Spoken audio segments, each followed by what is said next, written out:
Hello everyone, and welcome to the first session of the Nightmares of Neverwinter campaign. The first thing I need to warn you is that this content is not particularly aimed for younger audiences. There is going to be depictions of blood and gore, murder, extreme violence, possible assault. Actually, no. Yes, assault. Not possible, it is. I apologize. I also have another notice to kidnappings and abductions.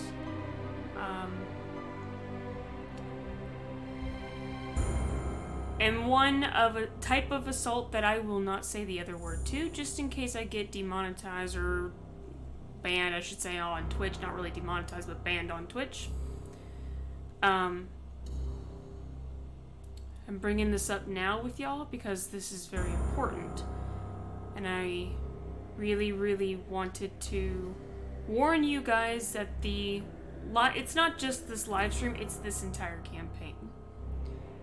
This entire campaign will feature these things, and if this makes you uncomfortable, you're more than welcome to click away now and to go watch another live stream or another YouTube video if you're watching this later on YouTube.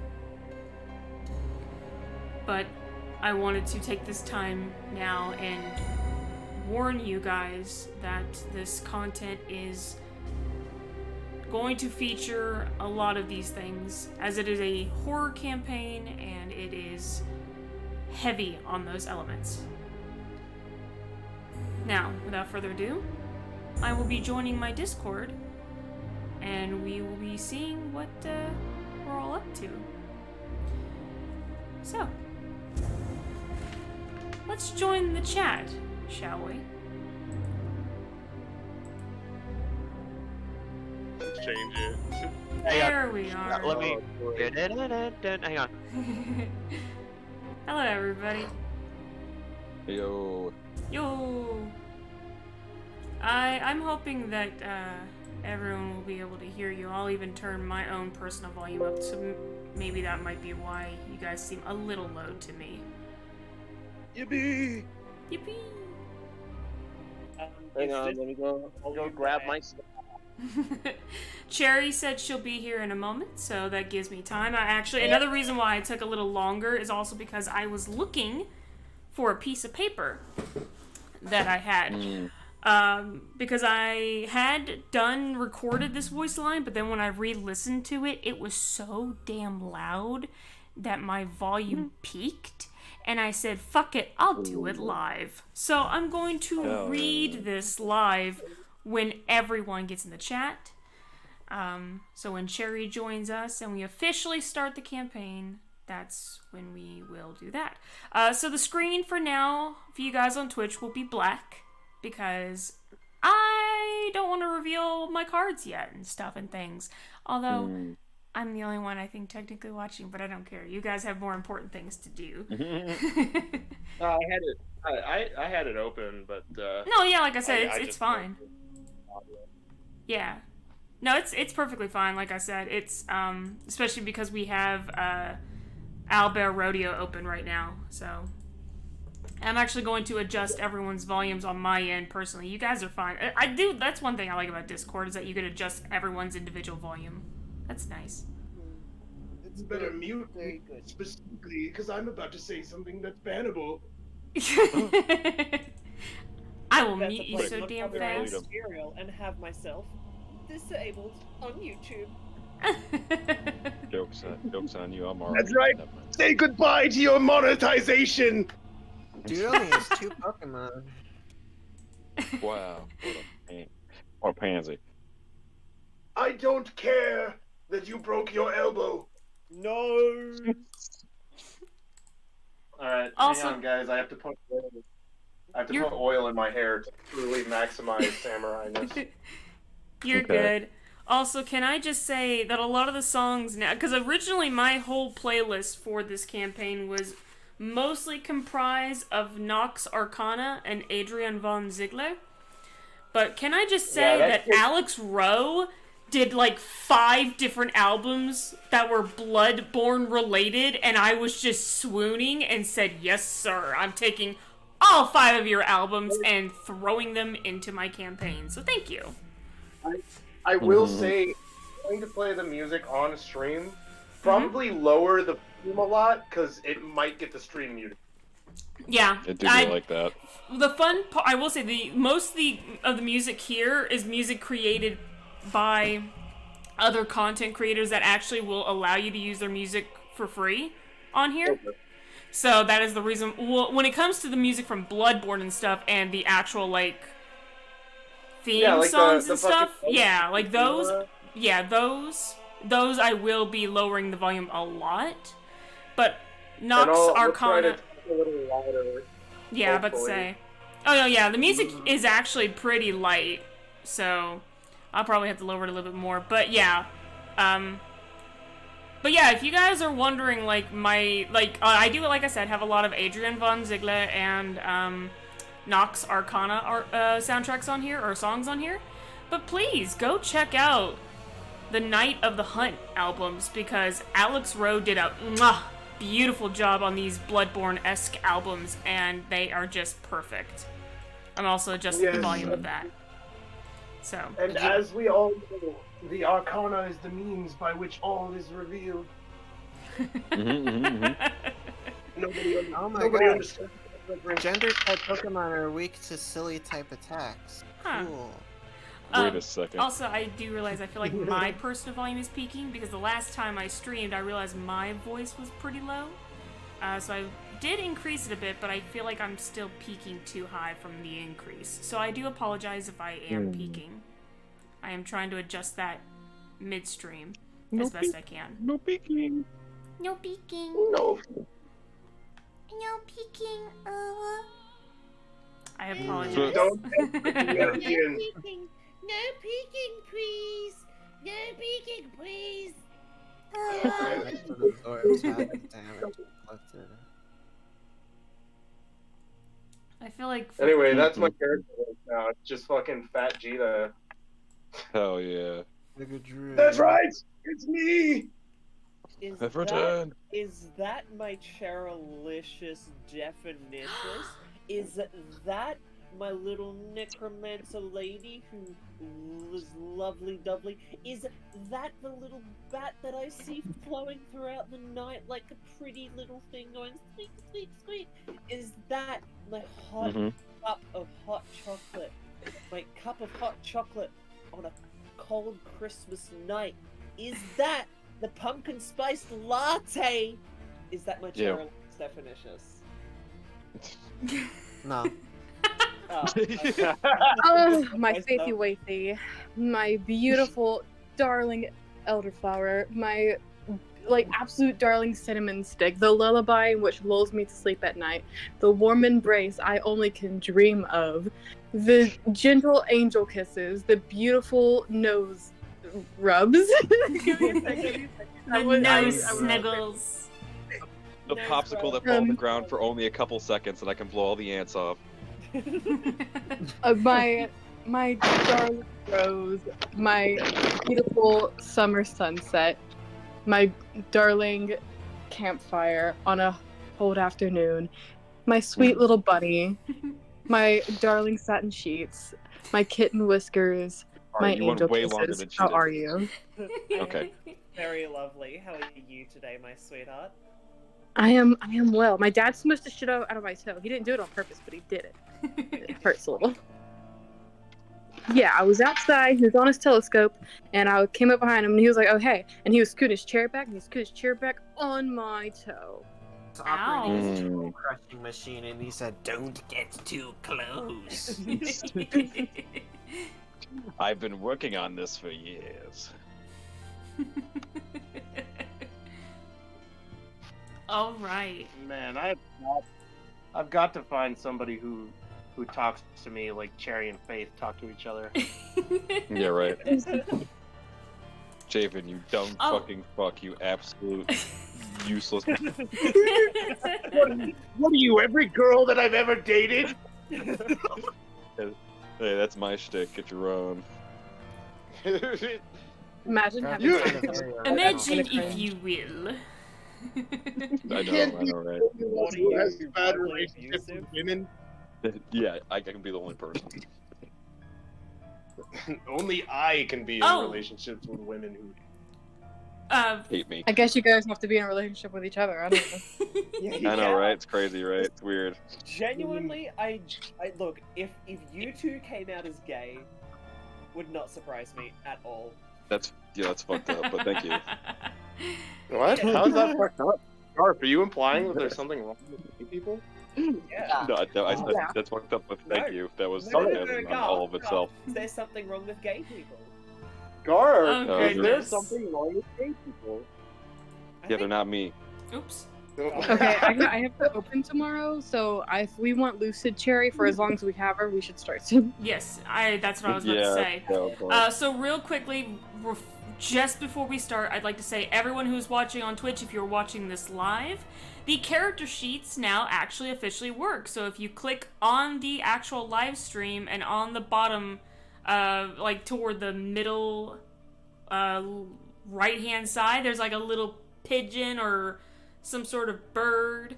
If you click that little icon, all the character sheets work. I found out the reason why Asterius wasn't working. It was because his character profile was set to private for some reason. So I just officially made that public, and that's all it took. I didn't have to remake a new page or nothing. So, without further ado, my dear players, welcome to the very first session of the Nightmares of Neverwinter campaign. Allow me to stop this theme for just a moment. And we are going to begin. First, allow me to introduce you all to the first nightmare. The Butcher.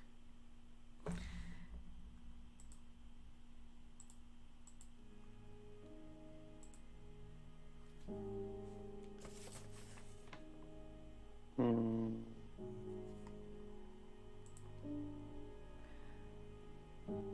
13th of the second 10 day, Marpanoth, in the Ferunian year of 1832. It has been nearly 16 years since Grandfather left the guild to me. Within those 16 years, I can hardly say I've hunted monsters as I was trained to do. No, I've only hunted larger than one's average-sized rodent. Critters that have found their way into some frightened wives' pantry. Monsters hardly penetrate Neverwinter's walls these days. Or ever, truth be told. Honestly, this entire monster hunting business should be put to bed. There's no need for people like me anymore.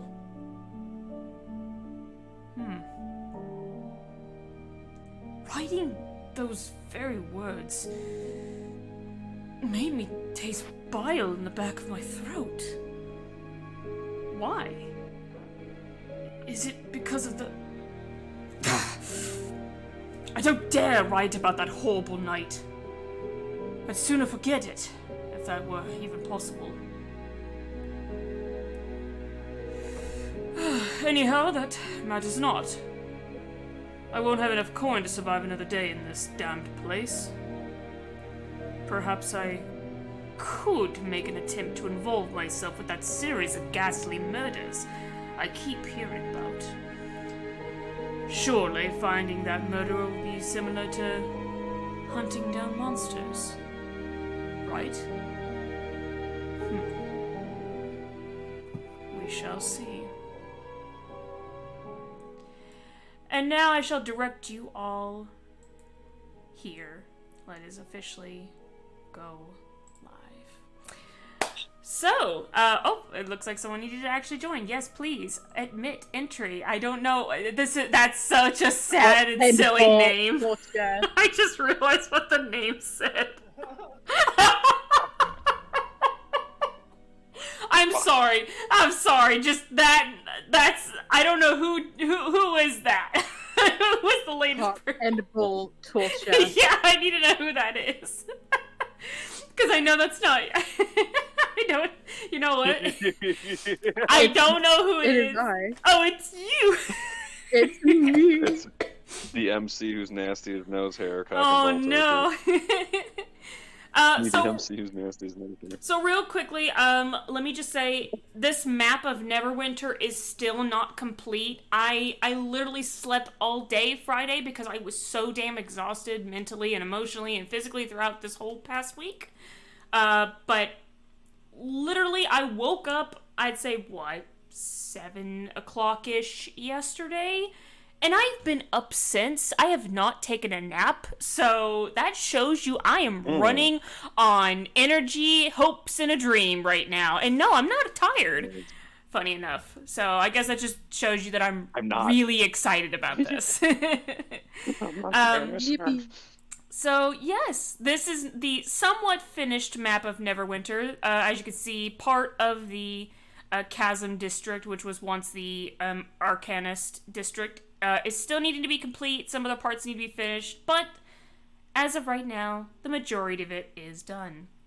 I will also say, for those of you who are joining the live stream, or who'll be watching this VOD later, there will be a World Anvil link for you guys to be able to see and click and pick and see what all these locations are as of the 1800s. Asterius, why did you move? That's right, go back. Sorry. It's okay. I didn't know if it actually worked like that. Yeah, I do. So, It does work like that. let me just grab one of my dice, and we shall see who we begin with. So that intro was obviously of a certain young man whom you guys will maybe possibly down the line be meeting. And his name was Pim. That's right, his name was him. So The enchanter. I will roll. Holy shit! I will tell you who goes first after I give you guys a little setup. So. Bark, bark, bark, bark, bark. Dog. I hears dogs. Okay, I'm sorry.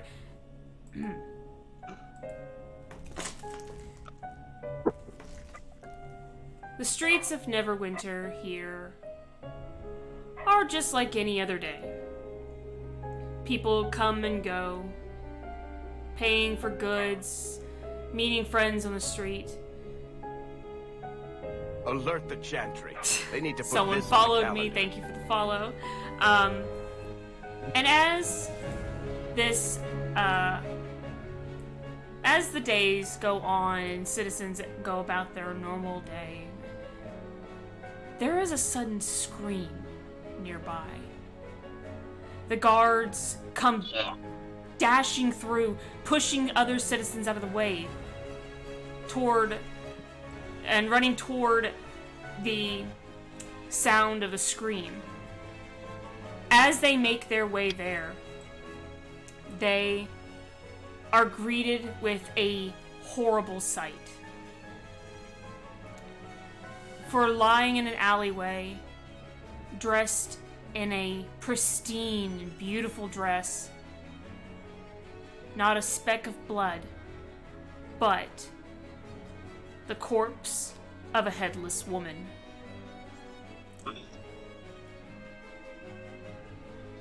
And this is where the name is whispered upon the lips of all who see these ghastly murders. The Butcher. No one knows who the Butcher is, or why they cut the heads off of poor innocent women and then leave them nearly all drained of blood and dressed to a pristine and morbid beauty in some random alleyway. But this is the signature of the butcher.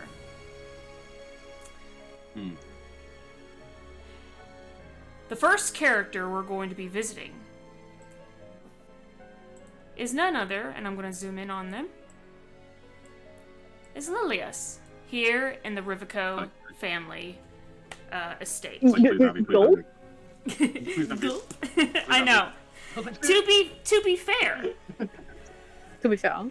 I rolled a d4, and I literally wrote, number 1 would be Faith and Glugy, number 2 would be Garf, number 3 would be Nihilus, and number 4 would be Cherry. So, Cherry, you go first. Teeth clattering. Okay. Yeah, okay. Makes sense. Makes sense to me. Makes sense. Yes. I'm also trying to find the perfect music to associate with this moment. So. It's a Godfather theme song. I realized I forgot to fill. I hadn't had the chance today to fill out the gaming form. I'm a little bit all over the place at the moment, but I'm getting there. I'm trying to pull up the stream and whatnot so I can follow along. That's okay. Yeah. And I'm also trying to get her voice down in my head too. That's perfectly fine, because what I'm going to do, I'm not gonna lie. I should have written down, like, what songs would be perfect for certain moments, and I did not do that, so that shows you I, too, was unprepared. But, OMGS. So, let's just say that this theme should be sufficient enough. Kat, where is your Twitch link? Ah, my Twitch link. I shall happily put that here. It's in the other server. Yeah. Oh, thank you, Faith. I appreciate that. Thank you for putting that link. Where is it? Thank you, Faith. You're welcome, Cherry Willy. Beautiful. Start watching. So yes. I'm mad. Unbelievable. So, let me first turn that off.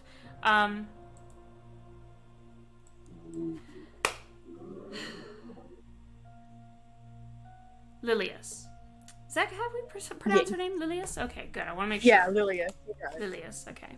We pronounce it Lilius. Lilius. Well, she pronounces it Lilius. Yes. Lilius, it is pretty much a normal day here in the Rivico family household. It is an early morning, and you are standing nearby as the family is at their breakfast table having a lovely meal. However, as you watch, you realize that one member of this family is missing. Trevin. Of course, no one says anything, but they all know. He's somewhere he's not supposed to be right now. At least, that is the assumption at this point. The jazz club. Go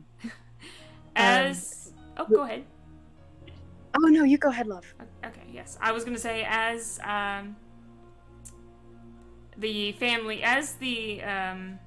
Rivico family is eating their lovely breakfast, Juniper, the young charge that you are personally serving, turns and looks up at you and says, I have to say, Lilius, breakfast is quite delicious. You and the other cooks have outdone yourself. I only do what serves you best, don't I? I mean, what sort of maid would I be, hadn't I? Yes, of course. She is such a wonderful person, isn't she, Mother? Yes, of course, dear. When I hired her, I knew she'd be the perfect woman who'd care for you. And the family continues to eat quietly. But, of course, Juniper is constantly looking over at where Trevin would be seated, but again, he is not there. Alert the Chantry. They need to put this on the calendar. Thank you. And with that, Juniper looks back up at you and says, Lilias, you wouldn't have happened to know, where Trevin is, would you? Lilias pauses a moment as she opens her mouth, and she's like, I don't remember I saw him at all while I was making breakfast. Usually he's a early riser, that Trevin. Yes, that's so true. Saying as, like, usually she sees him coming in as, like, really early in the morning, but trying not to say it. Yes. You know that Trevin does something in the dead of night. However, this seems to be one of those very rare instances where he does not come home on time. And it is as you say this, there is the sound of a door opening and hurried footsteps. A manservant is running behind one, trying to take his coat and take it and put it away on the coat rack. And you see Trevin, none other, walking through. Seems to have been a bit harried and looks a little worse for wear. But he sits down and he goes, "Oh, sorry I'm late. Oh, breakfast looks amazing." And you see he sits down, he like immediately grabs his utensils, he goes, "Well, time to chow down." And he begins to eat. Of course, Algernon Rivico, the head of the Rivico family household, is very quiet at this moment. He looks over at his son. And then he looks up at you. And without saying a word, he gestures with his eyes. He knows that you have a keen eye for certain things. And normally he would trust a few other people to be the ones to tell him. And normally he would actually be telling, giving his own manservant this look, but unfortunately his manservant is not in this room currently, as he had been out on an errand for the good Lord Algernon. So Lord Algernon Rivico looks over at you and gestures to Trevin with his eyes, silently asking you, "What do you see?" Right. Let me... Starting with her character sheet pulled up. Will this need to be perception, do you think? Yes, I will let you make that a perception roll. First roll of the day. Give me... First roll of the day. Character sheet, come here. Oh my god, I thought I had you pull up. Here we go. Found it. And I didn't use the die that Garth actually sent me. I haven't had the chance to use it much yet, but... Let's fucking go. Let's go. I'm excited. Okay. Makes my heart ping in nice ways. If it doesn't roll, blame God. Yeah, You're that's right. also true. Okay. Okay. I was expecting worse. Or could I sway you to something I have better in? Never mind, my insight isn't that good either, so I will stick to perception. Alright, what'd you roll? That would be a 16. Oh yeah, 16 is perfect enough. As you look Trevin over, you realize that the collar of his tunic is undone, and a little bit of lipstick is smeared on his collar. And it also seems, with your keen eye, that a little bit of makeup was applied around his eye. You can see he's got it slightly squinted this morning. And it seemed that whoever had left this mystery lipstick on his collar also applied makeup to hide something on and around his eye.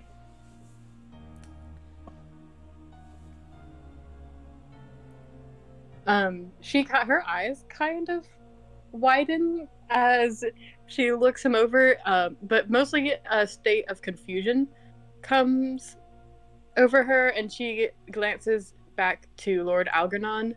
Is that how you say it? Algernon, yeah. Algernon. Sorry. Algernon. No, you're good. You're good. And she isn't quite sure how. How to what? Oh, did my internet crap out? No. Oh, okay. For a second there, I thought my internet crapped out. Uh-oh. Ruh-roh. Joey, oh no. I think we lost Cherry for a second there, guys. Sorry, They took her away. No. Okay. Sorry, here I am. You're good. You're back. Yay. Okay. Did you hear at all what I said? Not that last bit, unfortunately, no. She basically just gives him a nod that's like, okay, not something I say over breakfast, but I'll tell you soon. All right. Lord Algernon sees that look and just simply gives a small nod. Everyone is quiet at the breakfast table. And of course, Triven is just very quickly eating breakfast, trying to make casual talk, but of course everyone, as you know, they try to make small talk. It's very clear that something is amiss here, and Algernon can tell that from your perception and your silent nods that there is definitely a little bit more. It's a very uneasy air here. At this point, Juniper hardly finishes eating her breakfast, but she does finish enough that she looks over at her father and she says, Papa, if I may, could I be excused, please? I'd like to talk to Lilias upstairs about going to the market today. Yes, that's fine, dear. Lilias, you and I can talk a little later about the thing I need to speak to you about. Of course, sir. Of course, my lord, whenever you're ready. She kind of gives him a nod and goes to follow Juniper. Yeah, you help Juniper out of her seat, and you make your way upstairs, following behind Miss Juniper. And as you do,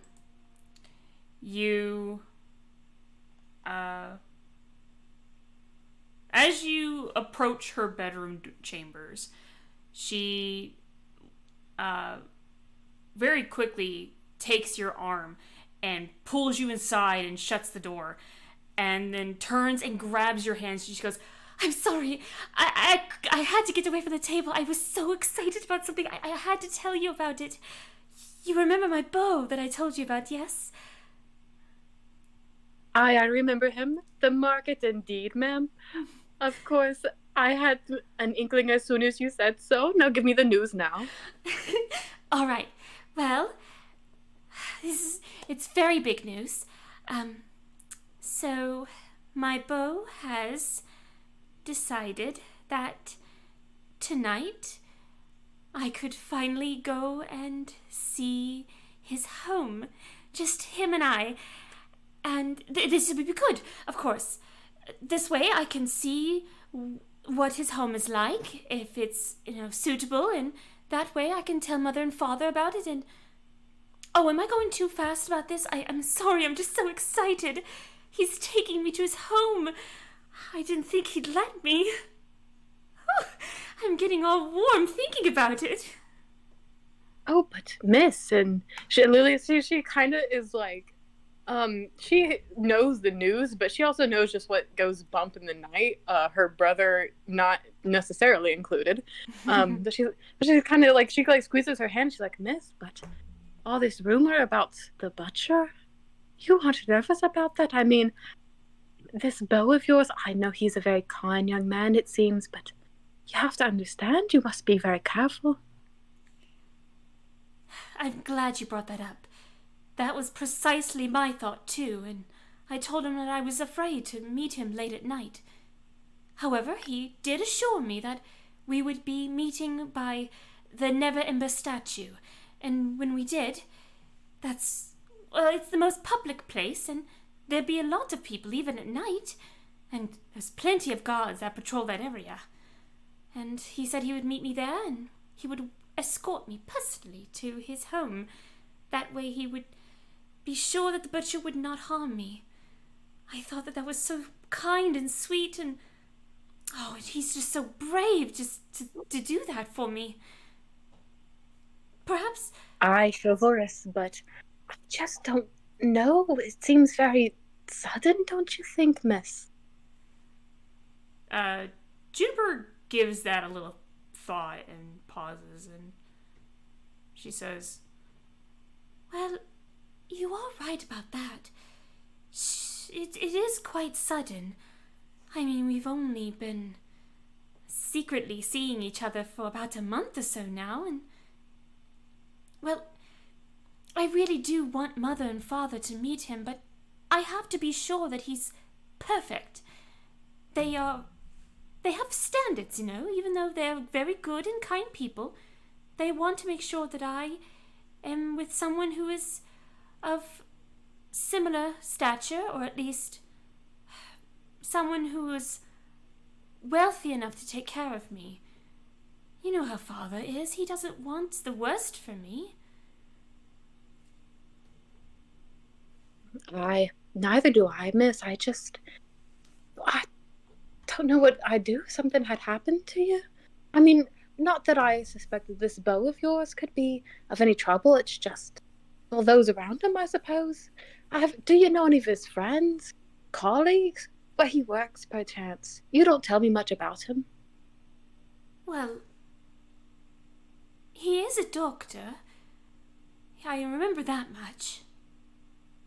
She then suddenly pauses a longer moment than before and really gives it a thought. You see her brow scrunch a bit, and she slowly goes over to her vanity and sits down, and she says, Come to think of it, he never really told me much about his friends.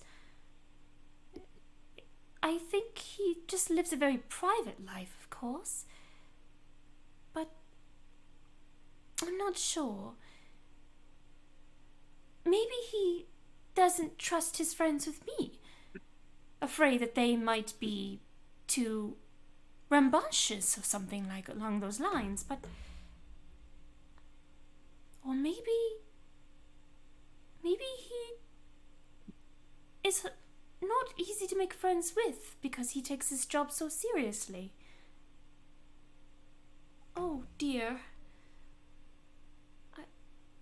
Now I'm worried. What if... No. I can't think those things. I'm sorry. I was so excited about tonight, and now You've given me a lot to think about.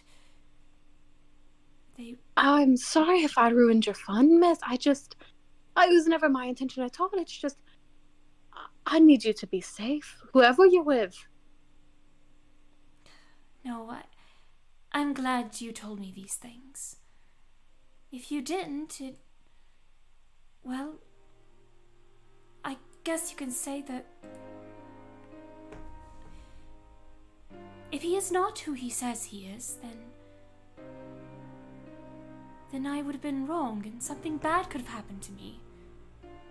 But if he is who he says he is, then I give up this chance. Will you promise me just one thing, miss? Will you just take something to protect yourself? You see she gets a little nervous, and she says, Protect myself? What do you mean? Like a dagger or something? I could never think of harming another person. The very thought... Aye, but they might harm you, darling. You're very sweet, kind, and you're a wonderful young girl. And it's just people like that people want to take from the world, especially that butcher person. You have to consider that you're going to meet this man very much alone. Oh, hold on, that was a little British. Yeah, I'll get her voice down, I promise. You're going to meet this man very much alone. You've got to consider these things, miss. And of course I won't tell your parents, but you have to promise me that.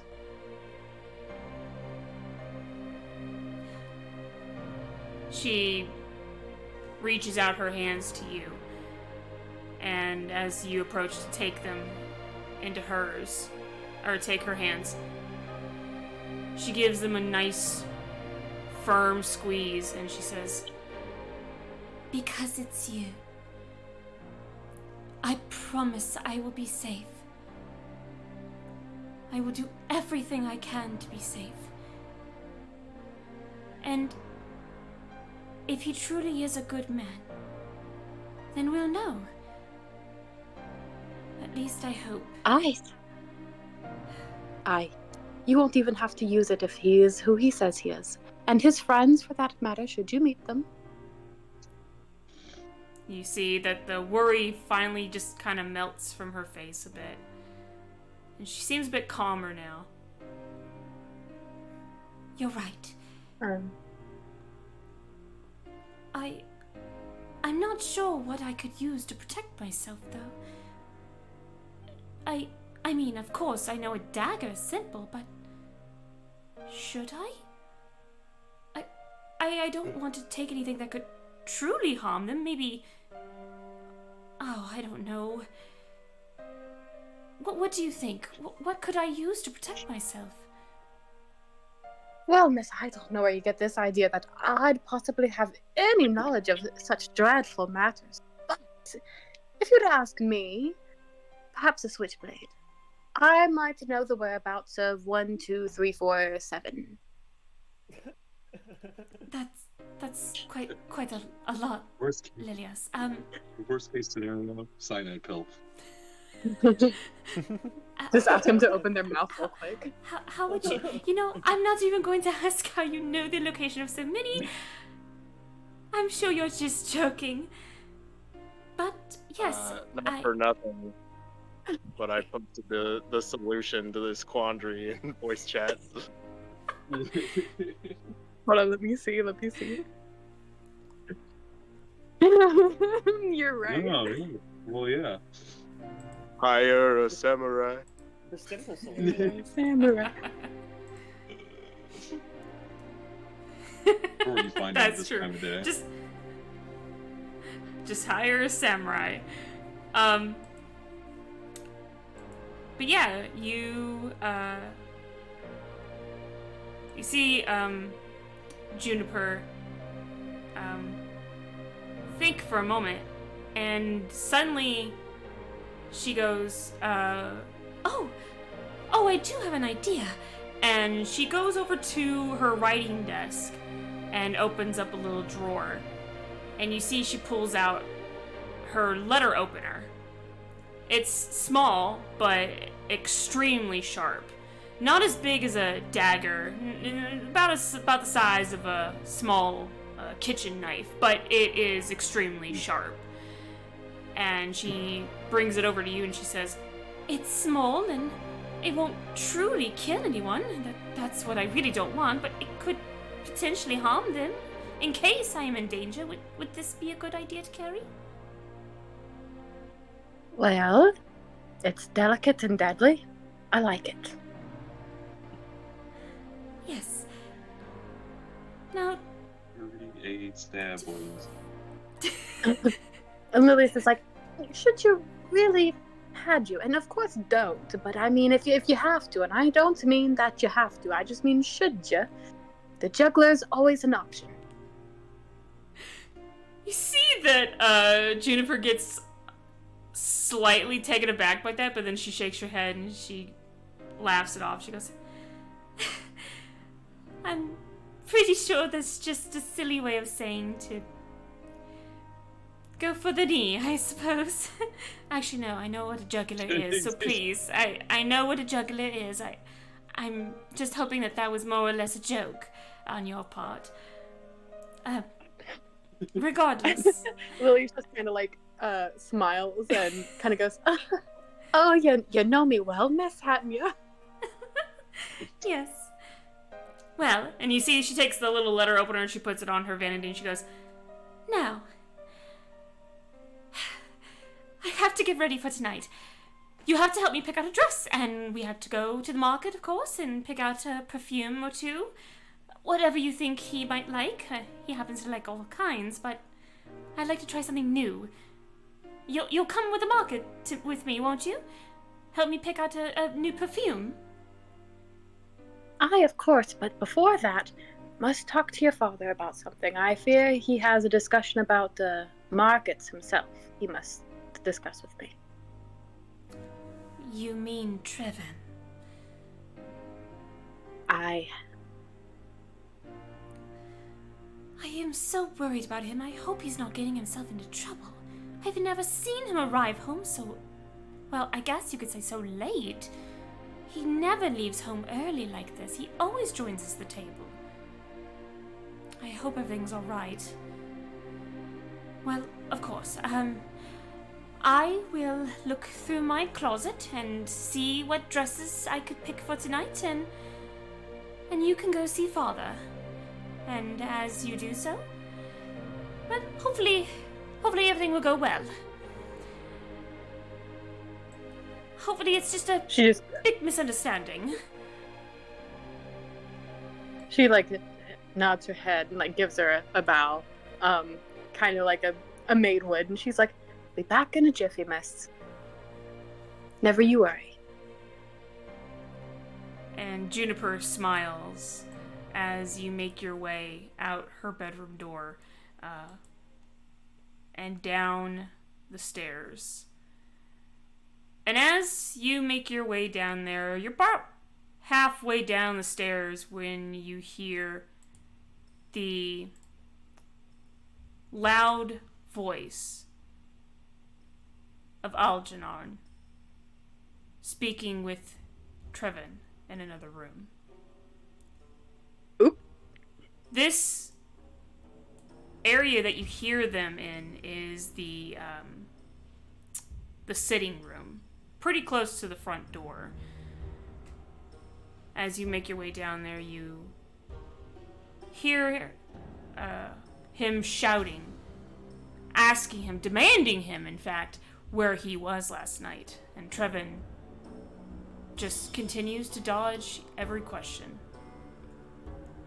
It is not until you finally enter the room when Algernon stops, and you see that for a man of a pretty, he's a very thick man, broad face, wide shoulders, a small, a slight beer belly, but not too big of one. You can see that he's a pretty large man, and he turns to you, and you see that he has fixed himself up, he has straightened himself out, and he looks at you and he says, "Ah, Lilios.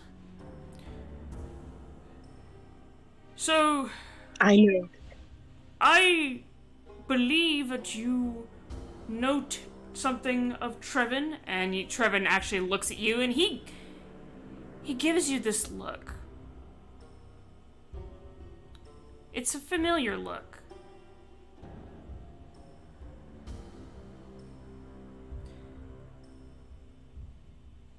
Lilia's is caught between a rock and a hard place right now.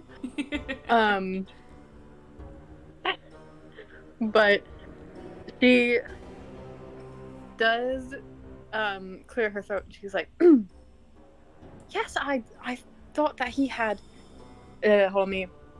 Is it Irish or Scottish? I know Scottish. Let me try to get more Scottish. I think I was doing a bit Irish before. Try to get more Scottish." Gosh, I didn't have much chance to practice her voice like I wanted to, so I'm just gonna have to bear with it until I get it eventually. It's okay. It's okay. Algernon's a bit of a troublesome one for me and his wife, so you're good. Right. We'll get there eventually. Yes. Scottish. Do me best for Scottish. Sir, I noticed he had a strange appearance about him this morning. Well, I noticed his clothes were a bit dirty. I'll take your clothes for wash, Mr. Trevin. And I noticed you didn't sleep very well last night, Mr. Trevin. Why don't you let me get you a cup of coffee, Mr. Trevin? Here, let me take your coat. And she like motions for his coat, or like what is it called? Like the like when you wear like a suit or something. I forget. I Is guess that a coat? like a peacoat. I think so. Yeah. Yeah, I think it's called. Several layers of jacket. Yeah, like his outer coat has already been taken, but he is wearing like I think what is like, it, a peacoat? I think I don't know what it's called, but it's like it's a part of a suit. Yeah, it's like a suit coat. Like a blazer. Yeah, I guess you could say I guess we can call it a blazer. Yeah. He does look down and he looks at his shoulder and you do see that there is a speck of dirt there. And he goes, "Oh, yes, of course. I was out for a little morning jog this morning, around the Black Lake, of course, the promenade. I really wanted to get a good whiff of that morning air. You know how it is, Father. I just wanted to have a good jog." You see Algernon narrow his eyes at Trevin, and then he looks over at you and looks you up and down. Because of what you said to him a moment ago, I'd like for you to make a deception check. Oh, dearie me. Okay. Oh, I will make a deception check. What is my deception? She wonders out loud. Everybody's eyes. Let's see. Oh, that was 22. Oh, damn. All right, yeah. Okay. You are a very respected member of this household. Algernon trusts your word. He looks you up and down, and you see his features soften a bit, and he looks at his son. He goes, "My apologies, my boy. It's just, you are to be the next family heir to the fortune. I just wanted you to not go flirting around with other women and things like that until you can learn self-control. You understand?" "Oh, of course, Father. Yes, of course." And you see Trevin gets up and he takes off his coat, his blazer, and he hands it over to Lilias. "And she is right. I feel like a cup of coffee would do me some good, Father." And you see he like stretches and tries to like walk past his father. He goes, I think I'll join her and get that cup of coffee. That sounds quite delicious right now. Oh, and a little bit of cream, if you don't mind. A little bit of cream and sugar sounds very good in that coffee, Lilias, if you don't mind." She just like nods. Yeah, I'll follow you into the kitchen. And I have a feeling that he's like pushing her into the kitchen. Yeah, you see that he's just very gently like nudging her, like, and in like under his breath he's like, "Go, go, go, go, go," and he just like just nudges you along. As you make your way into the kitchen, there's a couple other servants there. Trevin kind of like gives them a look, and they just simply nod and do a little curtsy, and they walk out of the room, leaving just you and Trevin alone. He actually like goes back to the door and like takes a peek out for a moment, and then comes back. He goes, "You have no idea how much shit you just got me out of." Like, whew, that was quite, whew. My heart, I swore, I could have sworn Father could have heard it.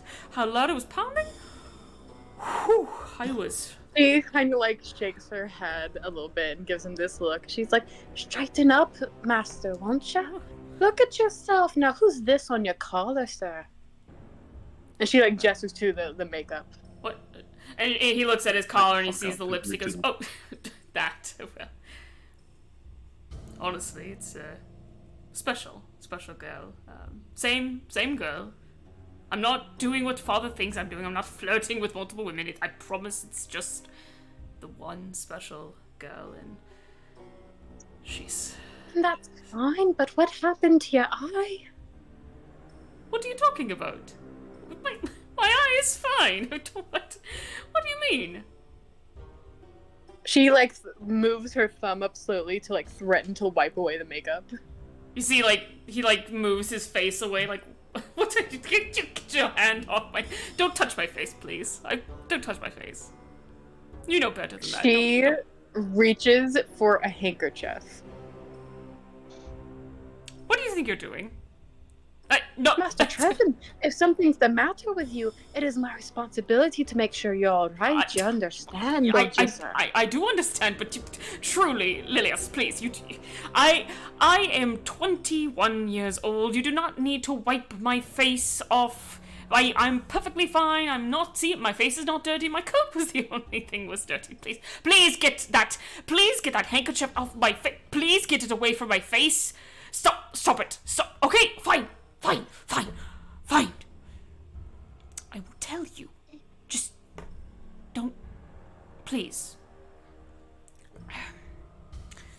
She, like, makes a motion with, like, she, like, zips her lips.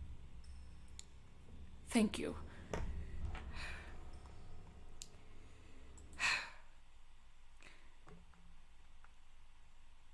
I suppose I could give you a little information. Not that I want to, mind, but I will if I have to. And he gestures to his collar. The special girl. She is special. You understand? Like, extremely special to me. But there are other... Well, let's call them... And he does, like, the air quote kind of gesture with his hands. Forces at play that, say we are not allowed to be together. Do you understand what I mean? It makes our relationship very difficult, but... Well, I think that's all you need to know, really. It's just a complicated relationship. It's not my place, sir. I'll agree with that. I just want to make sure you're all right. It's barely covered. It is a little nasty. I don't think my lord noticed, but he might notice next time. Wait, you mean... And he, like, grabs, like, a nearby, metal, like, spoon, like one of those large soup spoons, and he actually, like, kind of uses it slightly as a mirror. And you could see that when you had tried to smudge it away with the handkerchief earlier, you did smear a little bit of the makeup away.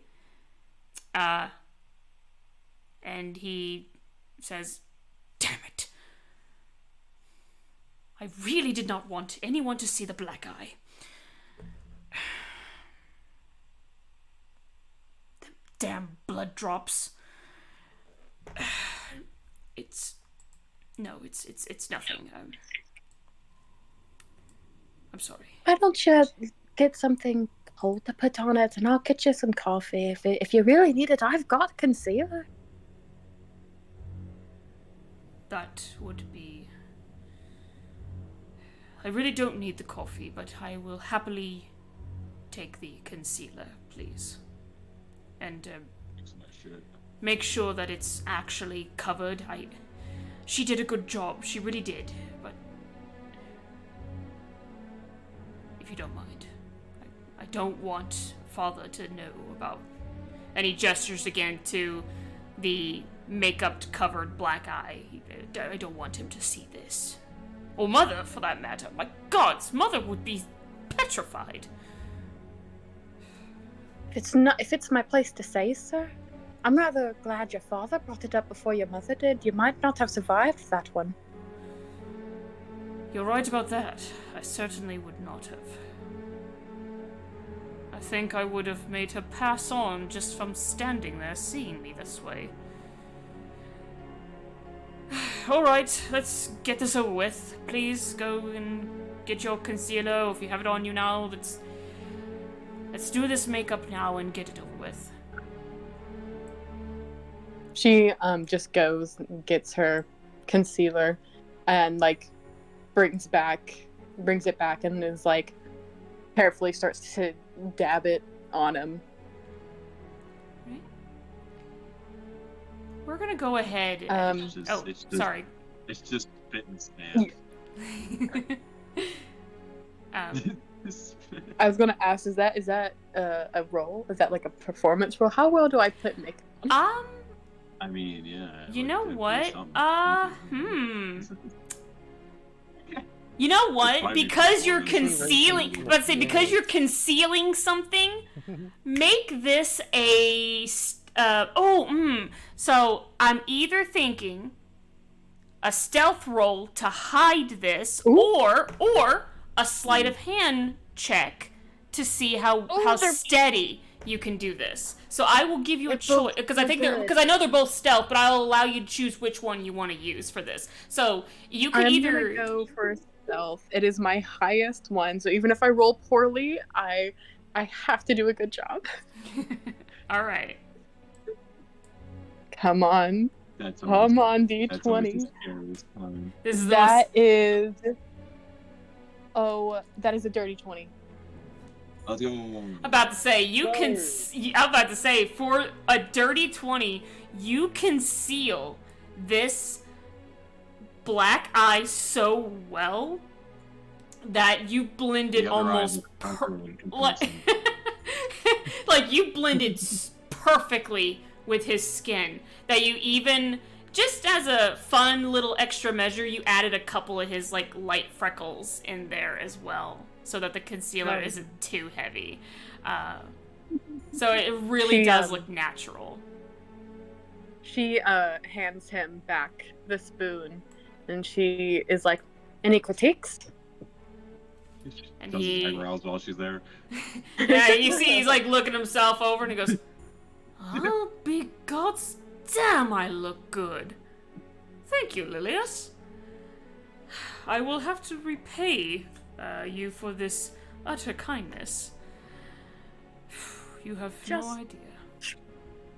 She's just try not to get hit again. That's all I want, sir. You see, he kind of like swallows a bit, and then just like gives you a charming smile, and he goes, "But of course, I promise you, Scout's honor, I will not get punched in the eye again." Lily's just kind of...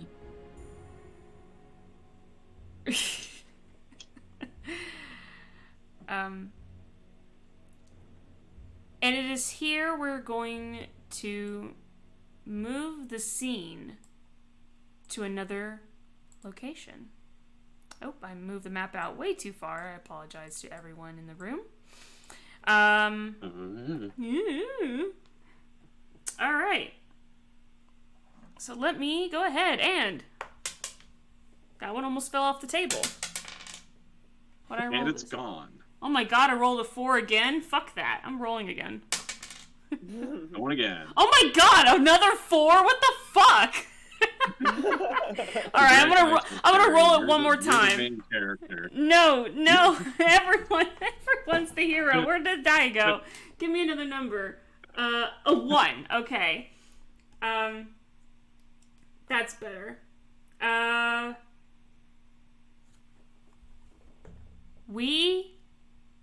believe you said one was Yes. Luigi and Faith. That's right. That's why I'm like slowly moving the map over here. I'm also thinking about a really good theme that could be played in the background for y'all. Also, Cherry, I appreciate the instinctive use of the word butcher with an A. You said butcher like immediately, and I was like, that was good. That was good. Hold on, sorry, I stepped away. I heard Cherry. What happened? No, you said butcher like with the accent like naturally, like not even blinking. Jinkies, thank you. I The accent was accenting tonight, gang. Yeah. Fucking better. We are now going to move away, far, far away from the Black Lake District, from the district of nobility and of higher born. And we make our way over to the chasm, or as it was always known, the Beggar's Nest. There is a poor tiefling family being harassed by a large orc man. A few orc men, in fact. Behind him, a very beautiful tiefling woman. Young. Probably no older than 16, 17 at the very least. And this orc that towers over him punches his fist into the wall, frightening this small tiefling man. He says, "If you can't pay with coin, you will pay with your blood. So, either pay with your blood or give us something of equal value." And another orc comes over to the young tiefling girl behind the man and gently grabs and flicks with her tail and says, "She looks like she'd be perfect. Another one of the girls for the brothel, wouldn't you say?" And it is as this conversation is happening, very quietly we hear the pitter-patter of 2 reptilian feet skittering and slinking through the alleyways, avoiding the Blood Drops gang as best they can. They continue to weave through the streets of the Beggar's Nests until finally they approach an abandoned lighthouse. Or, pardon me, not lighthouse, an abandoned windmill. It is as one of these 2 make their way over to this windmill and pushes a very small, inconspicuous stone within. And it seems as if a boulder that was just a seemingly pile of rubble slowly began to move, revealing a secret door. The 2 creatures enter inside, and the rubble slowly closes behind them. Each strike a match and light the lanterns in the room. Twig and Tack, this is your home. You are in your abandoned windmill that pretty inconspicuous place, but this is your lovely little hideout here. And there's I guess you could say, I guess we could say this is y'all's little slice of heaven. What does y'all's hideout look like? Can you give us a little, like, because I was like, oh, I have an idea. I was like, wait, nope, this isn't my hideout. This is theirs. So, how would you describe y'all's little slice of heaven here in the Beggar's Nest? Well, I can certainly say for one section of this little Beggar's Nest, there is, it's best described as a makeshift workshop, except it's not really that, it's just kind of a piece of wood sitting on top of a couple of rocks, and just random tools kind of scattered about. Next to it, a bed that's not really a bed, it's more just like a pile of things that are comfy enough to be considered said bed.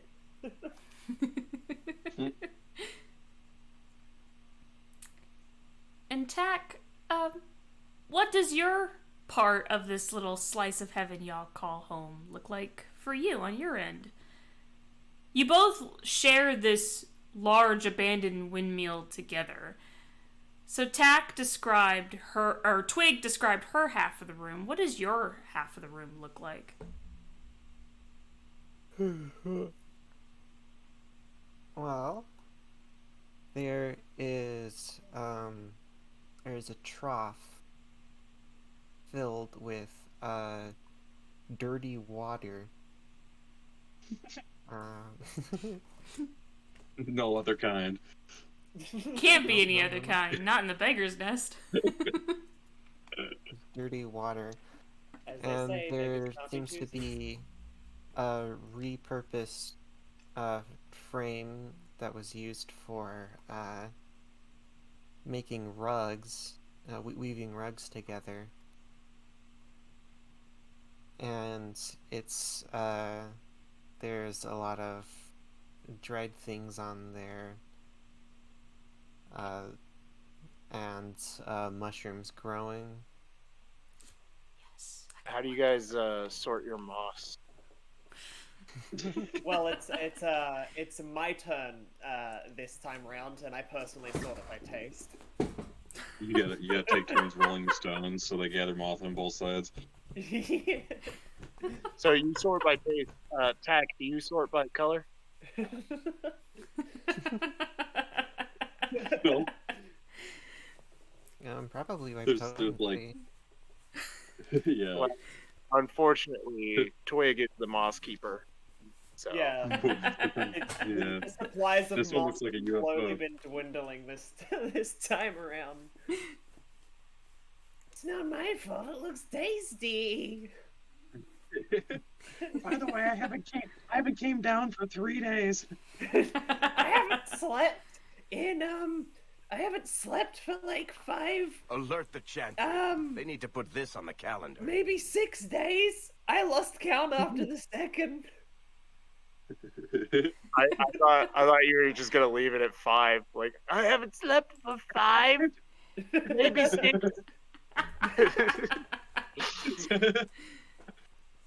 5, maybe 6 what? What?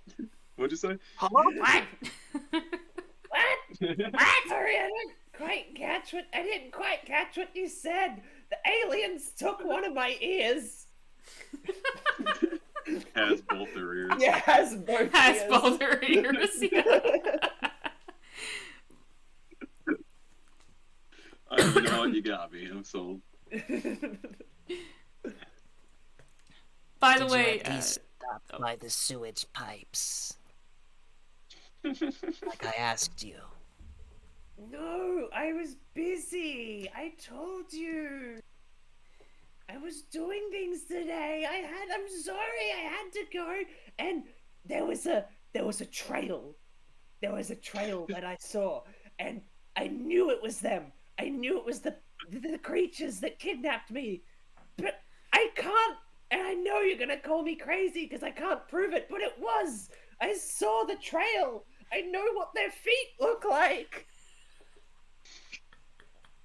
From what you told me, the sewage pipes were on the way. Well, they were on the way, and then I saw the path, and then it wasn't on the way. I'm sorry. I didn't mean to. You know, I really just want to find out who they are, and please don't be mad with me. I'm sorry. It is what it is. I can I will go go have back. to check on the spores. I can go back later. I mean, I haven't slept for I don't know how long. Ever since the moss I ingested was a bit funny. Please? I don't want to disappoint you. Get some rest. I will go check myself. You don't understand. I can't sleep. You got something for that. Yeah, I need to check my spells list. You got something for that. What's so funny is that I have a song that would work, but sadly I can't freaking find it in this goddamn list. With my character, I'm thinking it's less straight up magic. Mm-hmm. And just like and more something so you've that grown. she knows how to, she knows how to use fungus, well, and manipulate it to do effects. Do what it needs to. Yeah. Yeah. That's why I was figuring you'd wanted to try to do it that way. I'm gonna try to find this song that I know would be perfect for this, and I'm hoping I can find it soon. Because it's good. That's not it. I'm sorry. It's gonna take me a minute. Because I can hear. What's sad is that I hear the theme in my head, and I know it's an Adrian von Ziegler song, and it goes dun dun dun dun dun dun dun dun dun like that. That's the song I'm thinking of, but I can't think of what it's fucking called. It's gonna irritate me until I find it. Anyways, yes, you That's not it. Okay, we're just gonna pause on music for just a moment. Yeah, you check on your spores, and Twig, what exactly are you doing precisely in this moment? I kind of like with my backpack, I just throw it down and start rummaging through it, looking for things. Actually, before I go,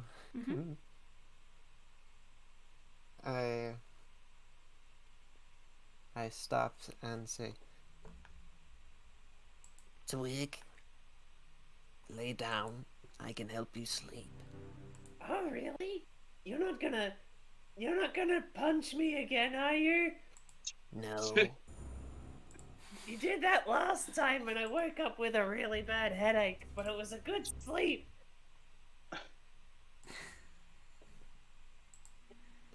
She thinks about saying like, no, I freaking didn't do that. No, I freaking didn't do that. But at this point, there's no point. I didn't hit you. I did not. Oh, hi, Mark. She's Oh, hi, gonna... Oh my god. And she's going to pull a powder of her pouch and hit it and spray it into your eyes, casting blindness on you. Oh my god. If you can make if you want to make a Constitution saving throw. Constitution saving throw. Oh my god. Unless of course you're entirely trusting of this and you just want to let it happen, of course. I think it would be funnier to do the roll. Yeah. Oh my god. It only lasts a minute anyways. Yeah. That's a Constitution saving throw. That's a 13 total. Oh shit! I never calculated what my. It's probably pretty good. It's probably pretty good. Yeah. Oh, about to say, I do have your character on D&D Beyond. But you could also, like, if you have my stream open, you can click on the little dove icon, and it has everyone's character sheet, so you'll be able to see yours there as well. I think you'd need to set that up. That would be.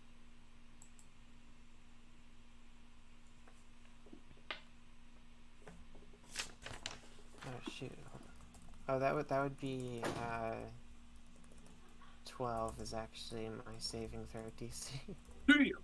Oh wow! So just over. I'm kind of.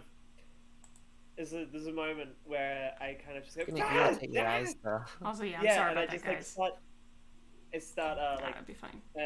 waving my hands in front of my face. What'd you do that for?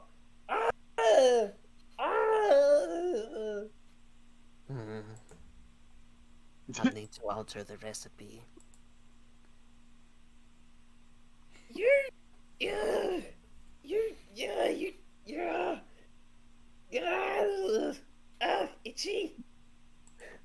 This is Either way, you'll feel better as you close your eyes. What? Keep your eyes closed and they won't itch so much. But I want to look at you whilst I yell at you. Well, I'm leaving to do what you should have done. And she's just gonna walk out. There's just a moment where she's silent. And she goes, "I'm sorry."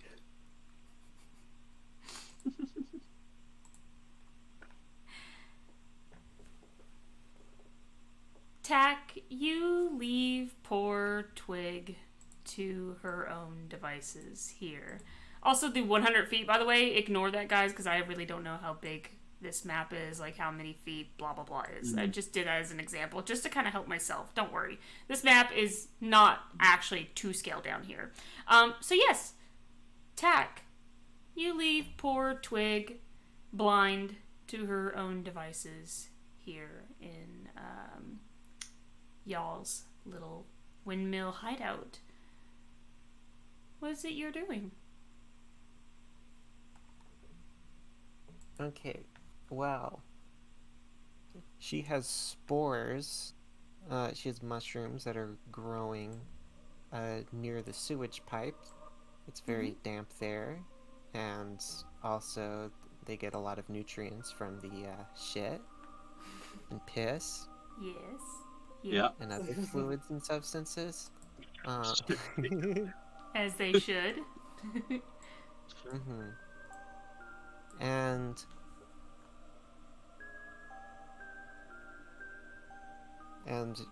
sometimes like animals will get to them, so she just like needs to check on them. Yeah, I would say, would this be nearby your tower? One of these sewage pipes where you have these growing, would you say? Or would it be some distance away? A little out of the way. A little out of the way. It's gonna take a bit to get there. Yeah. Would you say it's close to the actual chasm itself, or more toward the river? Do they throw all their shit into the chasm? That's not a bad move. To the river, hey, to be honest. Let's say more toward the river. Okay. It is true that this location is out of the way. There is a couple water mills here that actually lead to where the sewage system starts. And I would say, yeah, it takes you about a good hour or so. A little bit longer since you would have to avoid the Blood Drops gang. And as you make your way to the sewer system to check on your spores,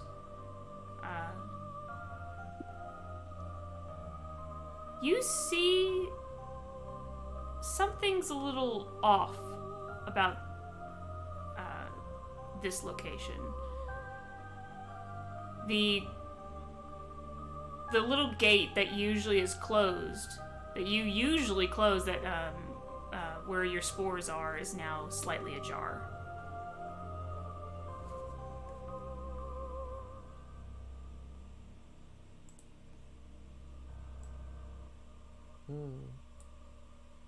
Well, of course she's gonna investigate. Okay. Yeah. Roll for it.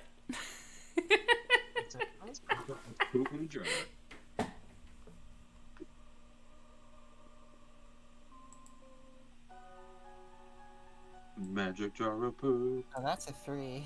I know, yeah. Yeah, no, you walk in and you realize, based on this, everything looks pretty much the same. Nothing's out of the ordinary. Oh, look, your spores have grown. You see one of them's actually gotten a little bit bigger than the last time you'd seen it. You immediately go over and you start looking at your spores.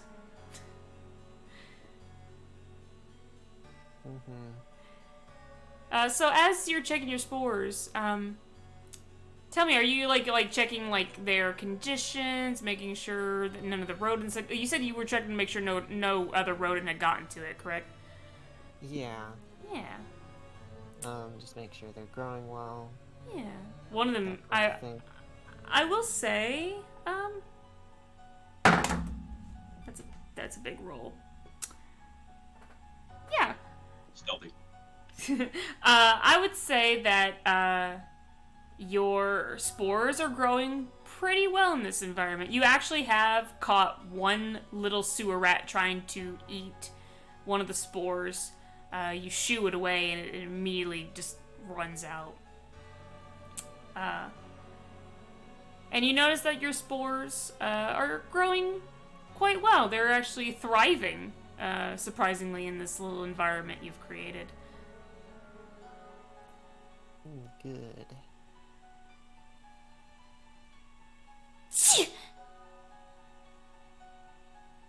Bless you, I think. Yeah, No, bless you. that was a fake sneeze. Sorry.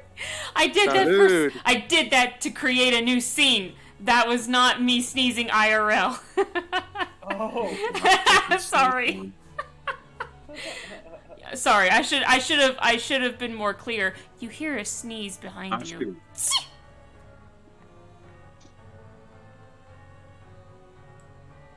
The classic sound of a fucking film thing flacking together. He's gonna slowly and somewhat menacingly turn around. Yeah, as you do, standing, actually, hold on, how tall is Tack again? Because I know kobolds can be pretty tall, but I know they can be pretty short, too. So how tall is Tack, would you say? Like, around 2.5 feet. Oh, okay. Not big. Damn. Not too big, okay. Motherfucker, the lawn ornament. Yeah, you, as you turn around, you are suddenly faced perfect eye-to-eye level with a small goblin child.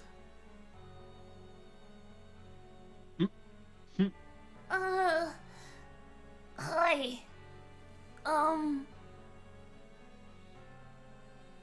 Please don't kick me out. I just wanted to get away from the big scary orc guys.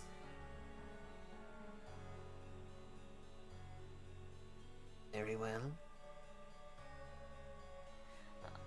Don't touch my mushrooms. I wouldn't. My big sister said that shrooms are bad for your health, so I don't know what she meant by that, but she said that they were not good unless you cook them and eat them. That depends on the mushroom. Yeah, and those don't look tasty. They look pretty nasty. No offense. I mean, y'all are trudging through the sewer right now. He's very realistic for a goblin child. I'll give you that. I know, but it's just hilarious. To me. I don't know why. He'll be like, specifically, don't eat those ones right there.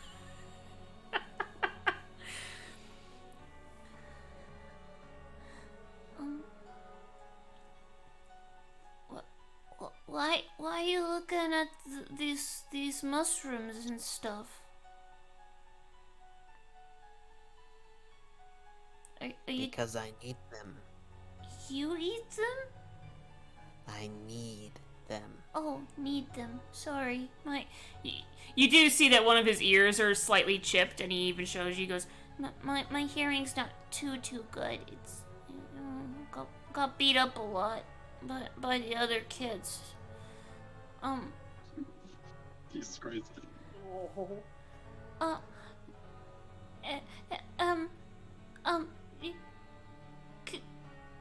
Can you? I'm sorry. This might be weird. I mean, I know we just met, and my sister always said that when you ask for a favor of strangers, that it's always weird at first.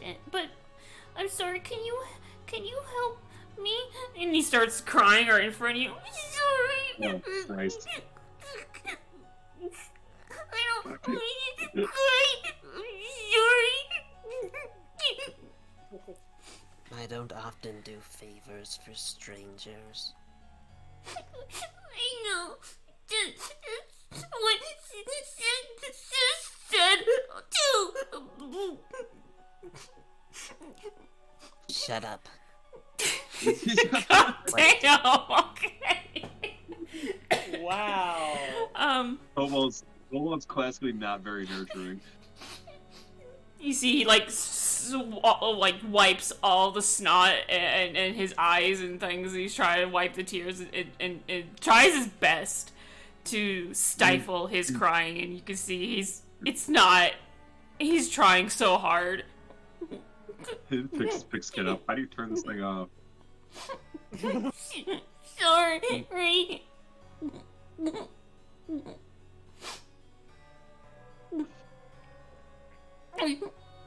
I need help.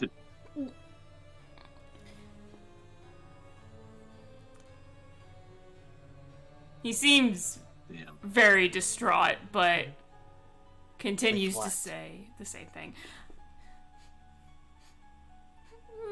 My sister. She won't open her door. I don't know why. But imagine she just wants to be left alone. No, she promised me. She promised me. She promised she'd never leave me alone. She promised that mean lady wouldn't take us back.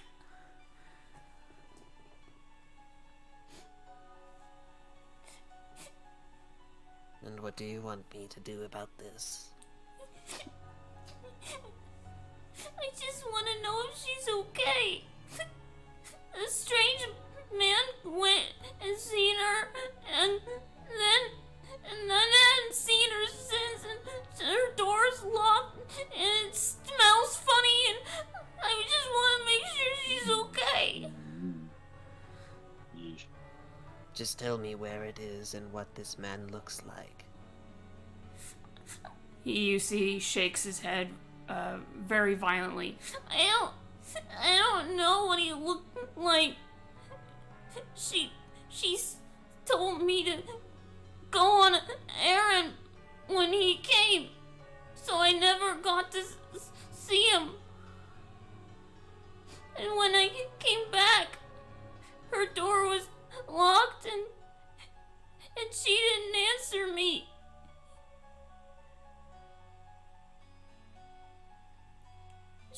She's been locked in there for a week and she hasn't answered me. I think she is dead. You see his eyes go wide, and he shakes his head again. No, she can't be. She promised.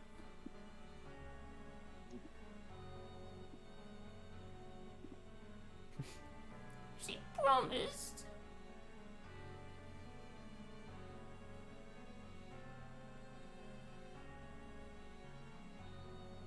A promise is not more powerful than reality. You see that he is biting his bottom lip, trying to stifle his tears. His teeth are so sharp, especially for those of a goblin, and it starts to make his bottom lip bleed a little bit. And he suddenly has this look of anger as he looks at you, and he goes, "You're just a big meanie and a liar. You just don't care about no but your stupid, stinky mushrooms." And he just runs out of the sewer, knocking into the gate, and which just swings violently on its hinge, and you just hear it as he throws it open and flees.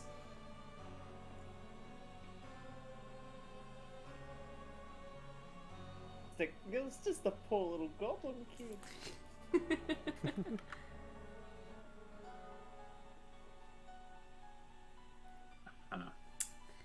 The reality, it's hurts. Tech is gonna...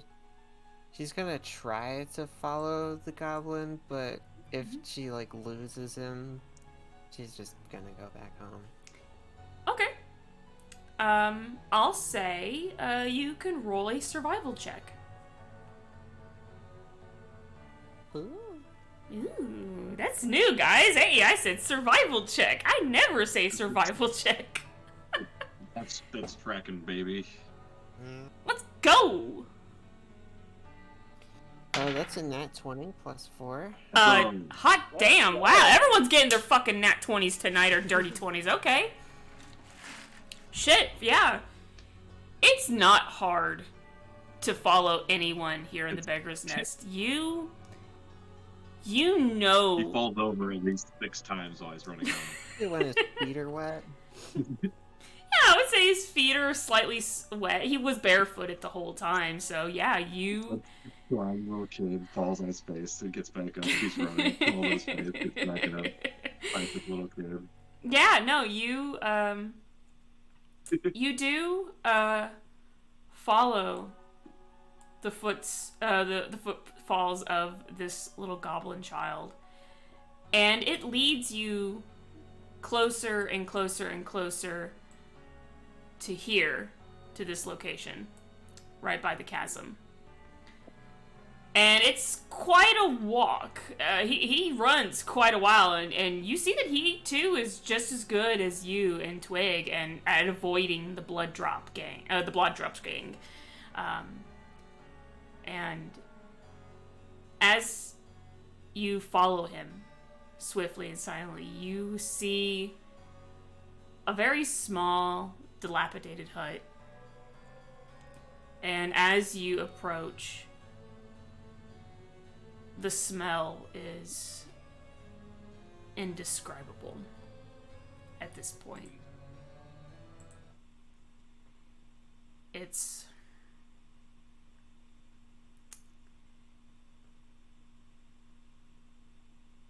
the smell of decay is not one that is easily masked. Especially when that decay has sat there for so long. You know this smell very well.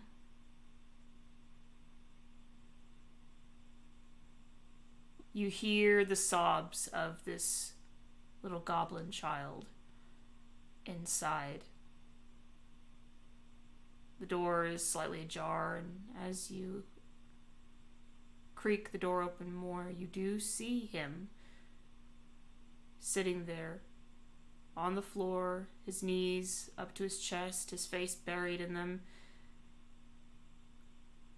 crying out for her, begging her to open the door. And she does not respond.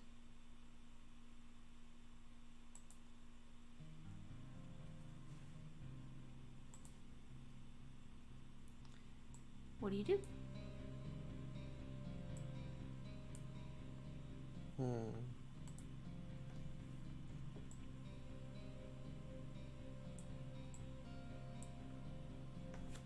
Tech is gonna go back home.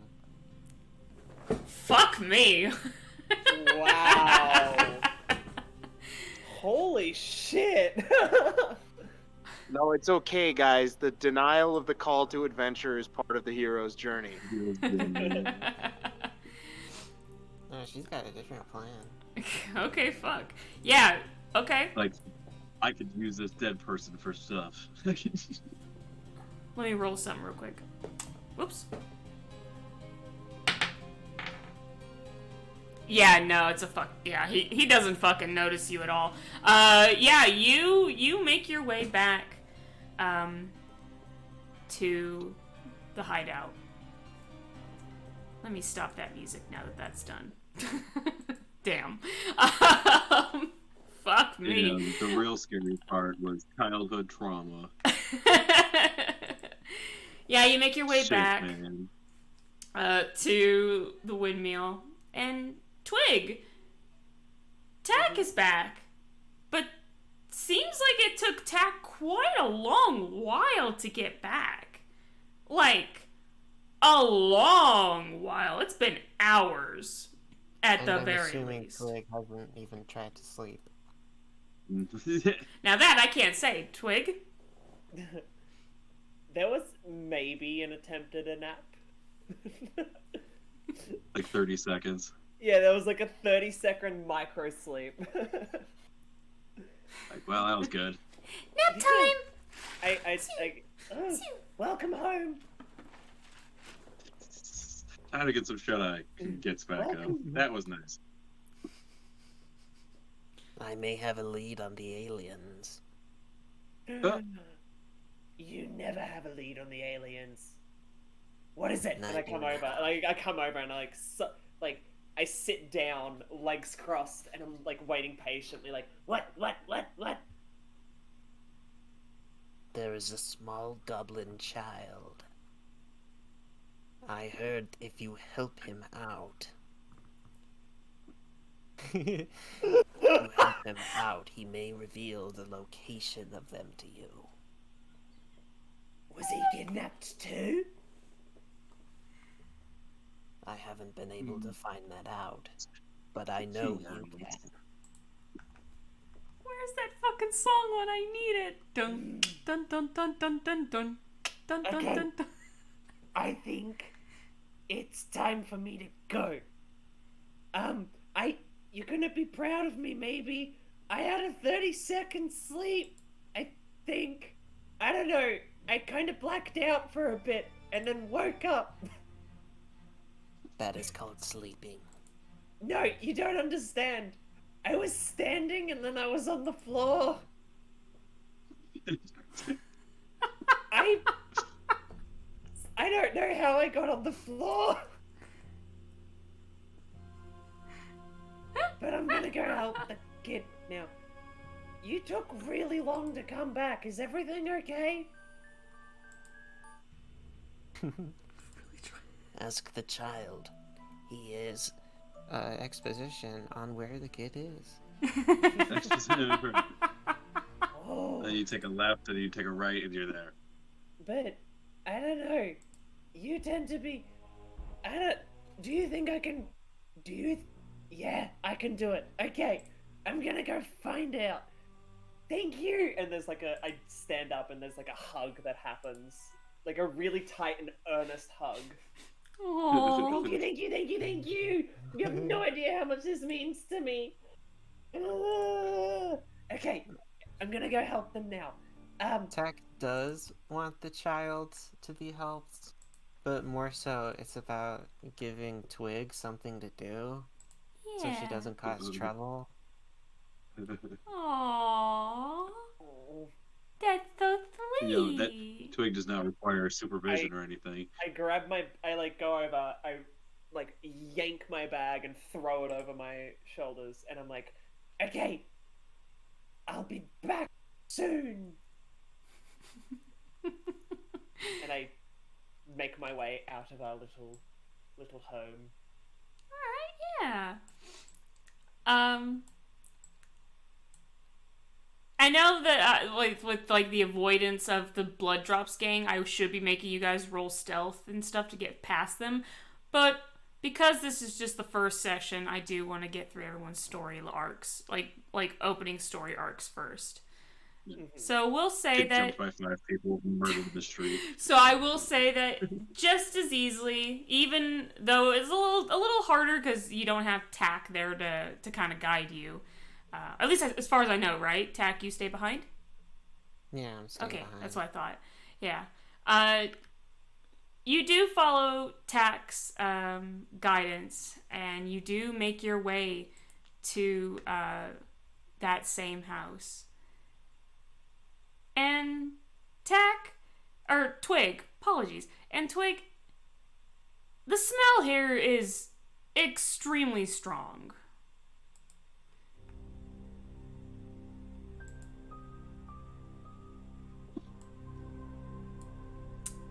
Hang on, this kind of like I kind of like pinch my nose. I'm like, oh, that's really strong. Definitely aliens. Yep. I What it is. immediately, like, I kind of. So I'm like outside. Is the door shut or is it like? No, wide it's open? it was slightly cracked when Tack got there. Tack, would you have left the door as it was when you peeked in, or would you have tried to shut it silently? She would have left it as is. Okay, so yeah, the door is still slightly jarred. So you would be able to peek inside and see the goblin child. You know, like how dogs sometimes put like their nose like through. Nose. Like they're not their eyes. I just do that. I just gotta go. Hello. Who are you? I'm Twig. Who are you? You see that he wipes some snot from his nose onto his sleeve, and then he wipes his arm, like his sleeve onto his pant leg, and he goes, Jocks. My name's Jocks. Jock. Wow. Your parents were really creative with that name. I like it. Can I come in? Are you here to help me get my sister to unlock her door? Yeah, I can help you. Yeah.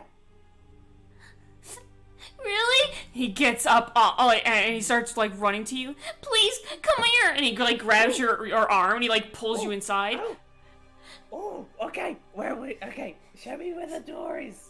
This one right here. And it's the same door that he was leaning up against, and he shows you, look, and he jimmies the handle, and it's locked. He shows you that it's visibly locked. The only other door in that house. Oh no, there's other rooms, but this is just the one room that he's trying to get into. I can't get in, and the window is too high, and I can't get to it, and I can't. And I grab his mouth and I shut it, and I'm like, it's okay, I've got the tools for this. And I throw my bag down and I'm scrounging through it like a I don't know how to describe it, but it looks like I'm like digging into my bag almost, like I was digging. A treasure goblin.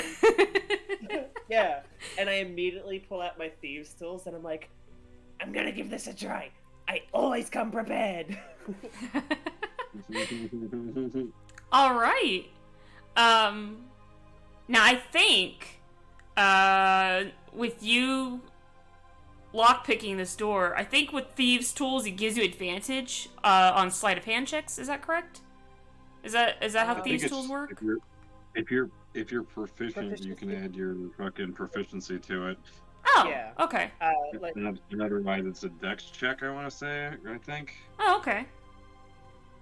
Yeah, I believe that's how it goes. Yeah. Well, then go ahead and make a dexterity check for me, please. Dexterity check. Okay, I don't think I've got proficiency in them, but I can still give it a try. Yeah. Ooh. Nat 20! Oh Nat my god! 20! What is up with all these Plus fucking nat and dirty 20s tonight? Hell the fucking yeah, baby! Yeah, baby! Let's go! Can't wait for my first roll to fuck it all up. I'm gonna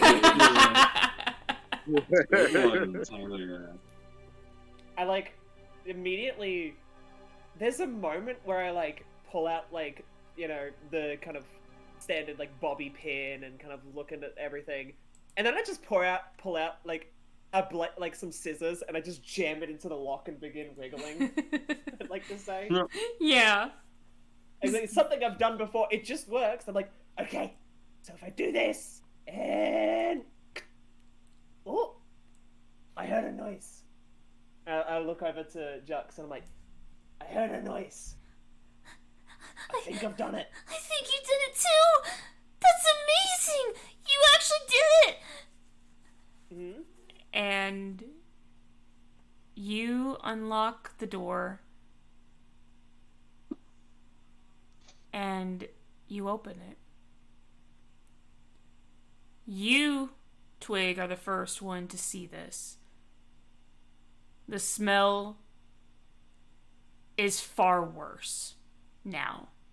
It is much stronger. And you can see that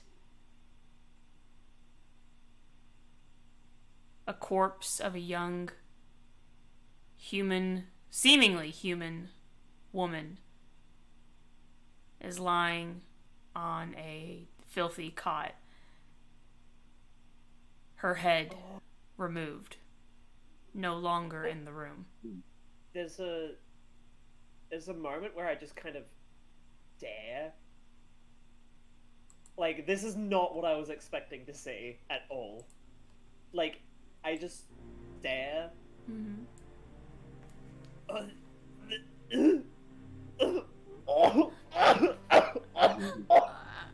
And there's, like, I'm, like, gagging. I'm like, yeah.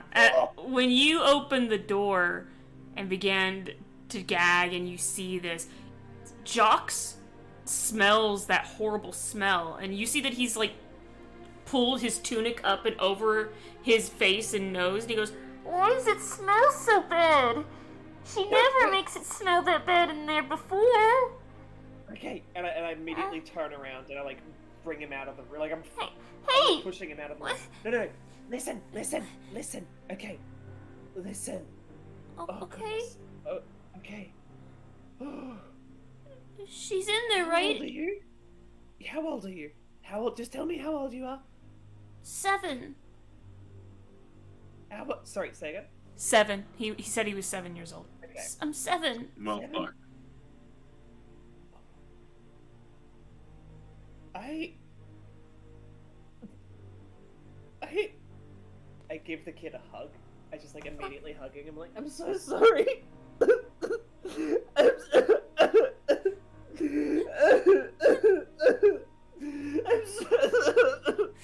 And just, like, sobbing all over this kid. And it takes Jocks a moment to come to terms with why you hugged him just now, why you're sobbing, and then it hits him. The words that he heard Tack tell him before. She's probably already dead.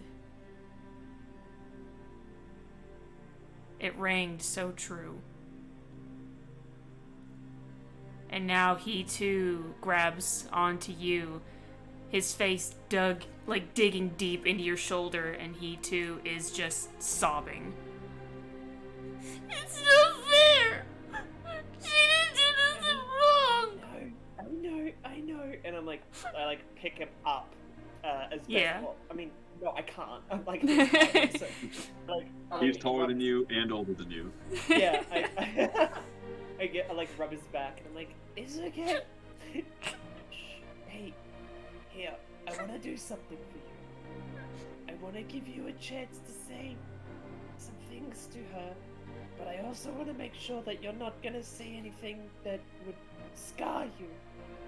Can you give me a minute in the room? Sure. I'm right here, I promise. I'm right here. Okay. Okay. And I gotta let go of him.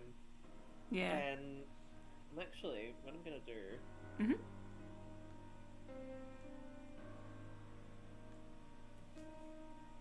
I'm gonna sit him down. To the best of my ability. Like, sit down here. Just sit down for a minute. And I hand him my water skin. It's not the cleanest water, but it should help. Have this. He takes the water skin. He's going to sit outside the house. You see that he's just very slowly sipping on the water, sipping the water from the water skin. You can see he is visibly shaking. I'm gonna head back into the room, Mm-hmm. like covering my mouth this time. Right. And you said the head was just gone? Yes, the head has been completely removed. And In fact, why don't you go ahead and roll a perception check for me, real quick? CSI Twig. CSI Twig, let's go. That's a 6 total. Okay, yeah, you just see the body is just lying on this bed, in a very nice, dress is kind of nice, but covered in blood, and her head's gone. So it's just a very bloody mess. I'm gonna cover like where the head is missing with like is there like a piece of cloth that I could like rip up and like put over where the head is missing? Yeah, there, where that small window was that he couldn't reach before, there's like a little table right underneath it you can stand on. You could reach for that cloth. It basically acts as a curtain rod, or like a curtain, so you could take that cloth and use that. There's also some like other blankets and linens in the room that you could also use as well if you wish to. Yeah. Go ahead and just grab the curtain that you mentioned. Right. I'm just gonna like cover up at least the head because that's the part that's missing. Mm-hmm. Once that's all complete, and I've got it kind of to a point where the kid's not going to be completely traumatized, I'm going to try and I'm going to go out to him. Hey, Jux. Yeah, Twig? You fat little fella.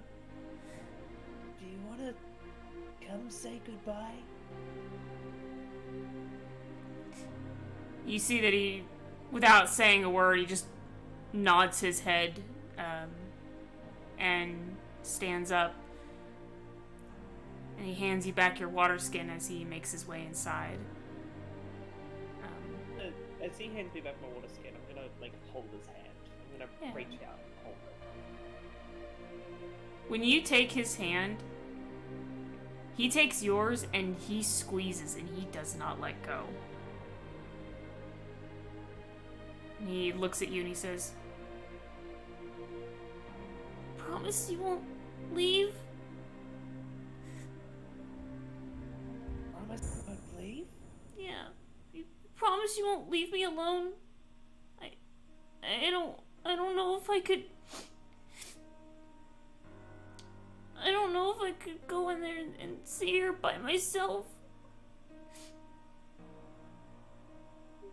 I promise I'll be with you. I promise I'll be with you. I won't leave.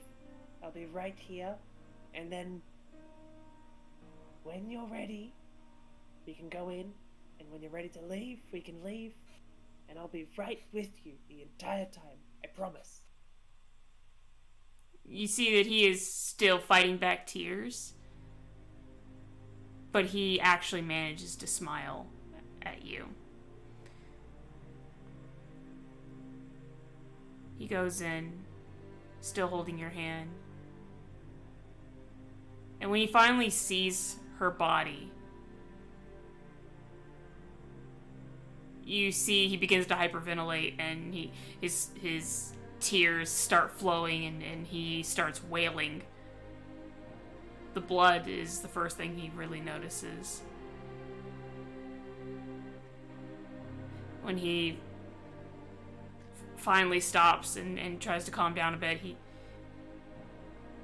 says, oh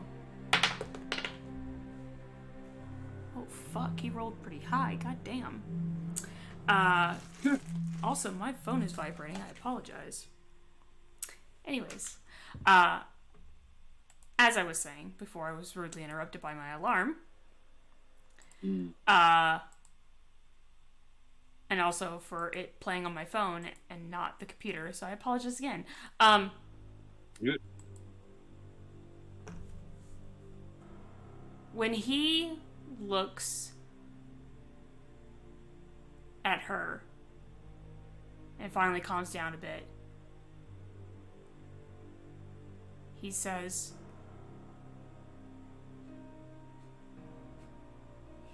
She looks like she's sleeping.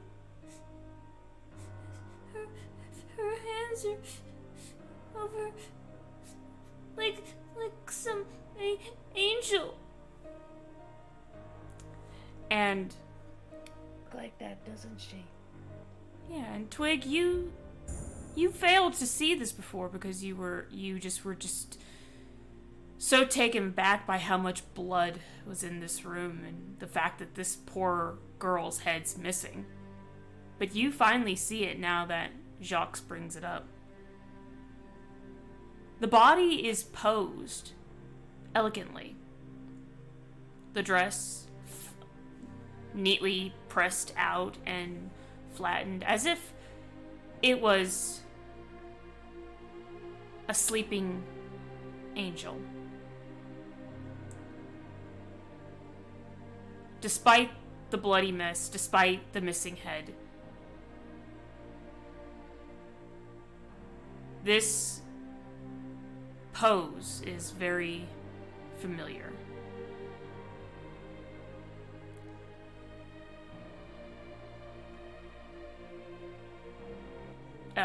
Jacques, at this point, still holding your hand, walks over to her body a little bit more, but not too far in, as the smell is pretty strong. And he says,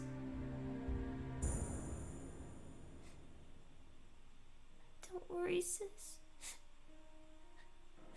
The man who hurt you, I'll find him. I'll make him pay for what he did to you. I promise. I don't know what he looks like, but I don't care. I'll find him. I'll make sure he doesn't hurt anyone else anymore." and you see he starts crying again, and he wipes his tears on his sleeve. And he takes this moment and he pushes his face into your shoulder and he says, "I wanna go. I can't be here anymore. Twig, I wanna go." Let's. You can come back to my den. We'll keep you nice and safe. Let's go. Thank you. Let's go. It's still kind of like I'm choking up because despite the tears also falling, I kind of understand the meaning about what's happened. Yeah. I'm just kind of like, let's go. Yep. Get out of here. You take little Jacques, the goblin child, with you in hand. And you both make your way back through the streets of the Beggar's Nest, back to your windmill hideout. And it is here where Tack greets you both. Jacques has calmed down a little bit from that point, but you can see that he is still hurt from the fact that he has lost his sister. Mm-hmm. But knowing that he is now with you, he feels a little bit better. You guys live in a windmill? That's pretty cool. Yeah, it's the only place that the gang hasn't found us in yet. I think. I don't know. Mill, not meal. Oh, mill. I always called it meal. I don't know why. I thought it was meal. Because you get cornmeal. Hey. Oh. I kind of Okay, thank you, disembodied voice from a weird distance. I kind of lean in and I whisper to Jux, "Don't worry about Tack. She's a bit of a cunt. I love her all the same, though. She's my sister. she's your sister too? Yeah. That makes him smile a bit. Can that make me the little stepbrother? I won't be annoying, I promise. You are gonna be more than just my stepbrother. And I like, whatever that means. And I like turn around and I hands on the shoulders and I like grip them tightly. I'm gonna teach you how to make weapons. I'm gonna teach you how to build things. Oh. We're gonna make a fucking soldier out of you, yeah, kids. Like grinding something up in a mortar and pestle, and she just stops at that, and just continues. That'll be cool. Yeah. Here, come with me, and I like lead him towards my workshop. This is my buildy place. I don't know what she calls it, but I call it the buildy place. I like your buildy place. Yeah, and it has all my things, right? But right next to it, I've got my bed. It looks like a small pile of things, but I promise you it's very comfy. I'd have to make another bed for you. So for now, you could just sleep on that. Is that okay? Are you sure it's okay with you? I mean, it's your bed. Oh, it's okay. I haven't slept in 6 days. I lost count after the second. Sure as Then fucking how do sleep you tonight. know it was 6? Sure as fucking Then how do you know it was 6 days? I don't know. That's what Tak keeps telling me. I think. I don't know. Tak says a lot of things to me. Huh. Okay, yeah. I mean, if you're okay with that, then yeah. I'll happily sleep on your bed. It looks comfy. And he actually sits down on it. And you see, he kind of... I'm sure it actually is not very comfortable, though, is it? You have to be like positioned For in the slum correct way. standards. You have to be positioned in it's the like- correct way for it to be like somewhat comfortable, but it's not comfortable. When I say it's like a pile of things, I mean it's clothes.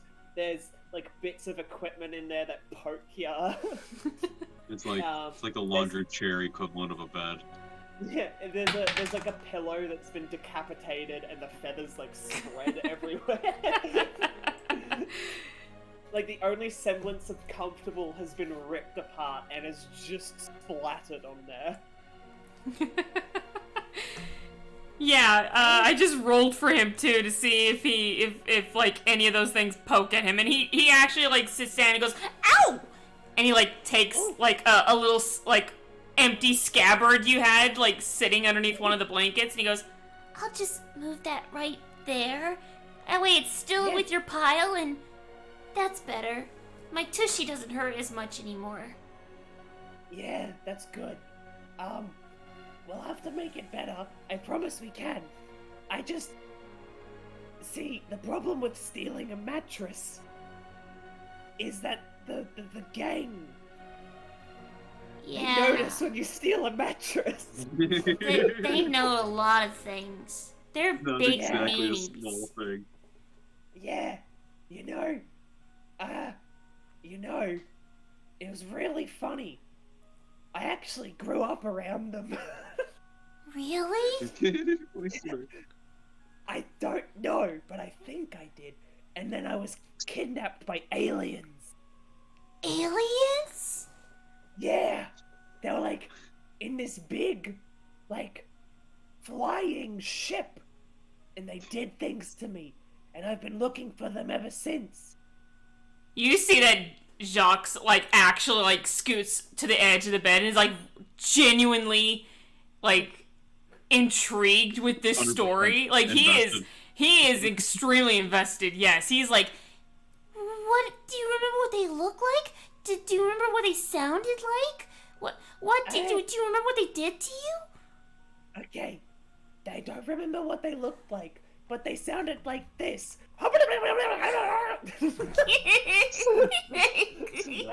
can't do it.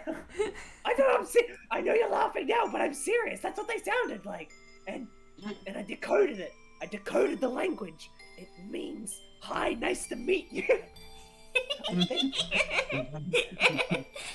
Exploring the whole map. And then they took, took some things, like, I think they took an ear, but then they put it back. And then they also took some of my nails, because they're long. And they were like, "You need to trim them, they're bad." And I'm like, "What did you say?" Because I had to translate their language when I came back. But then they, did tests on me to see what I was. I don't know why. And then they put me back, and Tak found me again. And now my mission has been to build a rocket ship. Because I need to go back. I don't know what rocket means, but I know it's the right word. It just feels right, you know? Yeah. Wow. Don't worry. I'm gonna help you find them aliens. I promise. Yeah, and I'm gonna help you find the person who did that to your sister, because that's really mean. I wanna actually, here, take this, and I give him a hammer. I'm like, play with that for a bit, and I walk over to Tak, and I'm like, Play with that for a bit. Here, play this for a bit. Just somebody on the hammer and walk away. And I look around, like, in the cave, and I'm like, "Can I talk to you in that corner over there?"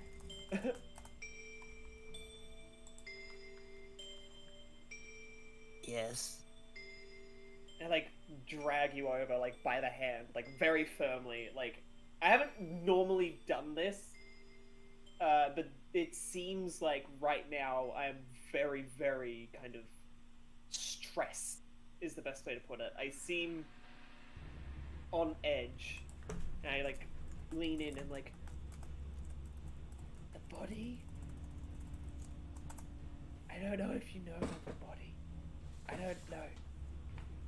But when I went to go help the kid, we found a body. And his head was gone and was splayed out like an angel.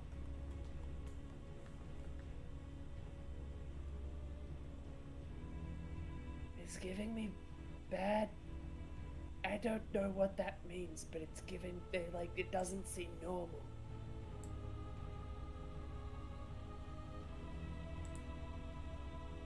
That isn't something the gang would do. No, the gang usually just steals a leg or something. At least that's what I think. I don't know. But, yeah, I don't know. It kind of seems really, it doesn't seem normal. Not for here, anyways.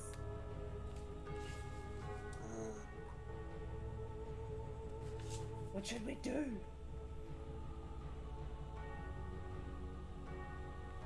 What should you do? You brought him in here.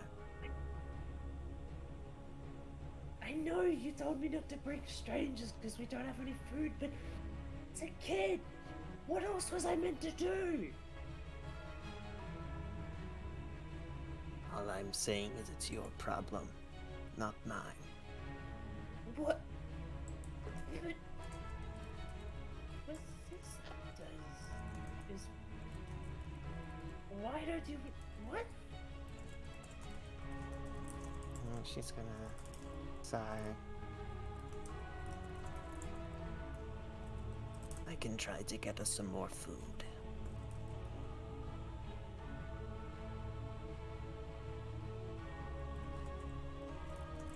I don't know. And I look back at Jux, and I look back at Tak, and I'm like, it's just off. And then that's rich coming from me as well. It's just off. Yeah, right. It doesn't feel right to... Why did you... Oh... And I immediately run back, like, in my mind, I've just immediately thought about the aliens again, and I'm like... I slam on the ground in front of Jux. What do you know about the aliens? What? Wait, huh? Me? Yeah. My sister said you knew something about the aliens. What do you know? Tell me everything. I pull out my... Something. You...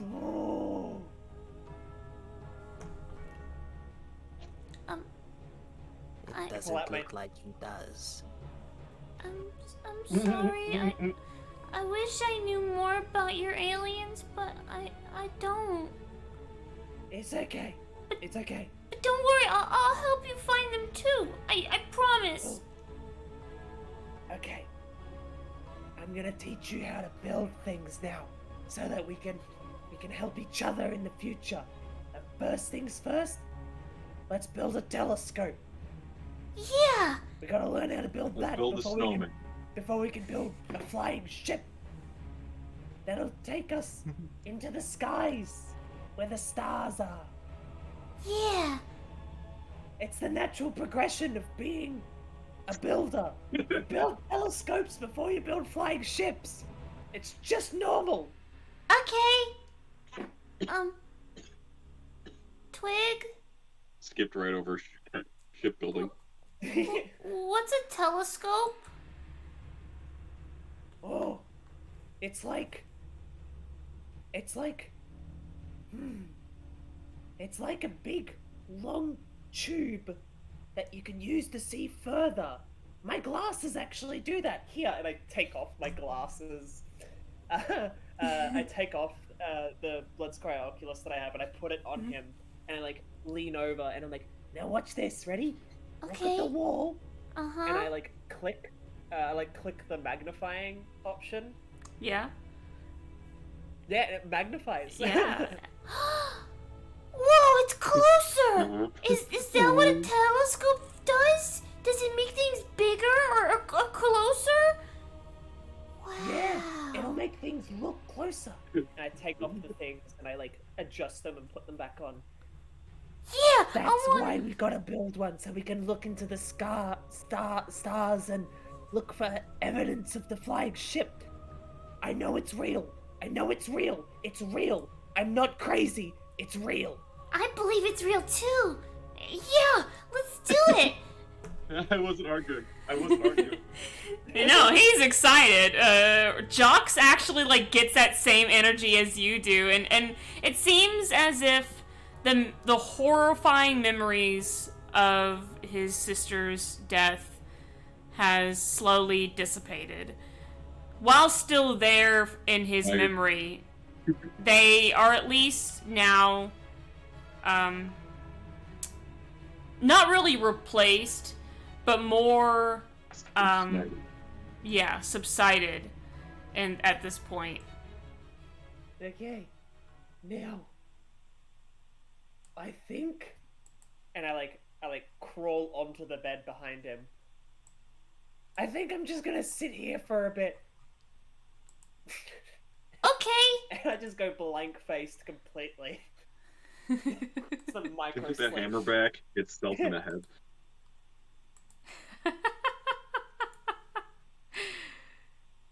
Yeah. You do that. And you see that he actually does make the attempt to try to learn how to build. And you see him trying to tinker. Of course, he's not very good at it, but he does try. He's not really making anything. Exactly, he's not really making anything, but you see he's doing his damnedest. You know, he's giving he's trying his hardest. As Twig says, you gotta learn to build telescopes before you can build flying ships, you know? It's the exact same saying as you gotta learn to walk before you can run. Mm-hmm. You gotta learn regular physics before you learn astrophysics. Yeah, exactly. You gotta you gotta learn math before you can learn quantum physics. That's the jump that Twig is like taking in her brain. Math is the gateway drug to quantum physics. Actually,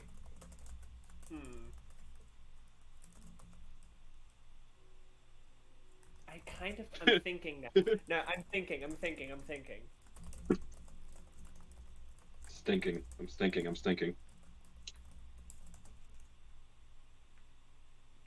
I come up from my micro sleep, and I'm like, okay, I've made a verdict. I can't be bothered stealing a mattress. I'm just gonna share the blankets and things. Just don't poke yourself on the needles. Okay. I won't. Sorry. You are an artificer. You can always invent a mattress. You're an artificer. Yeah, I can always just invent a mattress.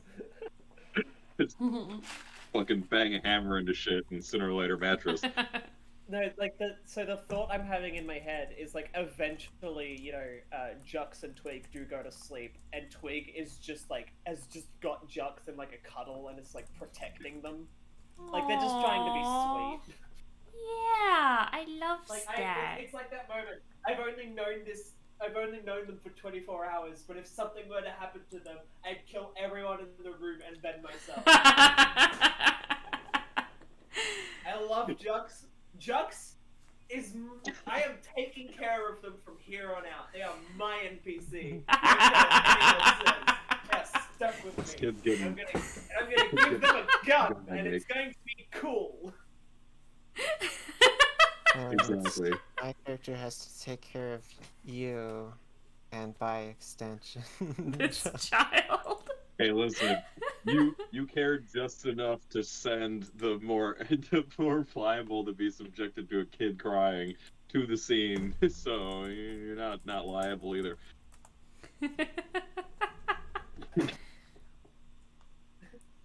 Oh yeah, and You cared in your weird, callous way. Are we gonna ignore the fact that I low-key just taught the kid to swear, and then he just... Yeah, and it's funny because like he was going to ask you about it, but you, with the way that your character like kept going on and like changing subjects, he just went with the flow because he was gonna ask you what was, and then he never got the chance to even ask.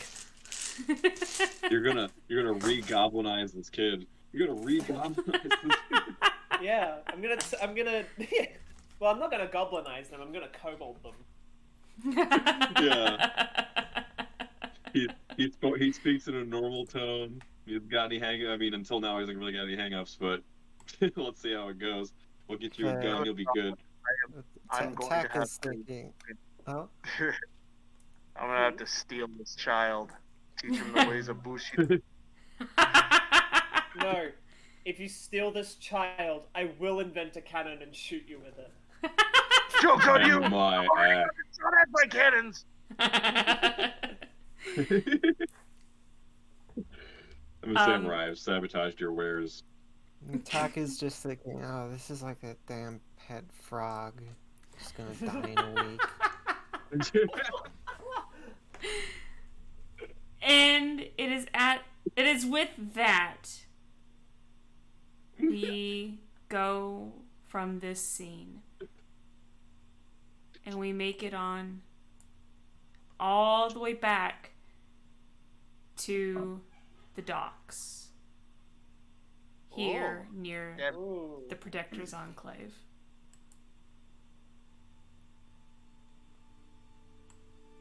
I think that's me, right? Yes. At the docks? That's right. Yippee! Yippee! I rolled, and I actually wrote on this paper, I said 1 or 2, third PC intro, 3 and 4, fourth PC intro, and basically I was just gonna say, was... What do you mean? Yeah. Yeah, I was gonna say flip a coin. Obviously, Garth's character, because he has a 10.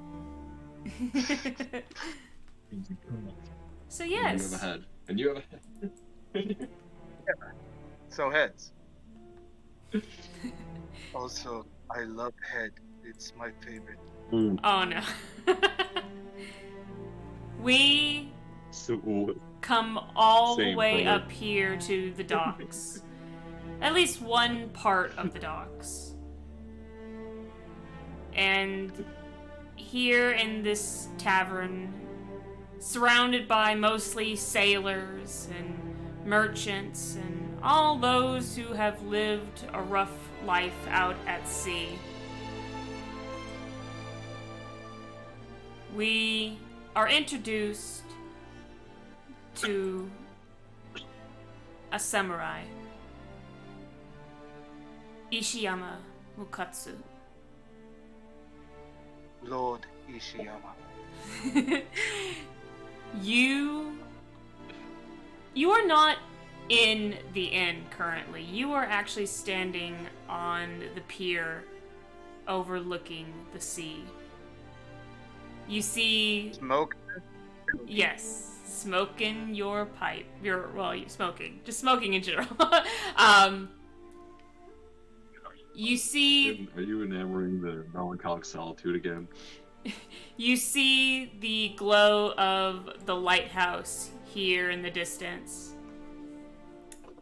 shining its graceful light upon those ships, leading them here to the shore.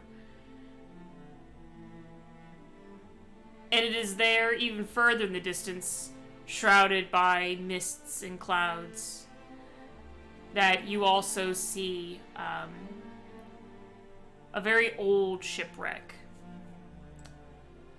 Yeah, barely visible, but it is there.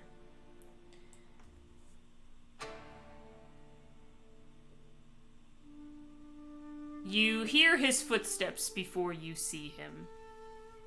You know who it is behind you. He comes over and stands beside you and stretches his arms overhead and...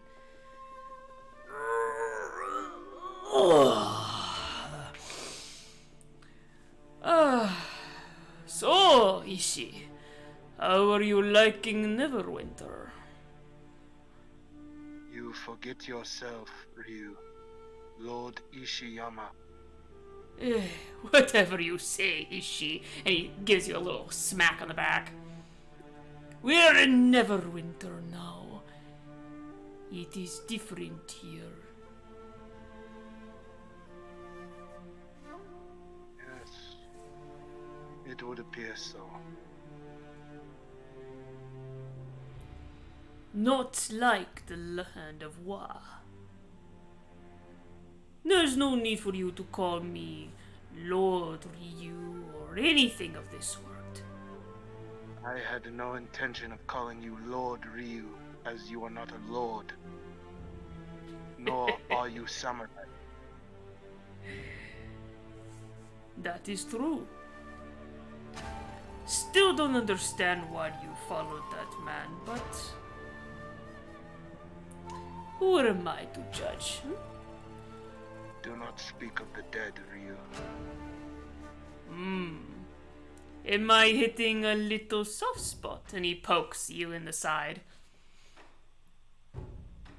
You may have gotten me out of... but I will cut you. Fair enough. But remember your place. You're in Neverwinter now. It is not like Wa. It is not like Karator at all. As he says that, he actually looks over and a few Neverwinter guards come through. And you see that they are talking amongst themselves. I would suggest you keep your head down, if I were you. Deal. At least for the time being. Don't want to give these men the wrong impression. Am I allowed to carry my swords out in the city? Luckily, yes, as long as you do not draw them in public. and especially on the guard.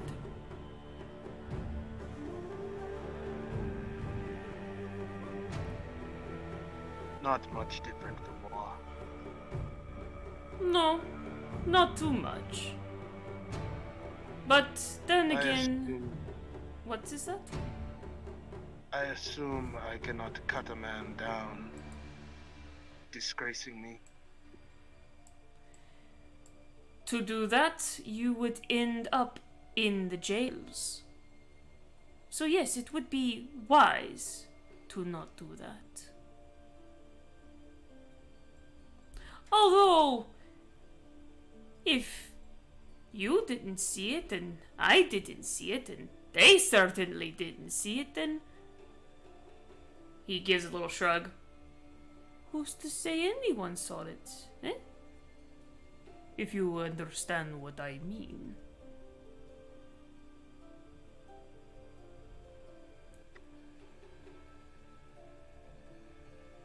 I believe I do. Good.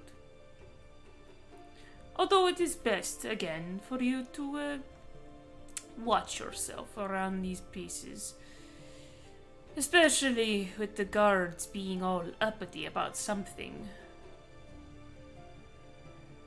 It's only been 4 days and they seem so alert. And I'm sure I would be suspicious, an outsider. Exactly. And I'd like to go back to sea sometime soon and not spend my eternity in a jail. And as he says that, you suddenly hear a voice in the distance, shouting, "Extra! Extra! Read all about it! Another headless maid found in the Tower District! Extra! Extra!" And you see a little halfling man running around with a big satchel on his side with a lot of broadsheets tied into them. And he's got a broadsheet he's displaying, and another halfling man is following behind him, carrying even more, and giving them out to people and taking a coin from them. And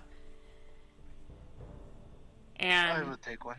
yeah, you make your way to the end of the pier, and you approach the halfling man. Oh, you want the broadsheet?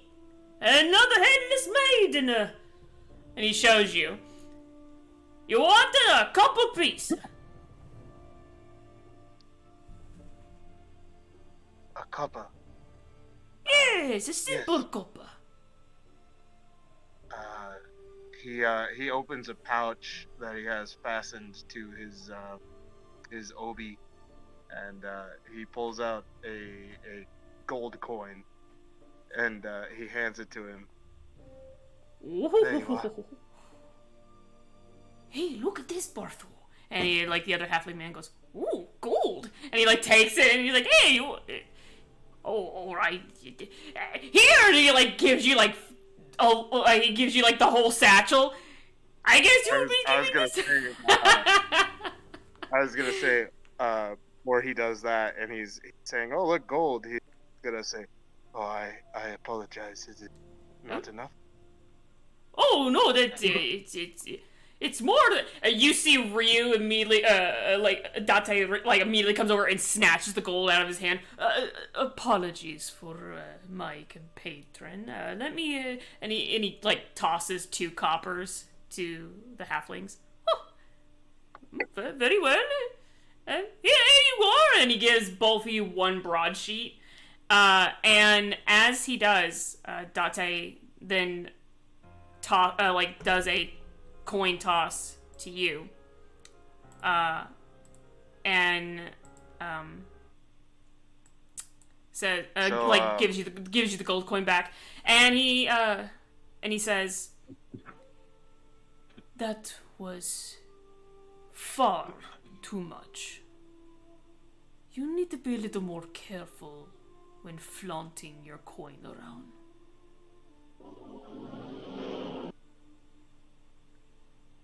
A line in the book of Bushido where it says any samurai who knows the worth of currency is not a good samurai. Damn.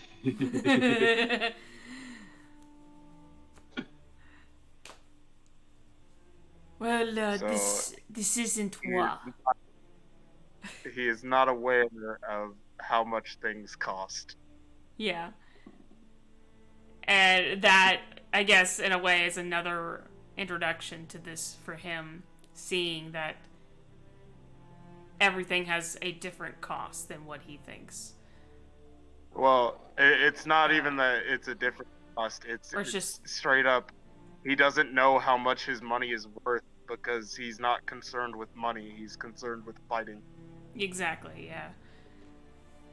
True Dungeons and Dragons player. It's like gold is for spending. Dante gives you back that gold coin. He's like, just don't be spreading your gold everywhere. He said a copper. A copper. Do you know how much a copper is? It's very cheap. It's dirt cheap. I do not. I will have to teach you these things. If Can you you put it in terms of rice? All right. It is worth literally a single grain of rice. No, I don't feel that is.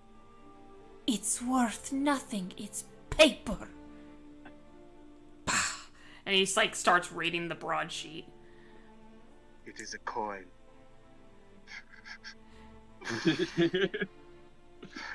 Damn. Philosophy. Ishi, you will have to learn the ways of this city. Lord Ishiyama, please. Sorry, just you stumbling. Fuck is my name? Who am I? Who am I? Go on. When he fucked you the gold, he was just like, heads, you owe me a kidney. You're like, what? And he just lands on his head. Ishiyama, please. No. Look here, Ishi, and he like points to one of the paragraphs on the broadsheet. And it states that I can't read English. You can't wait, you can't. Oh, that's right. You can't read common. You can only. That's right. You can't read. You can speak common, but you can't read it. Oh no. I can't. I was making a joke. Okay. That'd be really good. I was gonna say that was funny as fuck. But yeah, he points to it, and on this section, this paragraph, it reads that a body was discovered, very early, yesterday morning, posed, elegantly, beautifully in a beautiful dress, a bloodless corpse, of a headless woman was found in a alleyway in the Tower District. Had I my vision, we could find him in 2 days. I don't know. He reads further on, he says, and you both read further on, and you find the paragraph where it states that this, the butcher, has been at large for nearly a month now, and has yet to be caught.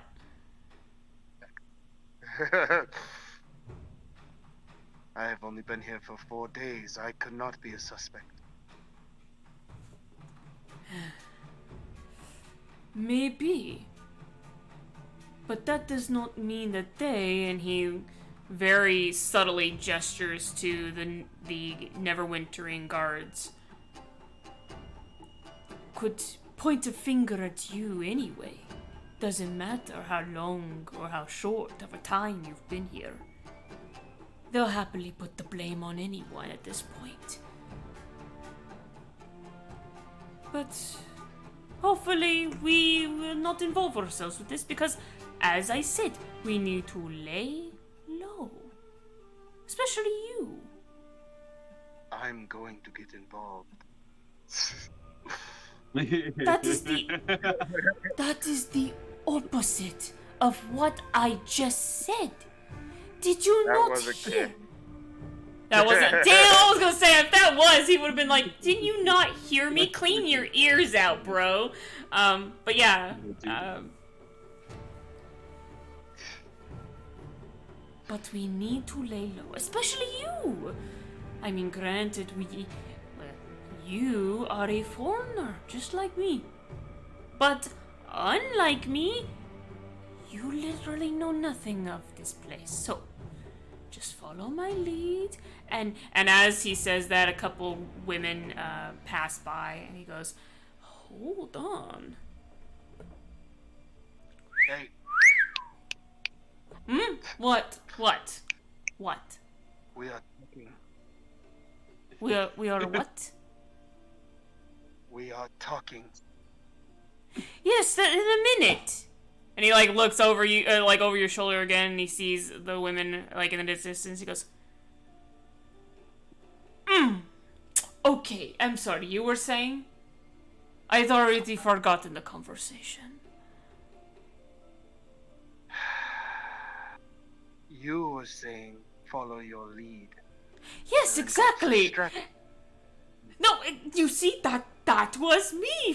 You must follow the lead. And he then grabs you by the arm and he leads you over to the tavern, where these two women have made their way into.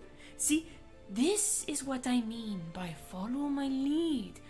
You see winches, you go after the winches. You tell them stories about where you're from, they swoon and maybe allow you to enjoy a single night in bed. I'm just saying, it'll be great. Just trust me, my friend. I have no interest in women of this land. I'm sorry, you what? I have no interest in the women of this land. I am taken aback by that, Ishi. I mean, they are pretty fine specimens from here, I mean. I am not here to look at women. I am here to get soldiers. Right. For your big old army of returning at Wa and taking over the whatever it was you wanted to do back at Wa. Yes. Well, the Shogun. Yes, I remember the Shogun. Take down the Shogun. Blah, blah, blah. If you really want to do that, then maybe head over to the Fighters Guild. I don't know. It's on the other side of town in the Merchants District. If you really want fighters, go there. I mean, it's not as if the soldiers of Neverwinter are going to help you. You have to pay adventurers to do it for you. I guess, I mean, what more do you want from me?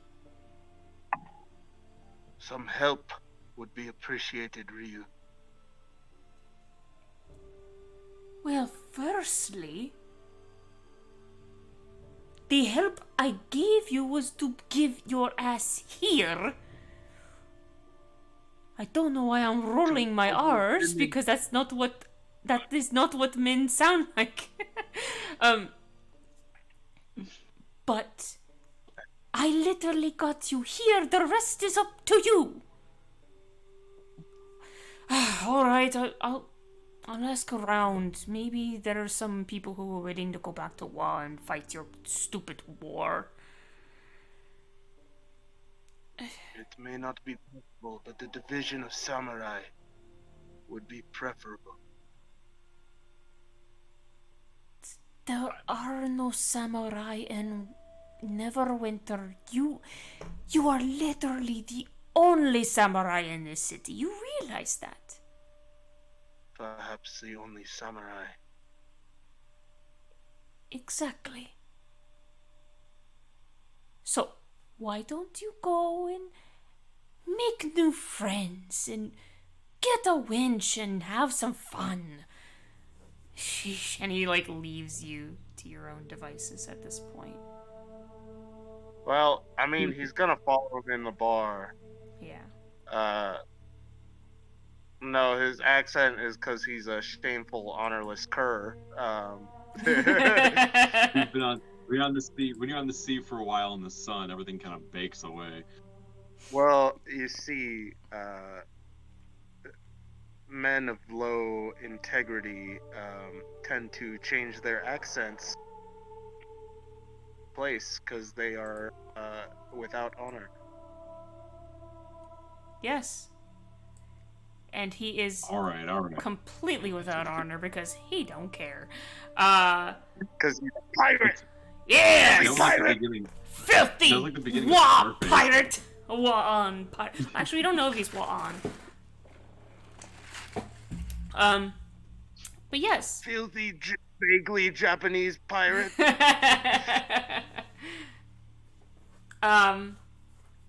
Yeah, you follow him into the tavern. And it's full of other guards and a lot of, again, sailors and things like that. And you see a few very beautiful women in here, as well as some others. Just lots of people from all sorts of walks of life. You see blacksmiths. You see, of course, like I said, sailors and merchants. The guards, a few guards also drink here. And then you see a man in a long black coat. And it's a Benadryl man. And he is standing, talking to a couple guards.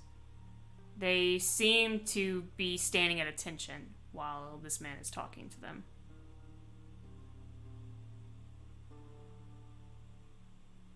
Who is that real? Who's who? Oh, that one in the black coat? I don't know. I've never seen him before. And I've been here to Neverwinter many times, but him? What good are you? Well, I don't know every damned face here in the city. I only know the important people. The winches, the bartenders, and also a good place to bunk for the night. I mean... Also good food. You should probably go to the the Moonstone Mask sometime. It's expensive, I'll admit, but the food is to die for. But as far as the guy in the black coat, I don't know who that is. Never seen him before. Does this bar at least serve sake? He puts his hand slowly on your shoulder. Ishi.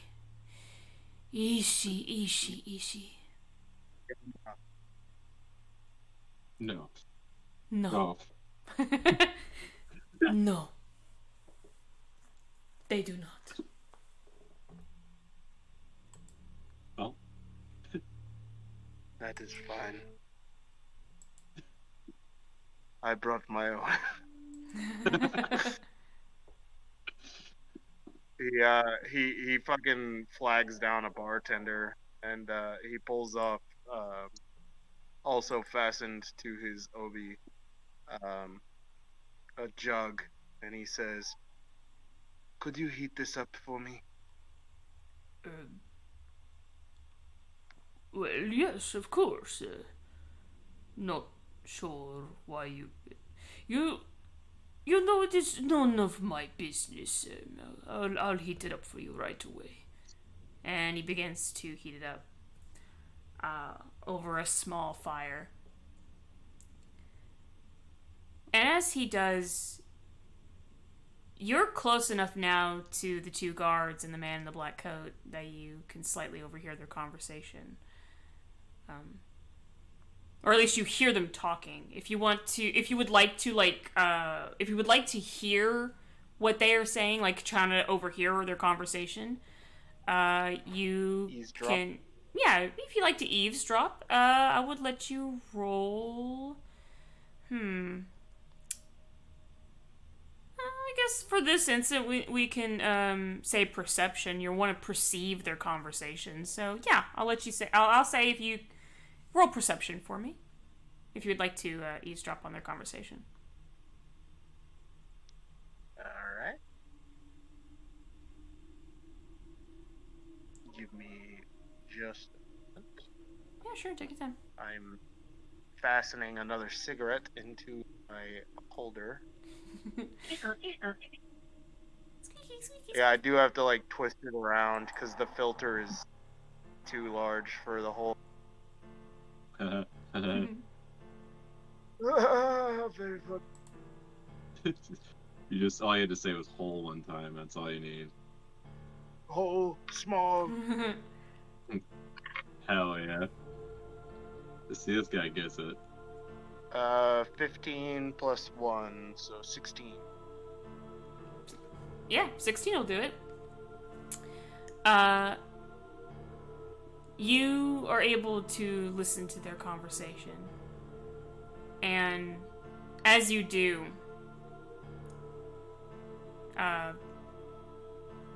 you overhear the guards first. This is getting worse and worse by the day. The women... It's as if he's taunting us now. Posing them. What does it mean? Why the pose? Why making them look like angels? And why is all their blood...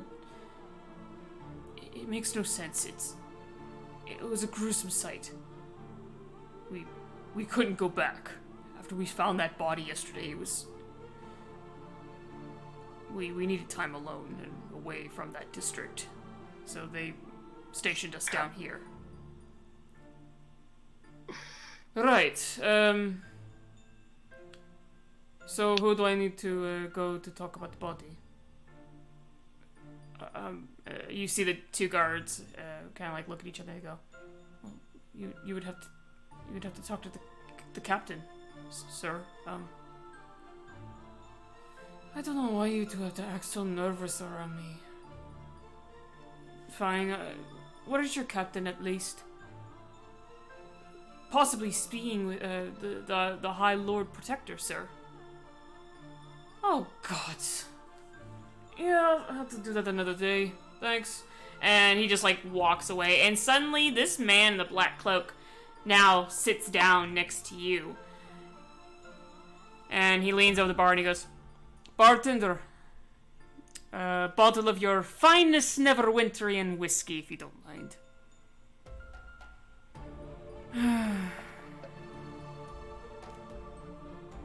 What are you looking at? Excuse me? I'm sorry, making small talk. I thought you were looking at me. I wasn't checking you out or anything, Babaka.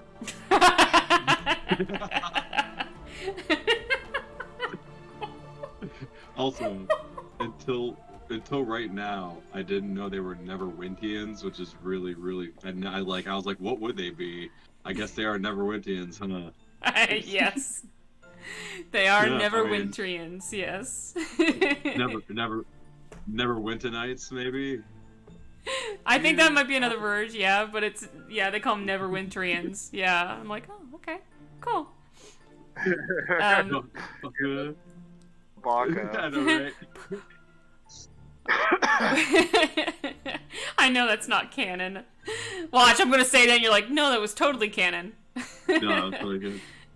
But yeah. Anything that sounds remotely like a joke. Oh, I know. Probably isn't canon. Oh no, I know it isn't. I know it wasn't canon. I was like, you said Baka. There's no way that's canon.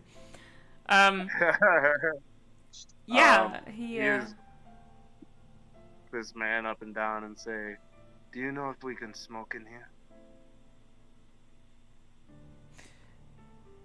I mean, look around you, and you actually do. When he says that, you do look around. You see a few dwarves in here, and they have these long pipes, and you see them smoking and like pushing some tobacco into their smoking pipes and actually lighting them. You also see some women holding those. I don't know what they're called, but it's basically like a cigarette on a nice long, like Cruella de Vil, similar to that. One of these? Yeah, exactly. One of those. One of those. Yeah. I think Mukatsu uses it because he's wearing them. Yeah, exactly. And but yeah, you look around and you do see these other people in the tavern smoking as well. And I have to turn the camera off because my phone is dying. No.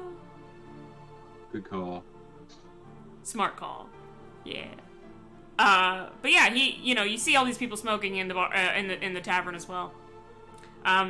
It seems, however, that the majority of the smokers are away from the bar, like the bar top. There's like one or two smoking near the bar where you're sitting, but not a lot of them are there. Possibly to try to keep away from the open flames as much as possible. And smoke as close to the flammable booze as possible. Yeah, exactly. Mukatsu, he pulls out a pouch and some papers and begins to roll a cigarette. Would you like one? Oh, no thank you, I don't. That's not my vice. I'm more of an alcoholic, as you can see. And the bartender actually comes over with, not only does he bring this man a nice glass of whiskey, but he also brings back your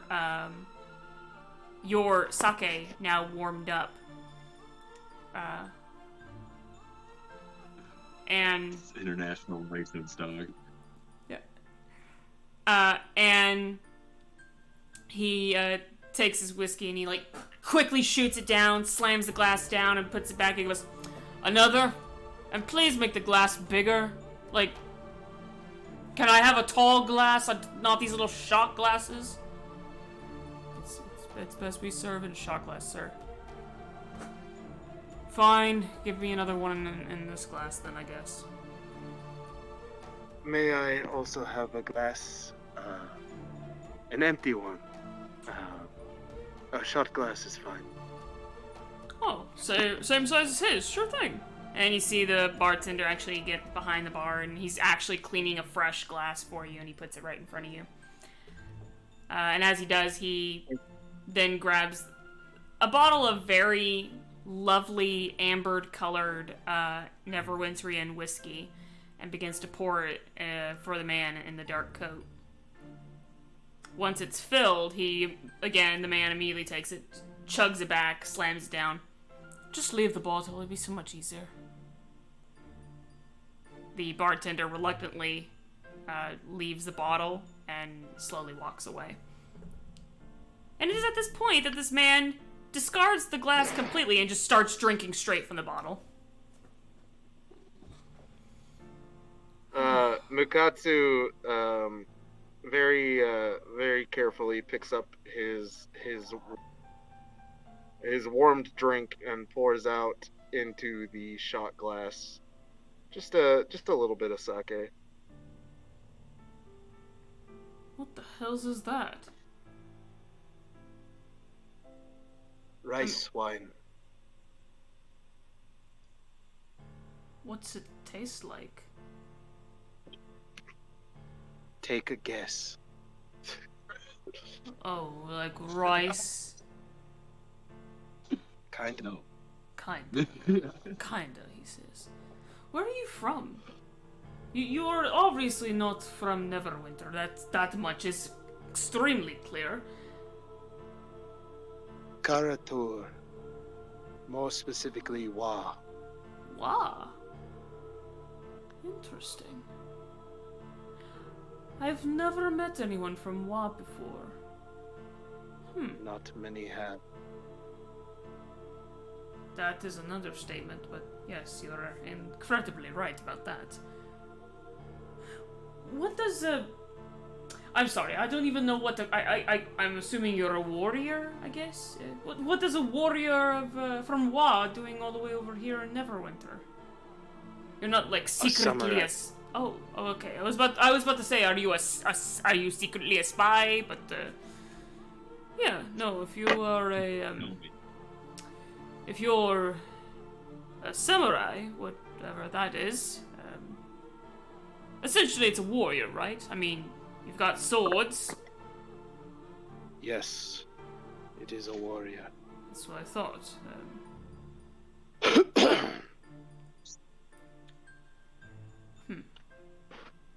So I am in Neverwinter, searching for soldiers to go back to war. Really?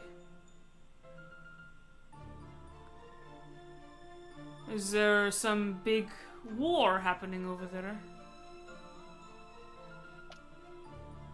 Something like that. Right. Well. Well, good luck with that. You don't happen to know hire men, do you? What a question. What a well, I mean, I'm that glad. question's even more than you think it is. Yeah. I think I lost something in translation here. Warriors. Hire warriors. Oh, mercenaries then. Yes. Well, yeah. I suppose if you really are looking for very good and stable warriors that you can count on, I'd go over to the Grand Emporium. They provide all sorts of things, from wild beasts and mercenaries. You definitely could perhaps see if they'd be willing.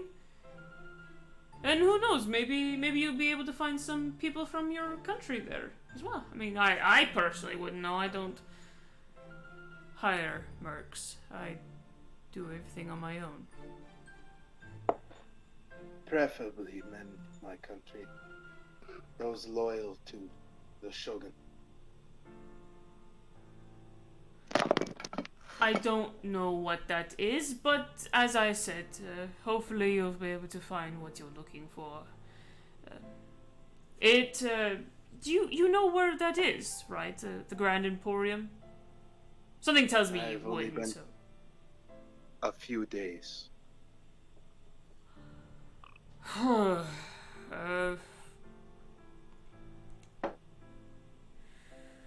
Well, I have to head back to my place, so I suppose if you'd like, I could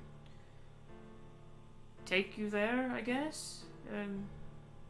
I mean... That would be a great kindness. Yep. Great.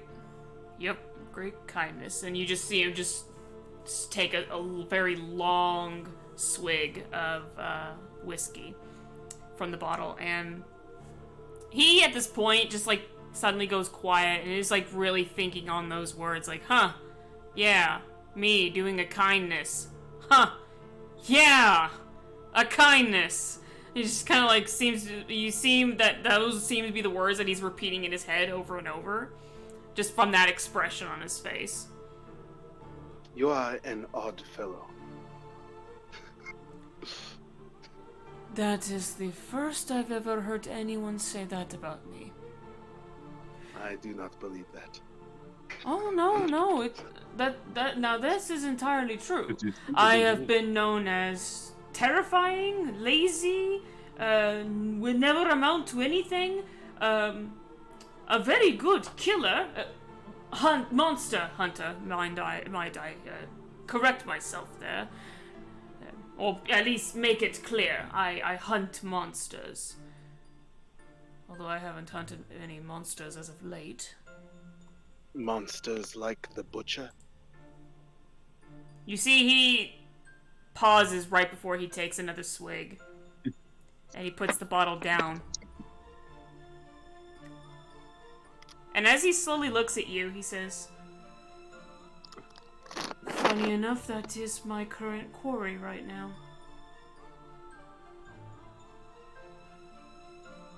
It would seem men are monsters. Yes. The worst kind. Sometimes the monsters outside the walls... the walls do not protect you from the monsters out there. Out there in the city, that is. Sure, they protect the monsters outside the walls, but they do not protect us from the monsters within.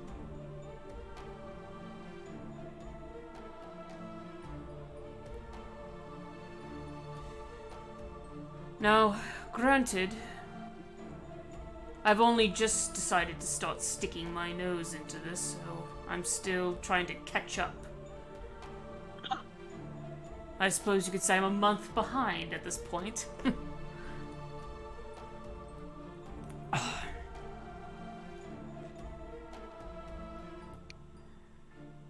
Well, every investigation must start somewhere.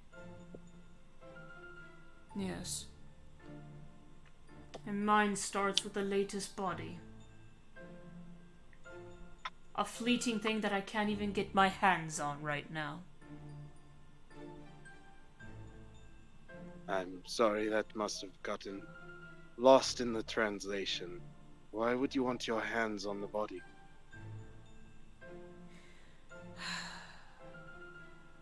It did. The reason I want the body is so that I can investigate it. Find out how she was killed.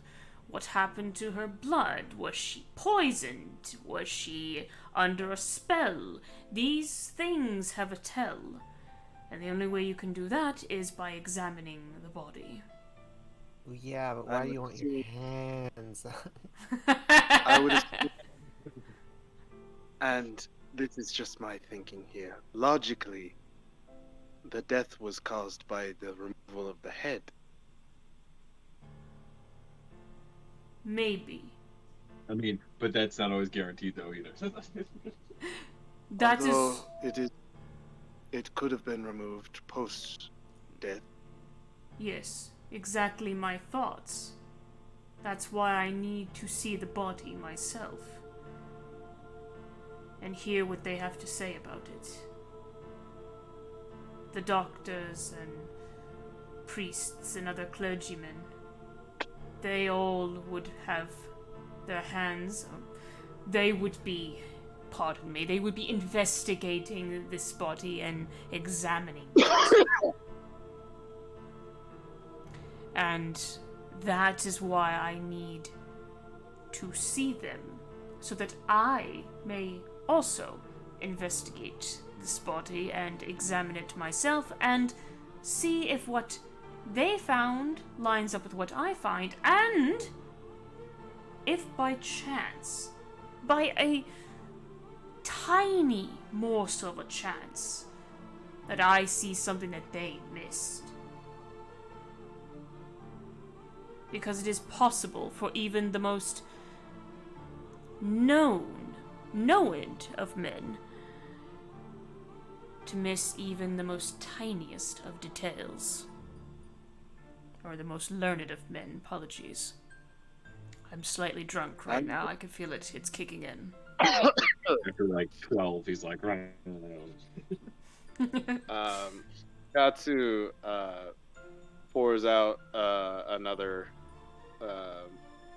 little shot of sake and says, "Here, would you like to try some?" He looks over at your small glass of sake, and he looks up at you. Only if you try this bottle of whiskey.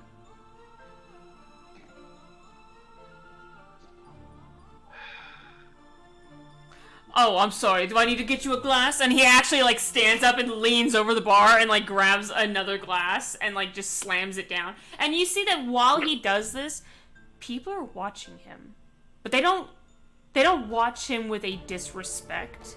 They actually watch him with a fearful respect.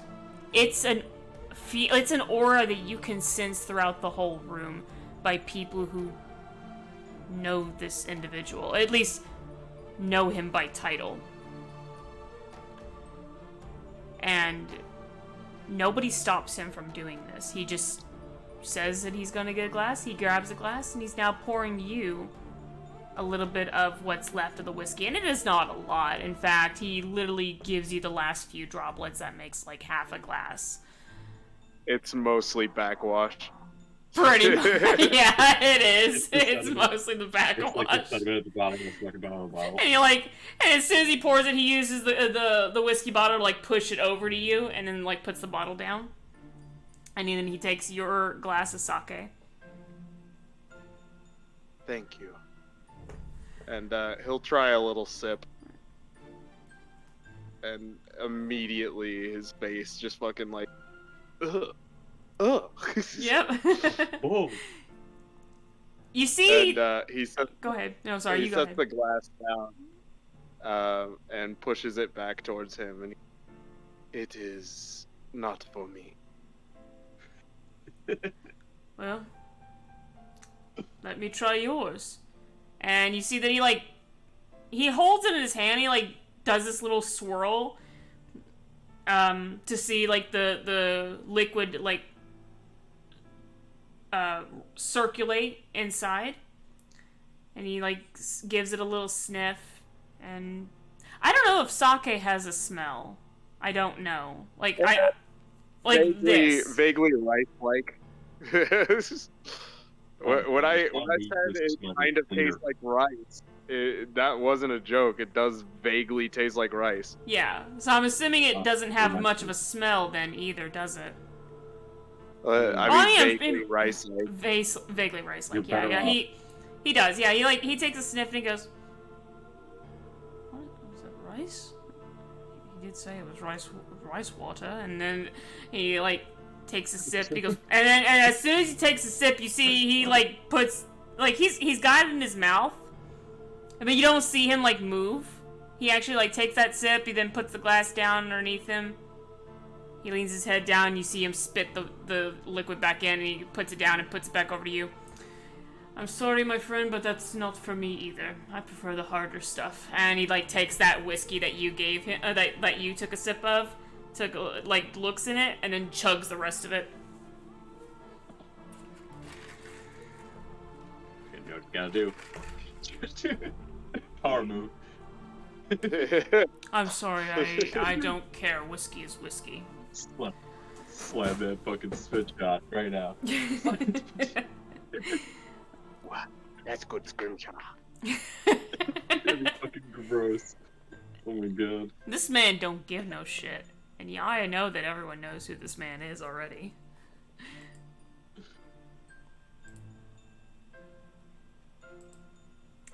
Yeah, he... Now, I believe you mentioned showing me to where I might find warriors. Yes. Yes, I will. I am... You are a skilled killer. Correction. I am a skilled hunter. Are you for hire? No. Well, I mean, it depends, really. You want me to go back to your country with you and fight a battle? Then for that alone, my answer is no. I cannot leave Neverwinter.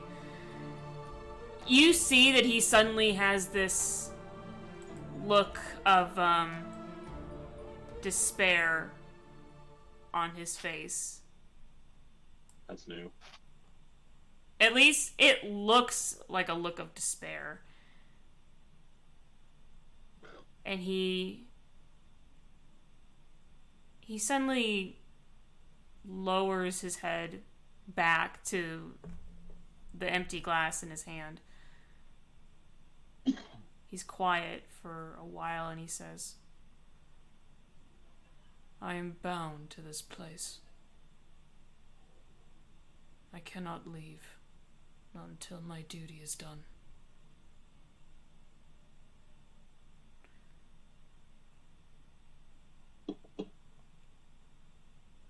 I understand the importance of duty.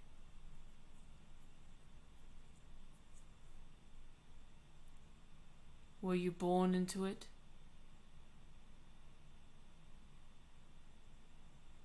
My family was protectors of a higher family. So yes, in a way, I was born into the life of duty. But any good samurai war duty to the shogun, duty to his lord, duty to his family, his house. So I understand.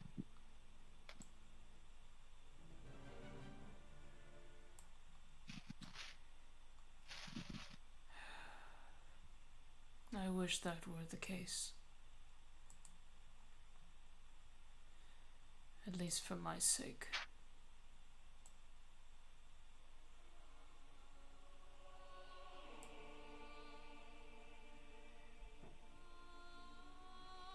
I was born into this life, same as you. My family, my father, my grandfather, their parents, and their parents' parents.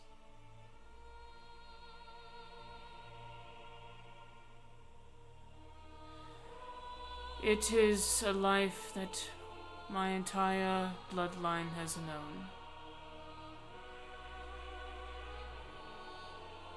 You see he winces a little bit, and he, like, rolls his shoulder as if remembering something.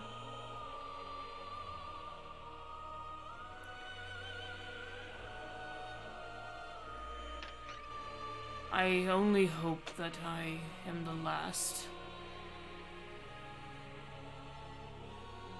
It's not a life I wish upon anyone.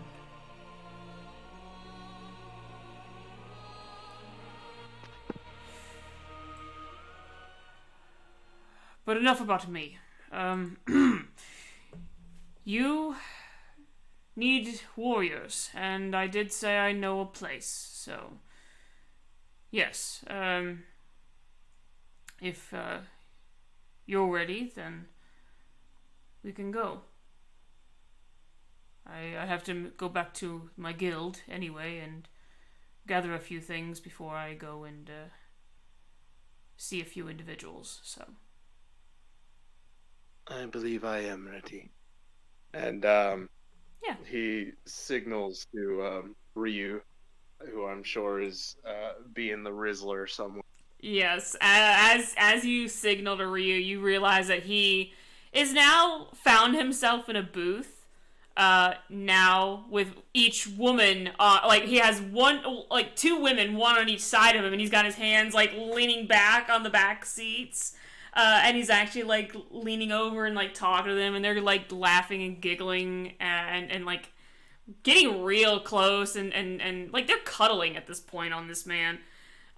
So he's completely ignoring you, and is just entertaining these two ladies. And in fact, it is the same two ladies that he had like seen before and had followed into this tavern.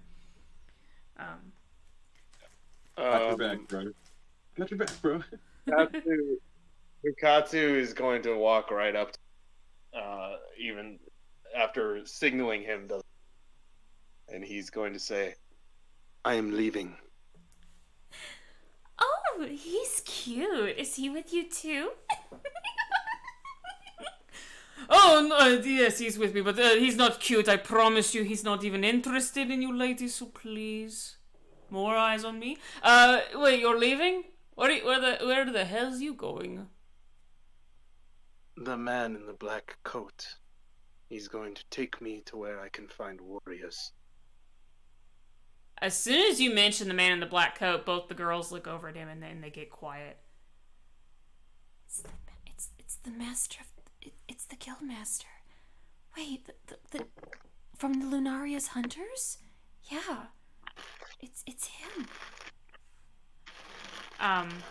And as the man in the black coat approaches, both the women get real quiet and like just suddenly sit there and like kind of look away. They're not like acting as they were before. They are now just very respectful, but not making eye contact with this man.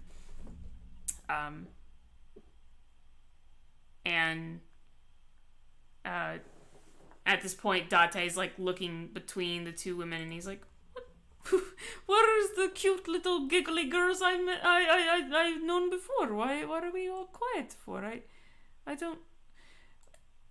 Oh look, now you come over here and you ruin everything. Like, these ladies were having a great time. We were having a good time. Friend of yours? Have some respect for you.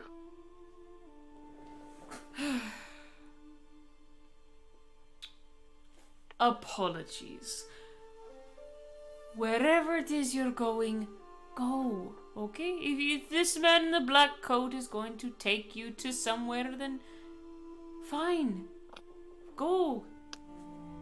At least let me enjoy my time, please. Some friend, huh? Yes, he is certainly something.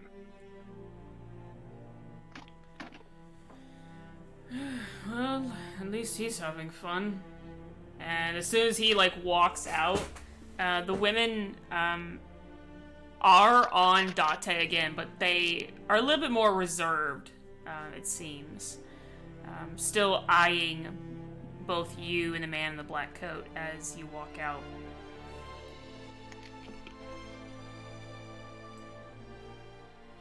I ought to keep you around. You seem to silence his companions.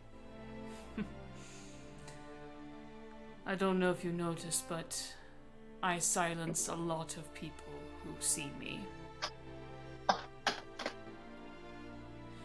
And it's not even really me that does it, it's...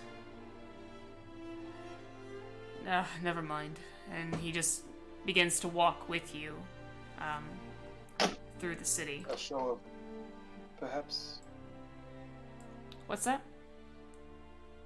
A show of respect, perhaps? Yes. But again, not toward me, not really. It's more or less my family bloodline, I suppose. They all knew my grandfather and my father.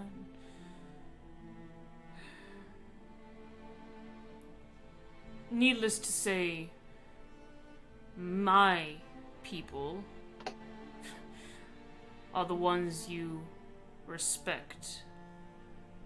Although honestly, I don't think I deserve any of it, but whatever. It's not my place. They want to act all quiet around me, fine. It's neither here nor there. I apologize for my rudeness, but there have been no introductions. Possibly because at first I really didn't want to give any, but seeing as we are now traveling together, at least for a moment, I suppose. You are from a distant land, I will allow you to introduce yourself first. It's only a custom. My name is Ishiyama Mukatsu. Ishiyama is fine. Ishiyama. An honor. You see, he like slightly bows, but he's got like this slight hunched over look, even though he's like standing very tall. How tall is Mukatsu again? Is he like 6'1" or 6'2"? Oh god, he's 6 foot something. Yeah. Well, whatever the case may be, whichever inches he is, you see that this man stands at a full 6'1". And even though he is standing at that full height, you see that he's got his like shoulders slightly slouched like forward, so he's got like this really weird hunched look. Oh, not really. It's not really weird. It's just like a slight hunched look. Oh, he's 6 foot nothing. Oh, he's 6 foot nothing. He's just straight 6 feet. All right, yeah, this man stands just an inch taller. But yeah, he just like gives you a slight head bow. He doesn't like move his body; he just bows his head slightly. I'm Mason Gilliger. And now everyone clap in the background, nice and quietly. Mason's been officially introduced. Ah! Yay. I love that quiet. Yay. Anyway. Ishiyama is going to do a very deep, respectful bow. And did you say Gilliger or Gallagher? Gallagher. I think with his accent it sounds like Gilliger, but it's because it's Gallagher. Yeah. But he pronounces it Gilliger because of his accent. Very good to meet you, Gallagher. Mason, please. Gallagher was my grandfather. Your customs are strange to me. You want me to call you by your family name?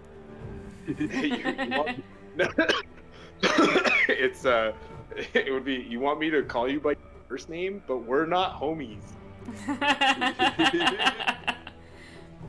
Your customs are strange to me. Where I come from, we go by our family. And I assume Ishiyama is your family name? In a sense. Look at the big brain on Brad. Huh. Honestly, this entire time I thought that was your first name. But... It is the name given to me given to my father by the Lord. Oh. That is... alright. Well, yes, while our customs may seem strange to you, we normally go by first names here, but if that is how you would prefer to be, if that's what you prefer to be called, then that is what I will call you. Ishiyama it is. I am already liking you more.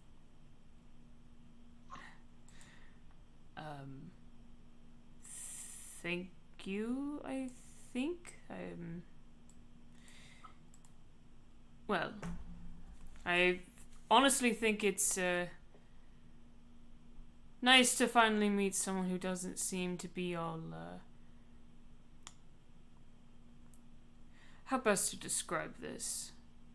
You know nothing about me, and I think that's what I like the most. So you don't look at me and are forced to give me respect. You just act as you are. So, thank you for that. I mean, it's not forced respect. It is just straight up respect for the sake of being respectful. Yes, but he does not understand that. He thinks that you're just being nice to him and treating him like a normal person, when in reality this is just you being you. He doesn't understand you very well either, as you can see. Because as other people, they don't say anything to him. They just answer his questions and they stay quiet and they stay out of his way and they don't look at him. Whereas you, yeah, you give him respect, but you at least treat him like to him, you treat him like a normal person. So. Yeah, I mean, I offered him a cigarette, I offered him a drink, You know, Yeah. now we're best friends. Now we have a buddy cop movie. Now I'm on a first name basis with him. We're gonna be in a G6 soon. It's gonna be good times. That's like fucking third base for Japanese people. Fuck. Can I borrow your car? I don't have one. But yes, he leads you all the way from this upper section of the harbor area and over. I can't remember what bridge this is. I know one of them is the Dolphin Bridge and one of them is another bridge, and then I can't remember. But we're just gonna pretend for a second that this is the Dolphin Bridge because I know one of these is the Dolphin Bridge. So he leads you over the bridge. Every other consecutive bridge is more threatening than the Dolphin Bridge. Anyway, but he leads you over one of the first bridge, and you guys have to be slightly careful and stay more or less on the sidewalks here, as the horse carriages frolic to and fro, carrying their wealthy along. And as he leads you down into the merchants' district, he leads you over to, where did I say I was gonna have it? Oh, this is where I was gonna have it, okay. He leads you through the market stalls and things, and you can see that these are, the tents here are full of people who are from all walks of life. It seems like they are from yes? While traveling, I will say, Ishiyama is making a point to stick to the left side. Mm-hmm. So walking on the sidewalk, Walking on the sidewalk, he'd what? He'd be on the left side of the sidewalk. Oh, okay. Yeah. Keeping his swords close to the stalls. And there is a lord. I'm sorry, you broke out again on that last part. Fuck! I'm sorry. That scared me. I said he's keeping his.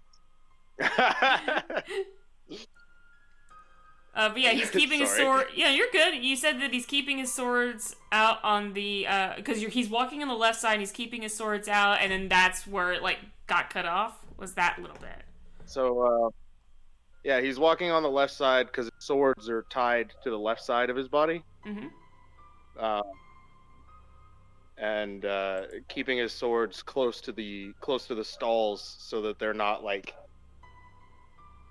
it's just so they're not on the side of the. Oh, I see. On the side of the street there. Gotcha. Yeah, he's keeping his swords, next to the stalls, and there is a lore. Yeah, absolutely. Yeah, and it is as you're traveling with Mason, and people are coming to from, you actually see that he,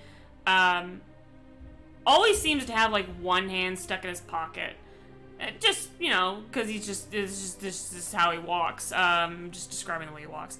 And as, you guys are walking together, there are some children that run by him, and as they run past, you see that he throws himself back just to kind of get out of their way, and as this happens, you see the glint of a very unique pistol sitting on a special holster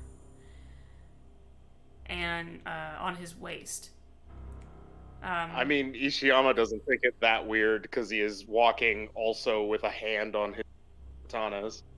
Yeah.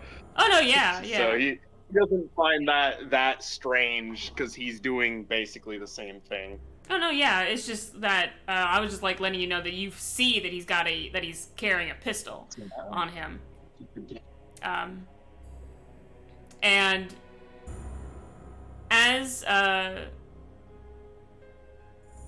as after the children run past, he then like looks inside his coat and then like adjusts it a bit, and then begins to continue walking. And as he does, he brings you all the way to this building right here, and as he stands at the foot of the steps with you, he points up and he says, "This is the Grand Emporium. I think over 300 or so years ago, its location was somewhere else, but they decided, oh no, it's going to have to be in the heart of the merchant district, so here it is. As I said, they have all sorts of things in there, from mercenaries, as I mentioned, and apparently some wild beasts as well, so be careful not to get your finger bitten off by some creature. Not sure why they would like to sell wild beasts, but it's not my business." I do not intend on sticking any of my appendages inside the cages. That's good.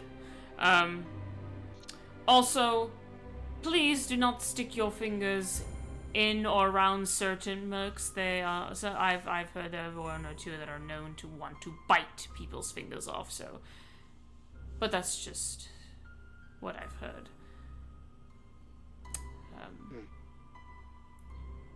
Well, I suppose this is where you and I part ways. Huh. It's funny, actually. I didn't think I'd actually be sad for once. I'm kidding. I'm being slightly sarcastic here. I'm sure we'll meet each other again sometime. Or maybe never. Maybe this is our only chance to meet. Regardless, I'm glad I helped you with what you needed. Yeah, Mukatsu was just a red herring character.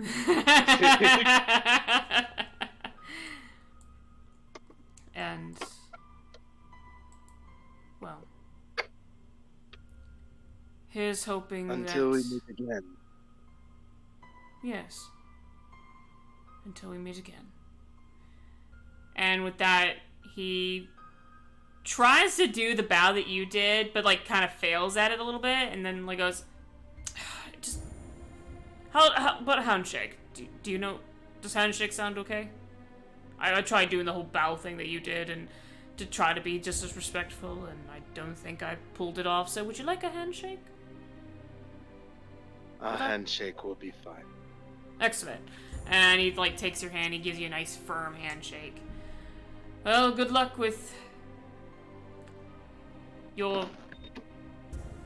Well, good luck. And he then turns around and then begins to make his way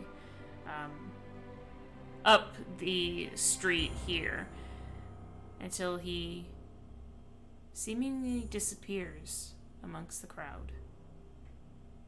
Well, that was weird.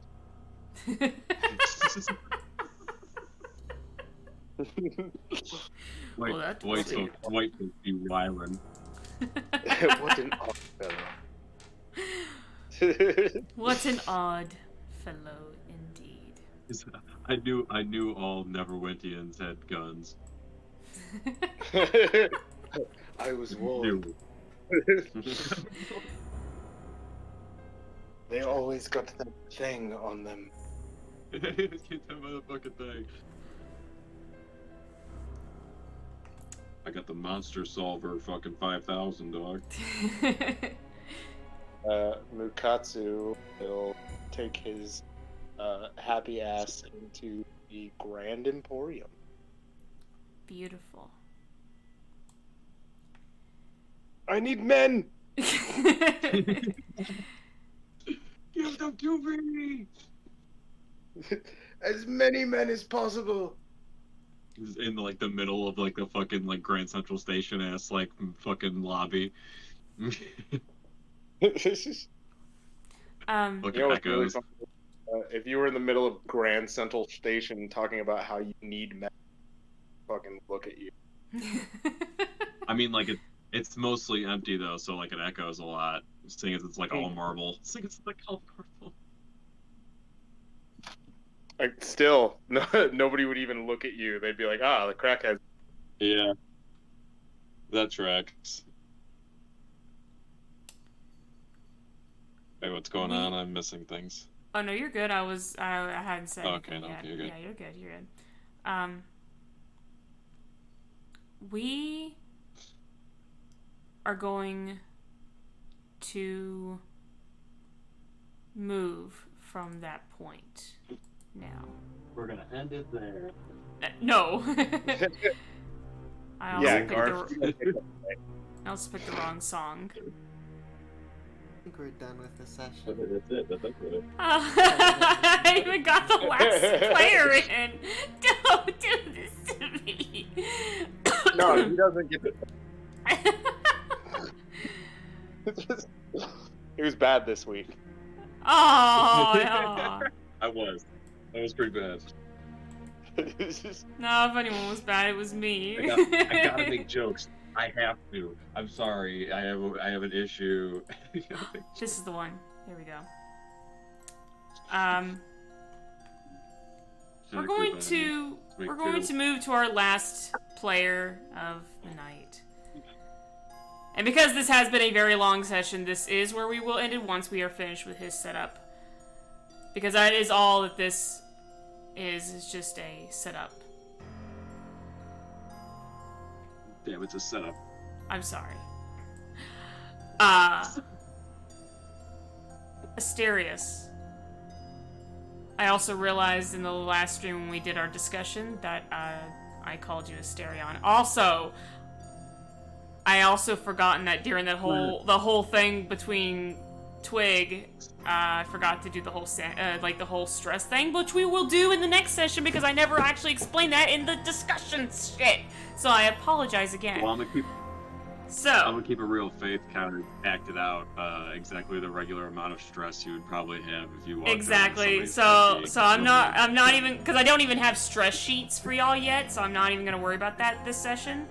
So let's just say again that this is just the setup. But yes, we move back over here to the Beggar's Nest, but we are now more or less toward the lower section of the Beggar's Nest, where the entrance and exit to one of the many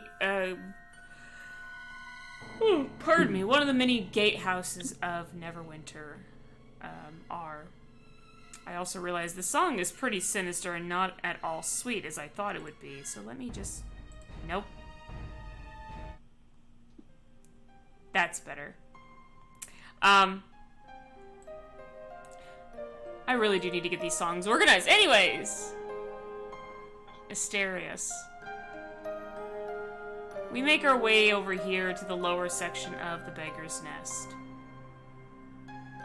And it is here where, in a very small herbalist hut,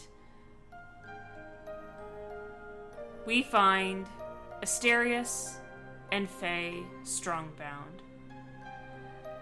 Faye has already began to grow a little garden of herbs here. This herbalist hut was abandoned, and you two, after having entered this city, have reclaimed it as your own. Or have claimed it as your own.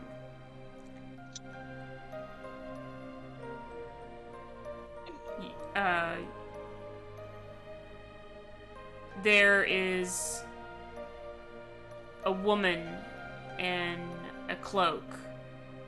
She carries daggers and other sorts of weapons on her. She kindly takes a small pouch from your mother's hands.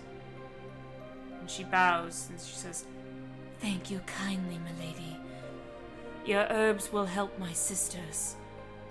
I pray we can do service again with you soon." And the woman in the cloak walks away. And your mother gives a little sigh. And she turns and looks at you and she says, "Well, that's the last one for the night, I think. To know. I'm always worried about how these could go poorly. Well, they're not too terrible, my son. They don't ask for much, and we don't ask for much in return. We help where we can, that is all that matters now. Just worried about that people know where we are. Oh. You see your mother come over to you, and she reaches up to you, and you lean down so she can caress your face. My dearest son, fear not. They will not find us here. We will stay here, and we will be safe. We are inside of a city's walls now.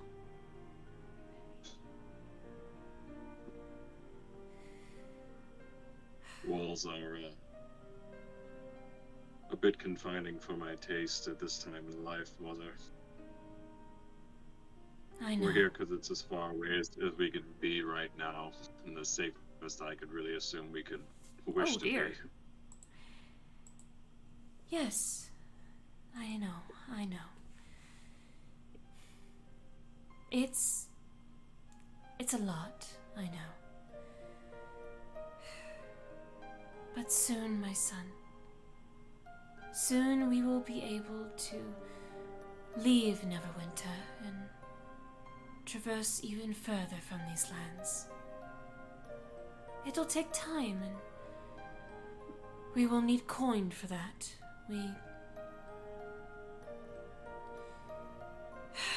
It will take a long time, but I'm hoping to be able to somehow ingratiate myself in the city in some way, shape, or form, get myself a foot in the door somewhere so I could get some kind of foothold first, maybe to get some money to get out of here, but short of that, I really have no other plans. I know. I know only a couple things well. Yes, it will be fine though, my son. Besides, we will make do. And those women in the cloaks, they always seem to need herbs. And surely there could be some folks here that could need your protection. Although it seems most of it will have to be freely given at this point.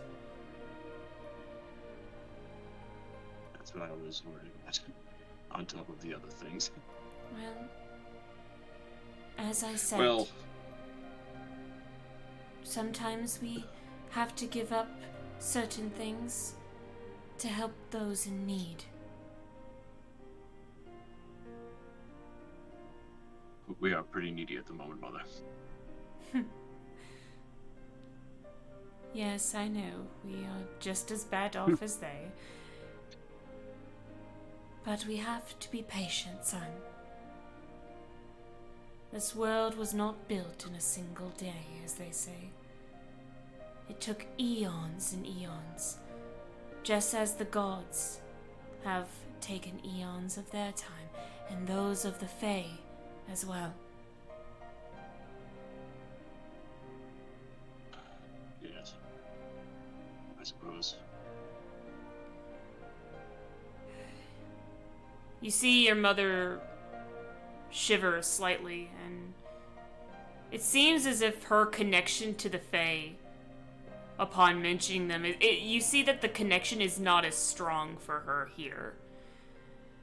It seems that over time, her connection with the Fae have weakened, and thus your new objective is to go across the sea in hopes to find a stronger connection. It's for her to find a stronger connection with the Fae, in hopes that that will be both of y'all's final destination. Right. Or at least like a fucking They got like gates and shit to go there, and they're not very easy to find more times than that. Yeah, and that's what she's hoping for. That was the point of her journey through this, was to take you and her through one of these Fey gates for you both to live out the rest of your lives. I'm just trying to make sure she stays alive currently. That's my fucking goal. That's my fucking goal. Secondary goal, be vaguely successful so we can get out of here. Oh, my son. You look a little weary. Do you need some aid? I'm alright. Other than being weary, I am stock healthy, I believe. Well, I suppose now... Well, yes, of course. We should probably head inside now. It's getting quite late. And as you both head inside, another voice in the distance calls, Excuse me?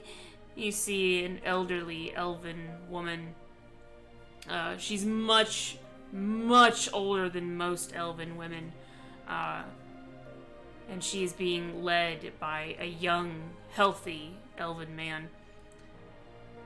Great-great-grandmother, please. You must take it slowly. Oh, pish posh, I will not take it slow. Please. I need a little aid. I heard there was an herbalist here. Yes. Yes. My son. Let me help these folks, and then we can head off. He's a warrior boy, that boy. Among things. You're a minotaur. You see that she's like squinting and she's like adjusting her little eyeglasses, and she goes, Yes, you're pretty tall, minotaur. I didn't know that satyrs could have minotaur children. You're quite an astute, small woman. Please forgive my grandmother. She's not well, you see. I think we all have our problems. It's okay. I can still whack you with the side of my walking cane, you little whippersnapper. And you too, big moo-moo man. I apologize. That's right, you treat your betters with respect. You see that your mother is just lightly chuckling in the background. Forgive my son. He is only trying to lighten the mood. Asterios, if you would be so kind, I would like for you to go fetch some more water. Not the water further into the district, but more toward the better side of town. I know it's quite a walk, but would you do this for me? That would be totally fine. Thank you, dear. Since you have been here for more than a couple weeks, you have learned that most of the water up here in this section of the Beggar's Nest is awful. It's god awful. Whereas most of it from here have been brought up from underground reservoirs, so they are much more fresh. They just are a lot further out than for those who need it readily up here. Yeah. And for you, the fucking piss out of that.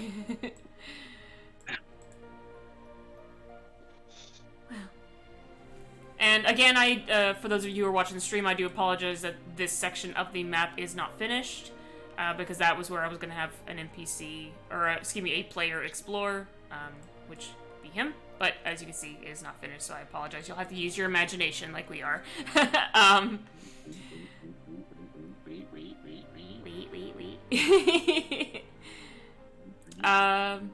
So yes.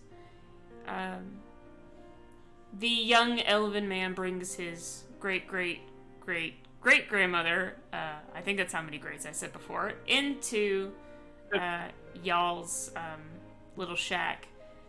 And you make your way throughout the Beggar's Nest, in the Chasm district, and you have come to see just what the Blood Drops gang does to people who cannot pay the coin that is required.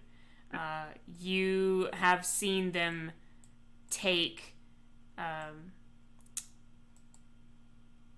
their children, or even force them to cut off a finger or an ear, or whatever it is that they deem a perfect price.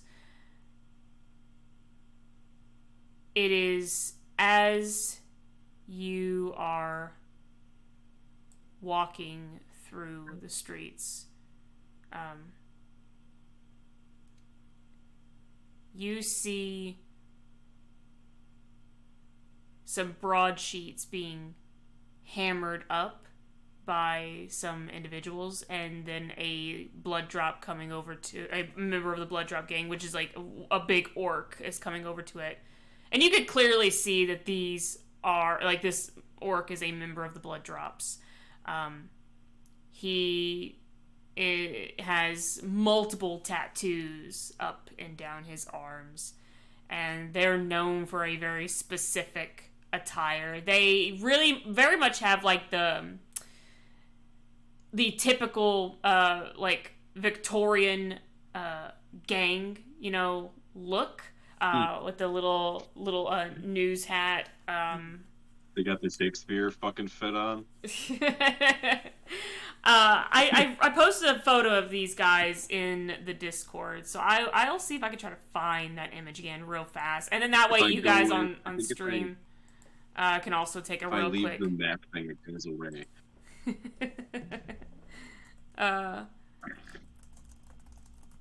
I remember saying that Mason will owe them something, but then changing that thought. Yep, here we go. So for you guys on stream, this is basically what the members of the Blood Drops gang look like. This is just a typical look for them, so that way you guys have an idea of like what they look like here. So yeah, they are very big, beefy orcs, of course. I promise that was not meant to rhyme as slightly as it did, but it did. But yeah, you see someone had put up a couple broadsheets of BBs, orcs. No, of the recent murder, and as you approach one of them, you see on the other side that one of the blood drops have actually grabbed this broadsheet, and they're both, and like two of them are reading it over. You hear them laugh about the whore. Of course she died. She probably was pretty good in bed before he took her head. And they just like ball up the broadsheet and toss it over their shoulder. This broadsheet is the same one that Ishiyama Ukatsu had read. So there's no reason for me to relay to you what it says. It's basically the same information. Yeah. And that this string of murders have been going on for a little over a month now. And the murderer has yet to be caught. Wow. You make your way over past the chasm and into this section of Neverwinter. And when you do, you find the well. Again, it's really hard because I don't see the visuals, so I'm just like, there's a well here. I know there's a well here. There's clean water here, but I have to imagine it. So yes. It's like Sim City, except you haven't like put anything there. Exactly. It's really very much like that, and it's not easy, but I try my best. I can mentally. You kidding me? I have to use my imagination. What the fuck is this? Yes. How dare I have to imagine things? It's not easy, but we all have to try. Something smells good. I'm sorry, I got distracted by smell and food. Yes, you make your way here into this section of the city, and you make your way over to the well. Yeah. And as you do, you are greeted by a young woman. A half For what it's worth. Yes? The whole way here, can I have had, like, be very attentive around me just to see if anybody was really eyeing the fuck out of me? Oh yeah, like if you would like, I would say you would roll perception. Yeah, if you'd like. It's hard not to get people to look at you, but if anybody was actually looked like actually spending too much time doing so. Yeah, absolutely. That is a 17. That's a 19. Actually it's 17 plus 4, so that's a 21 plus 2, so that's 23. Actually, I'm fucking what's it called in perception? Oh, you have you're proficient? Is that it? Yeah. Wow. Okay. Yeah, you've been in Neverwinter for about 2 or so weeks now, so you have learned how to keep a good eye out. And for you, luckily, this time around, no one seems to be giving you that look of, I'm going to stalk this person down. In fact, a lot of people who have seen you, especially those who have never met you before and have seen you for the first time, they give you a wide berth. They are not comfortable seeing such a large minotaur here in the city. In fact, it's almost rare to find a minotaur here. just somebody yeah, it's like you never see one, and all of a sudden there's one just like walking down the street every day, like, hey, what's going on? Yeah, and they're like, oh fuck, yeah, steer clear of that dude. And a big motherfucker right there, boy. So yeah, they just avoid you because they are just terrified. They're like, oh god, there's this fucking huge ass minotaur here. I'm getting the fuck out of here, bro. I wouldn't go out of my way to acknowledge people, but if I make eye contact with people, just make like an affirming nod, pretty much, and that's about it, and keep it moving. That's right. You make your way. I don't want to make too many friends as of right now. Yeah, no, it's fine. You make your way over to the water well here, and as you do, you see a beautiful half-elven woman.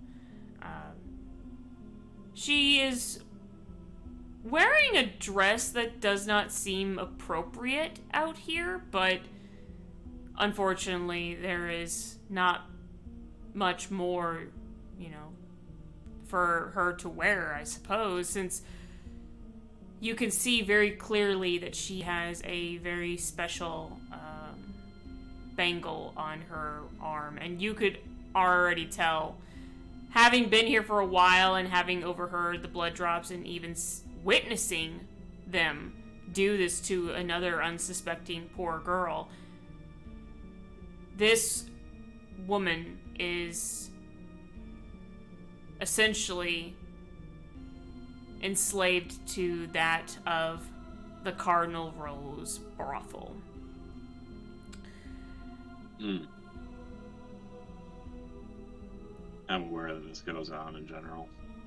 Yeah, you know that this is a thing because the Blood Drops own the brothel, as they own like almost all of this district of the city, save for the lower half. It seems that the lower half of the Beggar's Nest has been quote unquote liberated by a secret sisterhood that not a lot of people know too much about, except that they are known as the Forsaken. The Forsaken Sisterhood.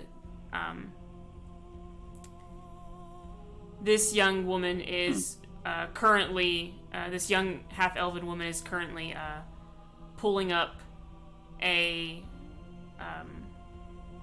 bucket of water out of the well before she looks up and sees you, and is immediately startled. Oh, pardon me. I'm so sorry. I was only getting. You're not. We're just sharing the same space. There's nothing to be worried about. You're not one of them? Assuming who I think you are talking about, no. You see that she immediately relaxes. Oh, thank gods. I'm sorry. I thought. Forgive me. I thought maybe you were one of them. No, just getting some water and stumbled through the area, I suppose. It's hard not to garnish attention. Yes. She kind of looks you up and down, and she says, I have to admit, you are... Well, you are very formidable. Frighteningly so. I think that's the reason why I thought at first that you might have been one of the Blood Drops. It's understandable. I get that a lot anywhere I go. They haven't tried to recruit you yet, have they? No. A couple of them have proverbially broke my balls, and I left it at that and kept moving, but, we don't have a fantastic rapport, but I have not yet decided whether or not I want to kill a couple of them. That makes her smile a little bit. I wish that you were able to, honestly. But... From what I've seen, at least a handful of them genuinely deserve it.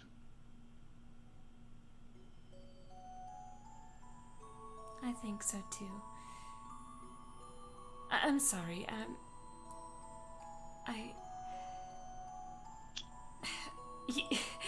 here I am, talking about, them, and I should probably... And you see that she, like, stumbles backwards a little bit and catches her footing. I'm sorry, I should go. You don't need me to... Yes, I should go. And she just starts, like, very quickly, like, making her way, toward another section of the city, disappearing into the late evening. Just put a hand up and be like, farewell. Yeah. She does at some point stop to look back at you, but not for very long. It's just like small, tiny glances, and then immediately begins to walk off until finally she just disappears from sight. Mama always told me not to talk to ladies at wells. My mama always said never to talk to the pretty ladies at the well, lest I fall in. Mama said. Oh, fuck. Mom said not you, Well, No, not her. Somebody else. Bad people. well. Sorry. Yeah, you begin to... Well, I guess it's water time. Yeah, you begin to take some water out of the well there. Fastest motherfucking well water drawer you ever Yeah, saw. you go in there, you draw up that water, don't take you no time at all. And it is at that point, as soon as you turn around, you nearly stumble into a cloaked figure that was standing quietly behind you. I have a question about that real quick. Yes. I not to say that this is what this is, but because I have a feature where I get advantage on dex saves against effects that you can't see. So like, as long as I'm not blind, deaf, or whatever, I can't be like surprised for the most part. So would I be able to know this person was behind me before they surprised me? You know what? I would go ahead and let you roll it with advantage since you have that innate ability. So yeah, go ahead and roll perception with advantage. Yeah. Dex. Or yeah, dex, right? That's what it said. Dex save, yes. Yeah. I'll let you go ahead and roll a dex save. I mean, they're not doing anything to you, but yeah, you're more than welcome to roll. Just to know. That's a dirty 20. Yep. You don't hear their footfalls, but you feel their presence. The earth beneath your feet, or your hooves, I should say. You got those. Yep, you have those. You feel the slight shift of the earth beneath your hooves. You know the earth, the way that the land feels around you. So yes, with that you know that someone was approaching you from behind. And so when you turn, you don't nearly run into them. You just turn and not even walk in that direction. You just look at them. The figure is standing there. May I help you?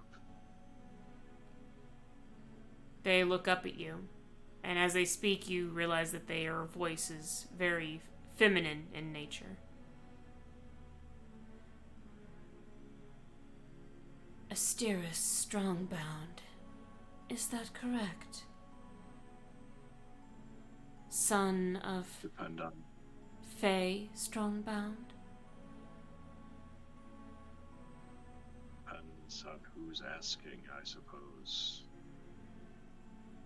You helped one of my sisters. Or at least your mother did. Just for a personal favor, if you could keep my name between you and me and my mother, that'd be fantastic. Just refer to me as A, that'd be fine. I can't think of anything better right now. Very well, A. Short, simple. I like that. Yeah. Similar to mine, I suppose. My name is D. And no, not as in the letter D, it is literally D. D-E-E. That's my name, before you ask. But of course, that could possibly be an alias to you.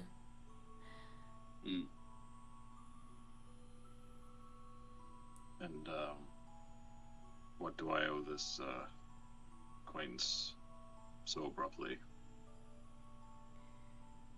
Well, I'm not sure if you've heard, or even if you've read the broadsheets as of late, but there was another murder. A young maiden, headless. How long have you been in this city, eh? enough to know the ins and outs of about a quarter of it. 2 weeks, if math and time serve me correctly. Almost around the time when the murders began. Do not worry, Are you insinuating something? No, that's literally what I was going to say. I am not insinuating that it was you. In fact, we know it was not you because we've kept our eye on you and your mother ever since you've entered this city. Protection, mostly, to keep you safe from the blood drops. Well, thank you for that, I suppose. I did not know that was happening. You are in our section of this place, this chasm. So yes, you are technically under our protection. Majority of the district is being controlled by the blood gang, by the blood drops, but not the lower part of the district.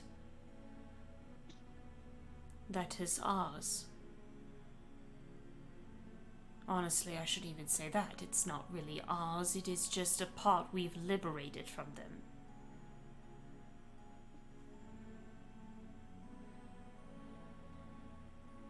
I see.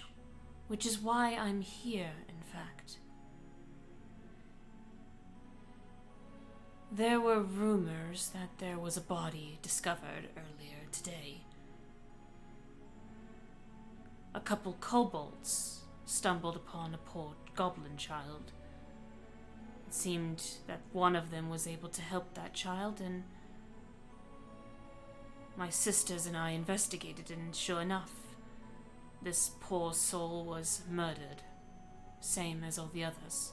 Her head was missing, her body displayed like that of an angel. This one's more gruesome, messy. Perhaps because she is here and not... I digress. We wish to hire you to help us find this murderer. He's putting a damper on things.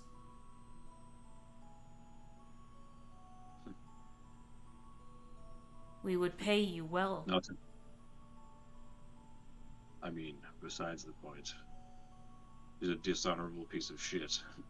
And he needs to be dealt with. When you say that, you see a very slight smile grace her lips. And she says, I agree. And I sincerely hope that I can count on you. You and, well, anyone you decide to help, or even hire on to help you with this endeavor.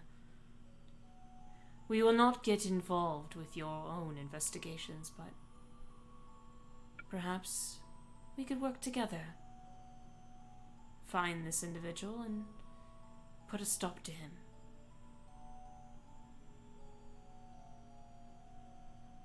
It's quite possible, I'd like to think.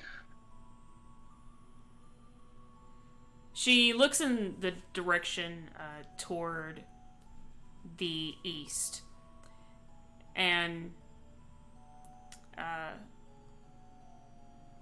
without moving her body, she just gestures slightly with her head and says, There, in that direction, very close to the chasm. Nearly teetering on the edge is the house, if you wish to investigate the body yourself. If not, then, well, I trust that you know what to do. You know how to run an investigation, don't you? I mean, I am vaguely perceptive. Has the authorities been around? I feel like I need to be worried about that at the very least. Authorities. They hardly touched the beggar's nest, let alone anything near the chasm itself.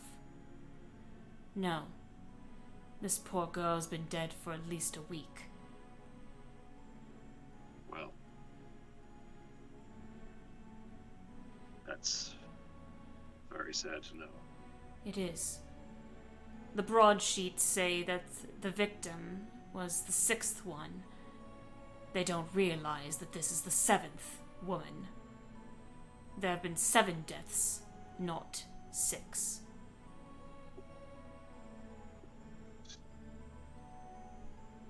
Well, I'd like to hope there will be no more going forward. But yes, I will take a look at it, I suppose. I thank you, eh? This menace, whoever they are, the butcher, they must be stopped before another is gruesomely killed. And I fear that another one may happen sooner rather than later. You understand? Far sooner than we imagine it to be.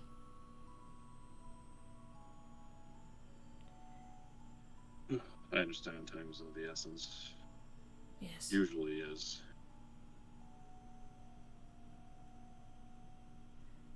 I will leave you now, eh? I know you have places to be. And she, like, looks down at the bucket of water in your hands. I sure do. We never met. We never spoke. You understand this? Understood. Good. Best to keep you and I both safe from the blood drops, should they even decide to question us. Agreed.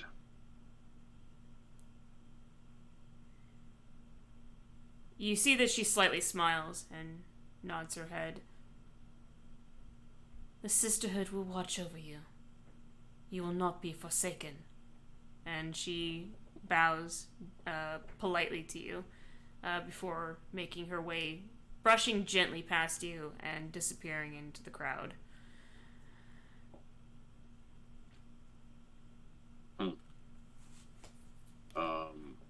Where, accordingly to where I'm at right now, is the place that she was talking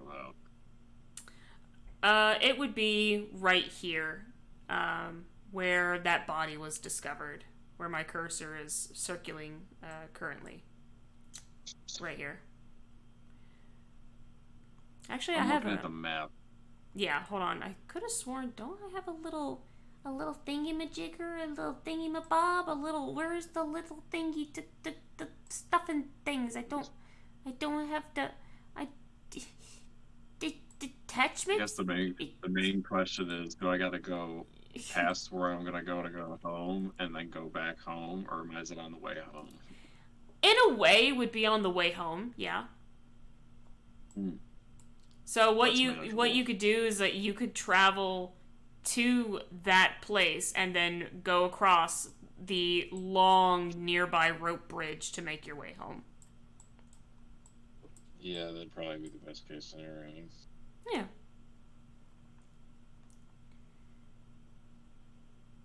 You make your way over to this section. Wrong music, I apologize. Wrong music again, I apologize. So many wrong songs. There we go. That's the correct one. I really do need to get these. I need to get these songs down right. Yes, you make your way over to that very house. You see that some flowers, some dead, some actually fresh. It seems like people who had found out about this body just very recently have tried to find flowers to pay respects to whoever this poor girl was. when you make it close to the house, the smell hits you, and it's rough. It's extremely strong. The scent of decay. You could tell that this body's been dead for quite a while. I mean, I've been around like gore, but it's never enjoyable. Yeah. As you enter into this household, you see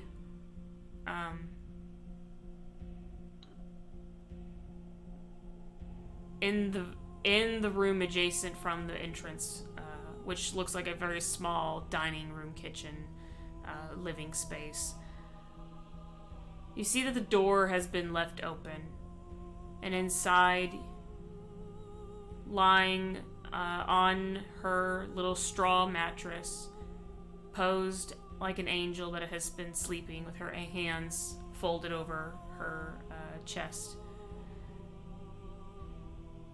Body of a very young woman. It seems that whoever had discovered this body first had laid some cloth, some tattered cloth over where the missing head is,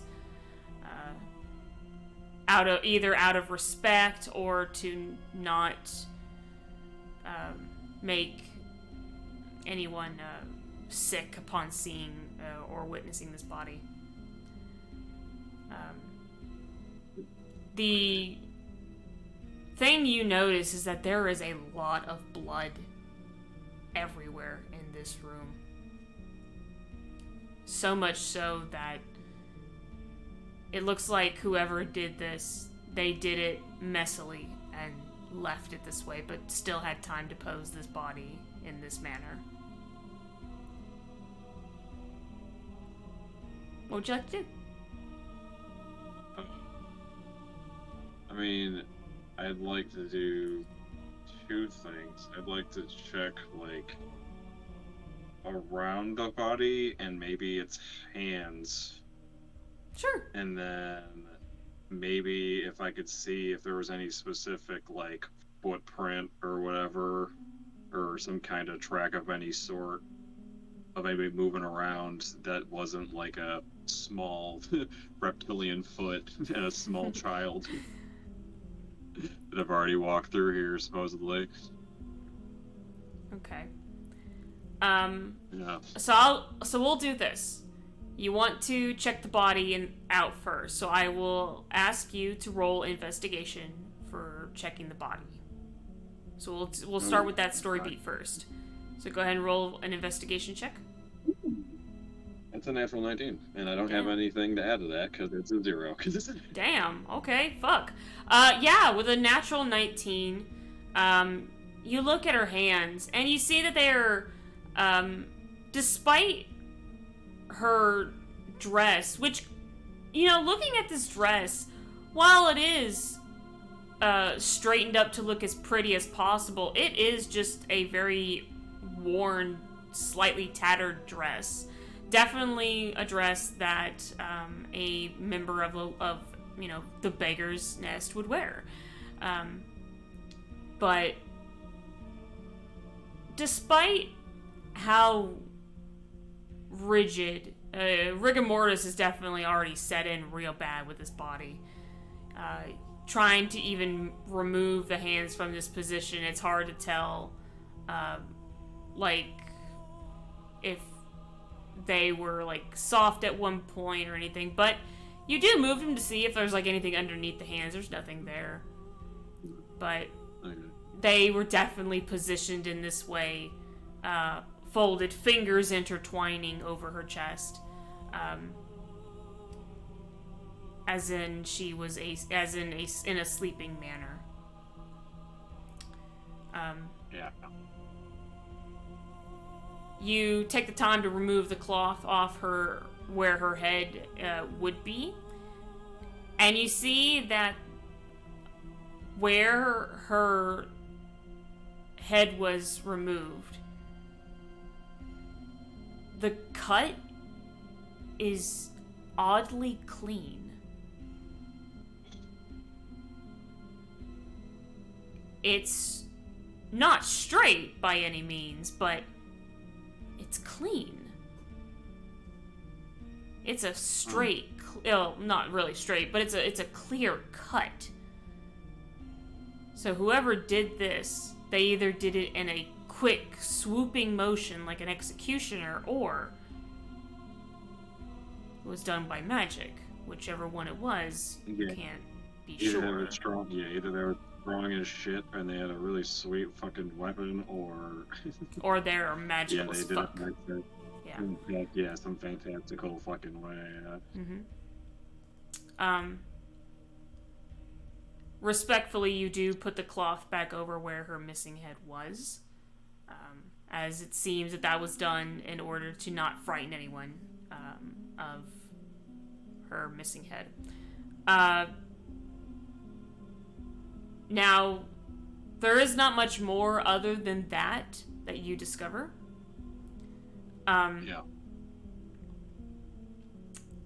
However, I will say, too, with an investigation of a 19, even though you were mostly investigating the body, you do take a moment to look at this room, and you realize that this room looks as if she had been using it not just as a sleeping quarters, but it seems here there's some makeup, some perfumes. They're not the best, but they are decent enough. It seems that she had used her own quarters, her own home, as a small place to do illicit activities with other men.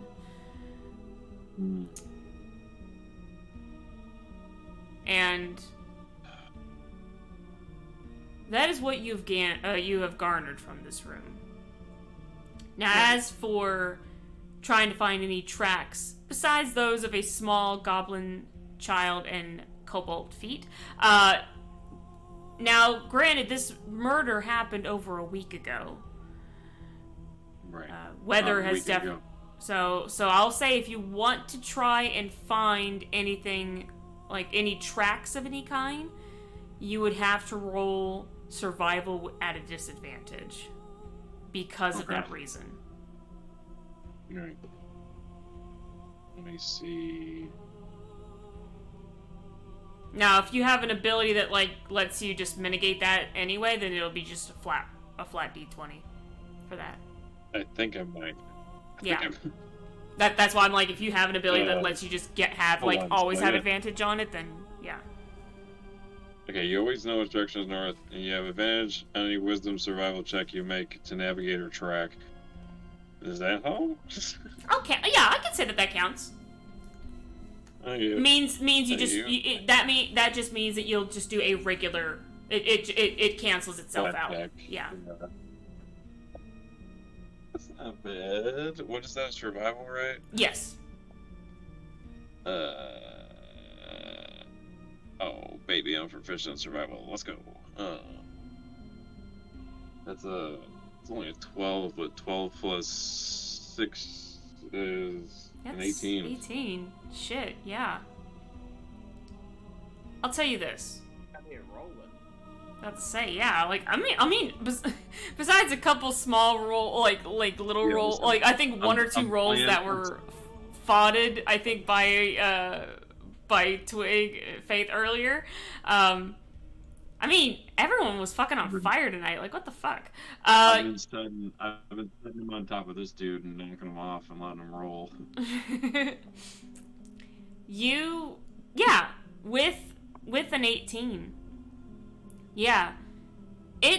Now granted, because these tracks are old, it took you a long while. You saw the most fresh of tracks, including those consisting of cobalt and goblin feet.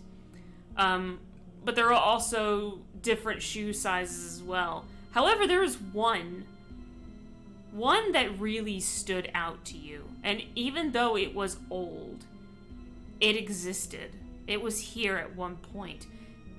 This shoe print that you find is has been cured in a dry section of mud. It seemed that when this footprint was made, it was wet and rainy, or at least moist enough to where this footprint could have settled in.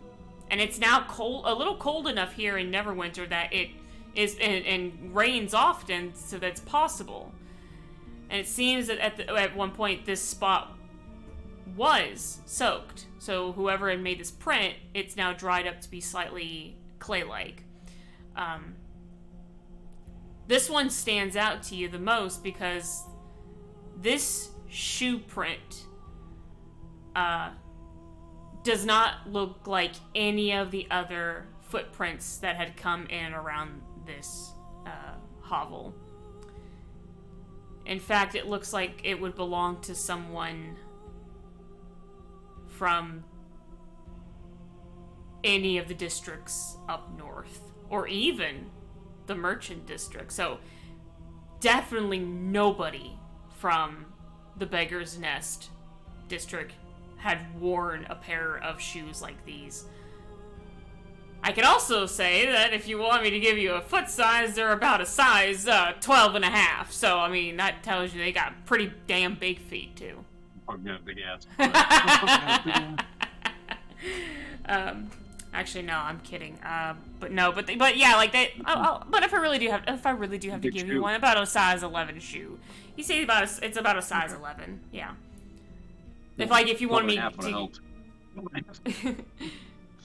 Yeah, but these are some pretty fancy looking shoe prints. Now, you do begin to follow them for a while, and then suddenly it leads into the cobblestone, where, sadly, it gets lost. I figured even if I found one, they probably would have went around in circles and shit. Yeah, no, unfortunately, these, as you began to follow them, while slightly, like I said, while very difficult, nearly almost missable, based on all these other footprints that had come and go. That they're old. Yeah, these were very old, and you finally did follow them all the way up into the cobblestone at the very least, and realized that is where you had to stop, because you could not follow them any further. It's hard to follow anything when it's on cobblestone unless it is soaked with... Unless it is distinctly different. So... Right. And by the time that muddy shoes had gone onto the cobblestone, it could have possibly been washed away. So, you definitely have lost the trail at that point. Well, that's good to know.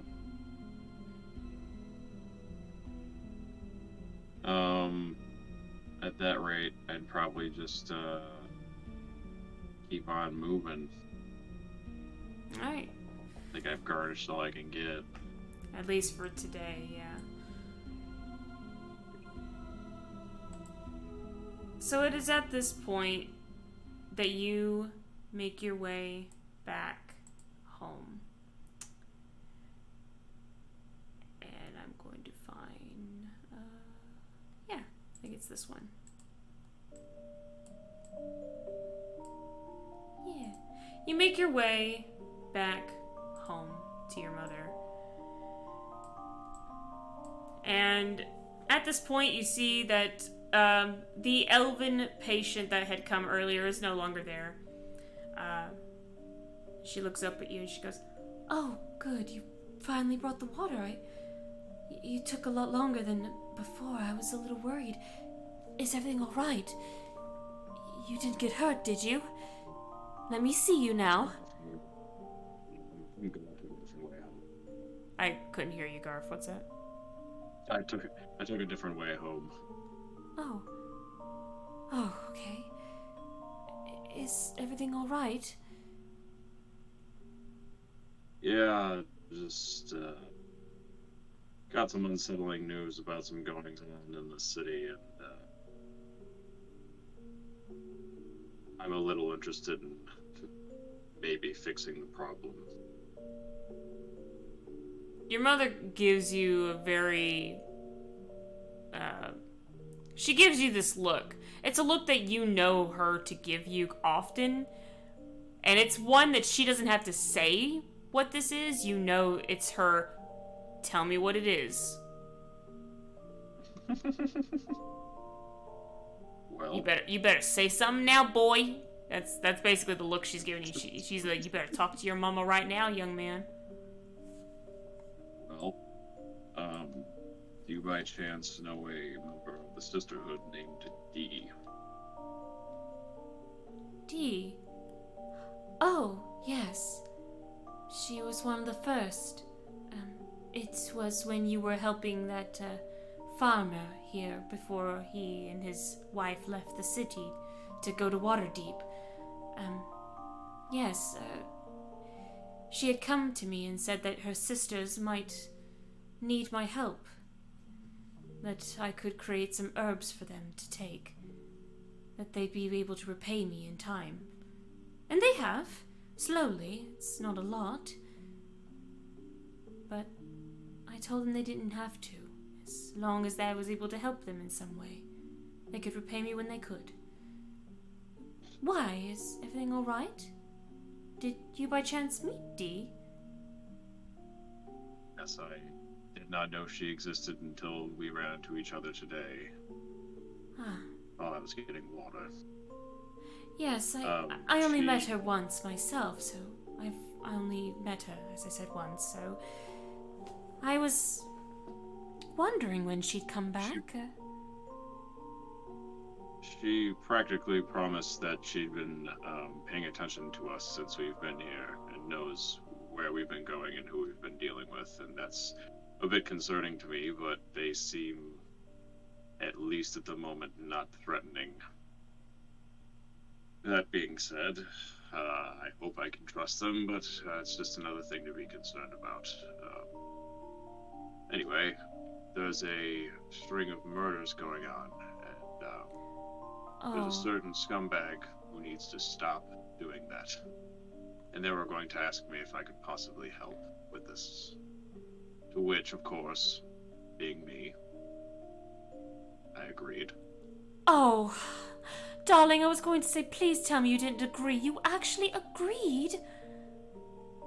Asterius, this... It's pretty much right up my alley, Mom. I understand it's right up your alley, but do you realize... No, it's good that they asked you for help.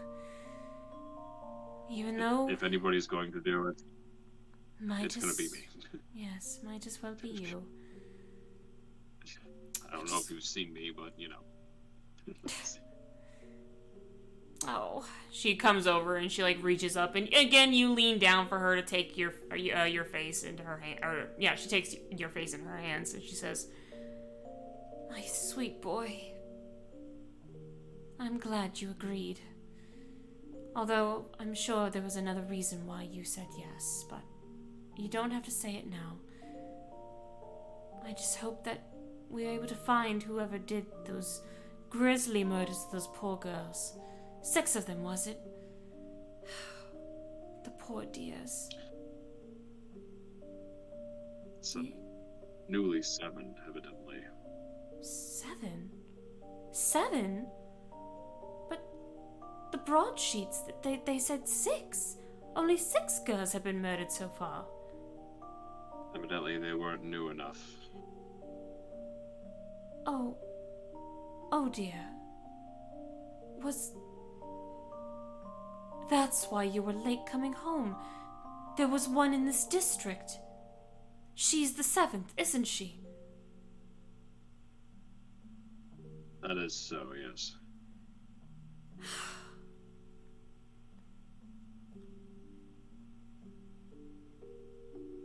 I'm afraid to ask how long she had... How long, do you know? Were you able to tell? From what I could tell from the scene where the body lay, it had been at least a couple of weeks. It was not a good scene. Her head was completely removed from her shoulders, and surgically, even, or maybe somehow supernaturally, I could not tell you, but it seemed far too clean of a cut for a saw or any blunt weapon unless you were extremely strong. But even I don't think I could do that cleanly. But that's frightening to hear. Short of that, I found a couple of tracks of a nicer looking set of shoes, which I doubt that anybody who lives around here would genuinely own. But that's about all I could pull. It's a start at the very least. You'll probably have to go to the other districts and ask around, I suppose. Yes, I'm assuming I'm not the only person who's going to be looking into this. Well, now that there's a seventh one involved, yes. You'll need to tell the gods. And if you do, then maybe they'll even let you help them. I'd rather stay out of civil service until I can entirely help it. I suppose, yes. I feel like going through word of mouth and people and favors is the way to go until I can not avoid it any further. Well, it is true that we both need to stay hidden as well. Here I am already thinking about the old ways. I'm sorry, my son. I've been going by A. It wasn't a very good name to go by, in retrospect, but... To be fair... It's not my actual name, so it's, ambiguous. To be fair, my dear... To be fair, my dear, while that is very creative, I'm sorry, my dear, but it is not hard to miss a beautiful, tall minotaur like yourself, especially not one of moonlight fur. Out of character, puts a pair of like hard-rimmed glasses on.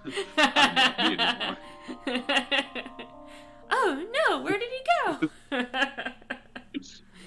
It's working. Alright, no. Yeah, you know what, you have a point there, I suppose.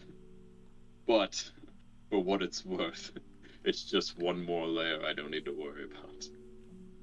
Because it was kind of striking to walk up to somebody I didn't know, and they'd say my full name out loud in front of me. I was quite concerned I was had, and I was quite worried what might have happened to you. I'm going to assume that was Dee then, correct? Yes. She said my full name too when I first met her. I will not deny I was the same as you, was very concerned. I don't like people holding information above me or the people I care about. Nor do I, my son. That's why I was cautious of her at first until she proved herself to me. And I helped her at her sisterhood, so... maybe that is where it should continue to go from there for us.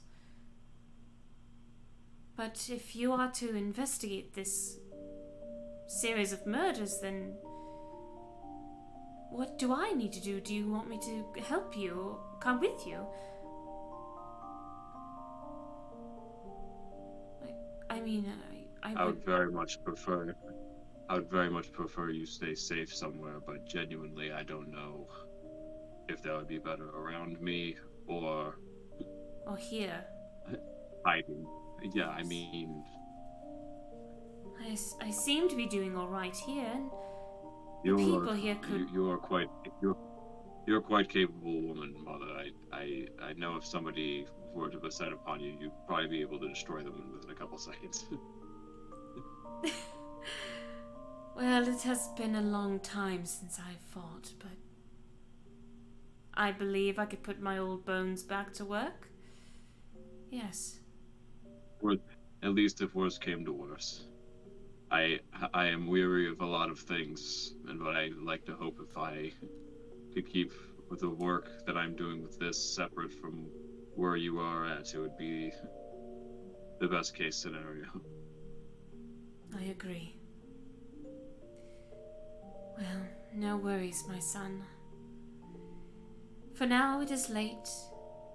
Let me cook some dinner for us, and we can finally call it a night.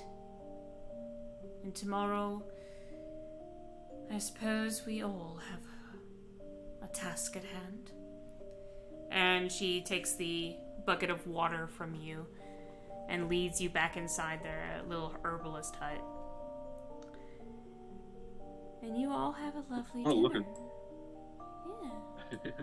We'll look around before I go inside and make sure there's no fucking goddamn lady watching me. I'm not gonna roll. I just fucking passive perception's probably not even high enough to see her. What is your passive perception, actually? It's not that great. It's probably not that great.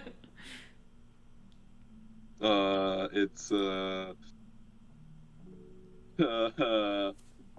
14. Funny for you, I rolled an 11. So I'll just say this. When you turn to look around for D or anyone who's similarly dressed to D, you take this moment and at last you pause. And across the street you see a old tree, and leaning up against that tree, fully in view, not even attempting to hide, wanting you to actually see her, is Dee. And you could tell it is her. She gives this aura off. And when you look at her, she smiles and simply nods her head. And with that, you enter your home with your mother. And that, my friends, is where we will end this very first session. So I would like to thank everyone here for joining me tonight. I know a lot of people have already fallen asleep or have gone real quiet. But it was a really long session. Like, wow, 5 hours. I was not expecting it to be 5 hours. Yeah. But thank you guys. Sorry, I had to do my insanity arc real quick. No, it's okay. Like, that's why I appreciate you guys. Oops, I messed that up. I still appreciate you guys coming out and joining us. And I also would like to thank the new follows today.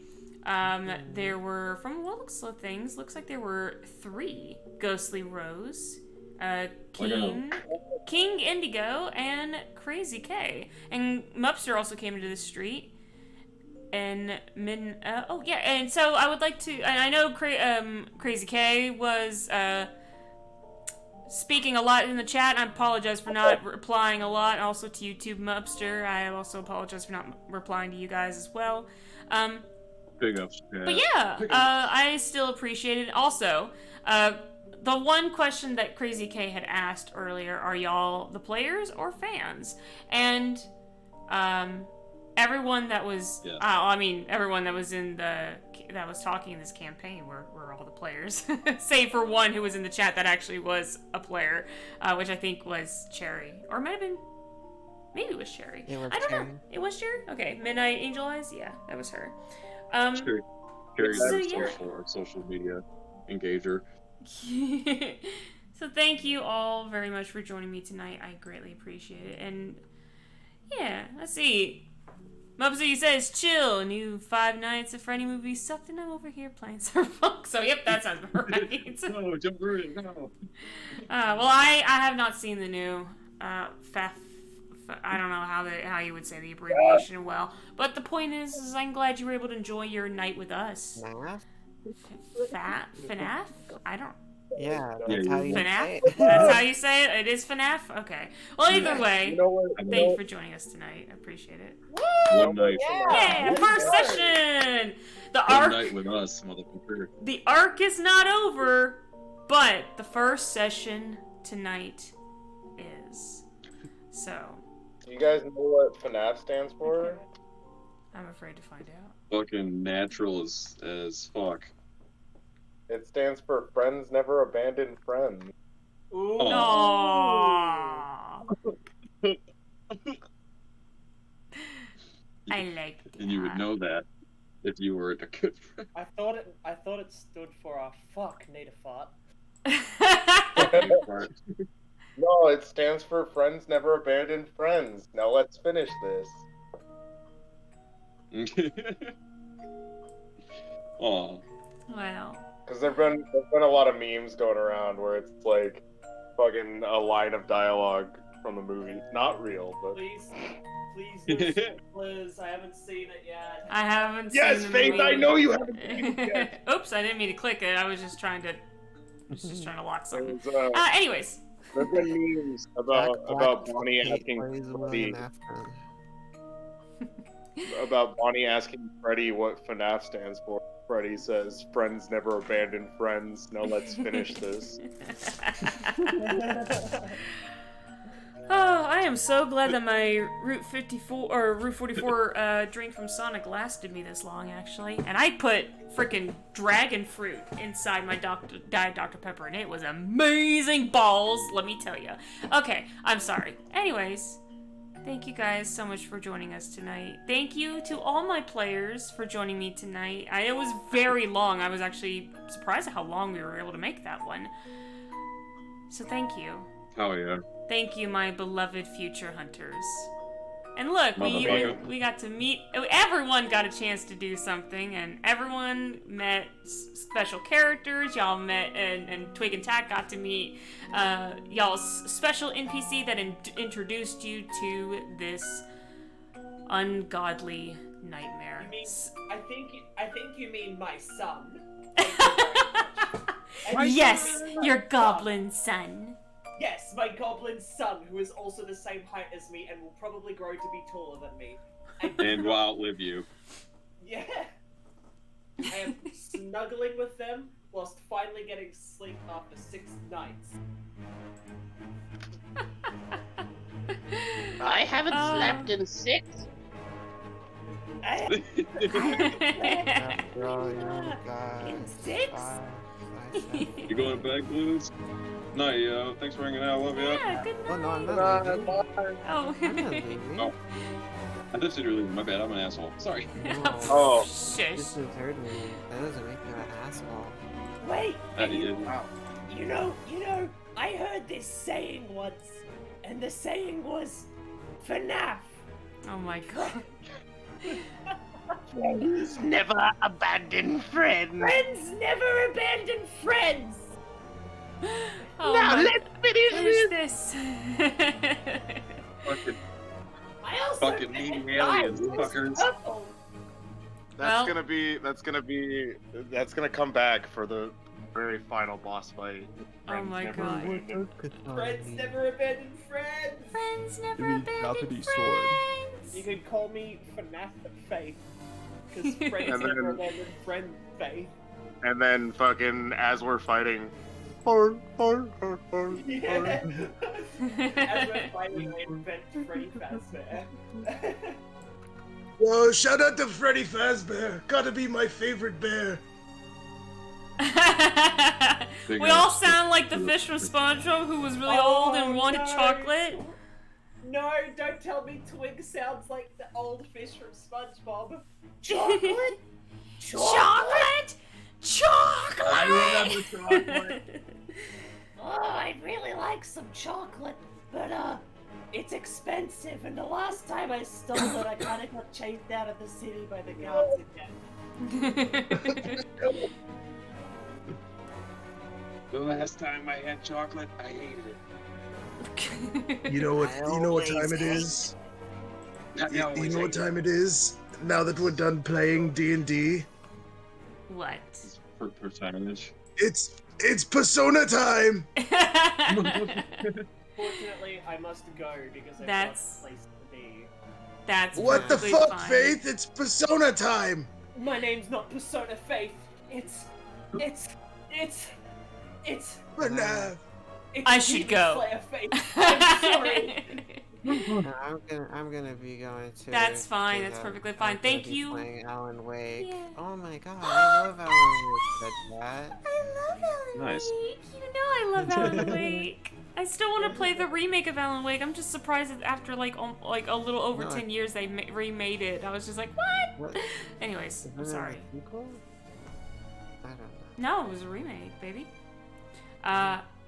Anyways, thank you all so very much for joining us tonight. I greatly appreciate it. Thank you to my players for joining me tonight as well. Yippee! And we will see you all in the next one. Thank you for hosting, Kat. You're welcome. Bye. Bye, everybody. Hey guys, love you. Night. See you. Oh, nice.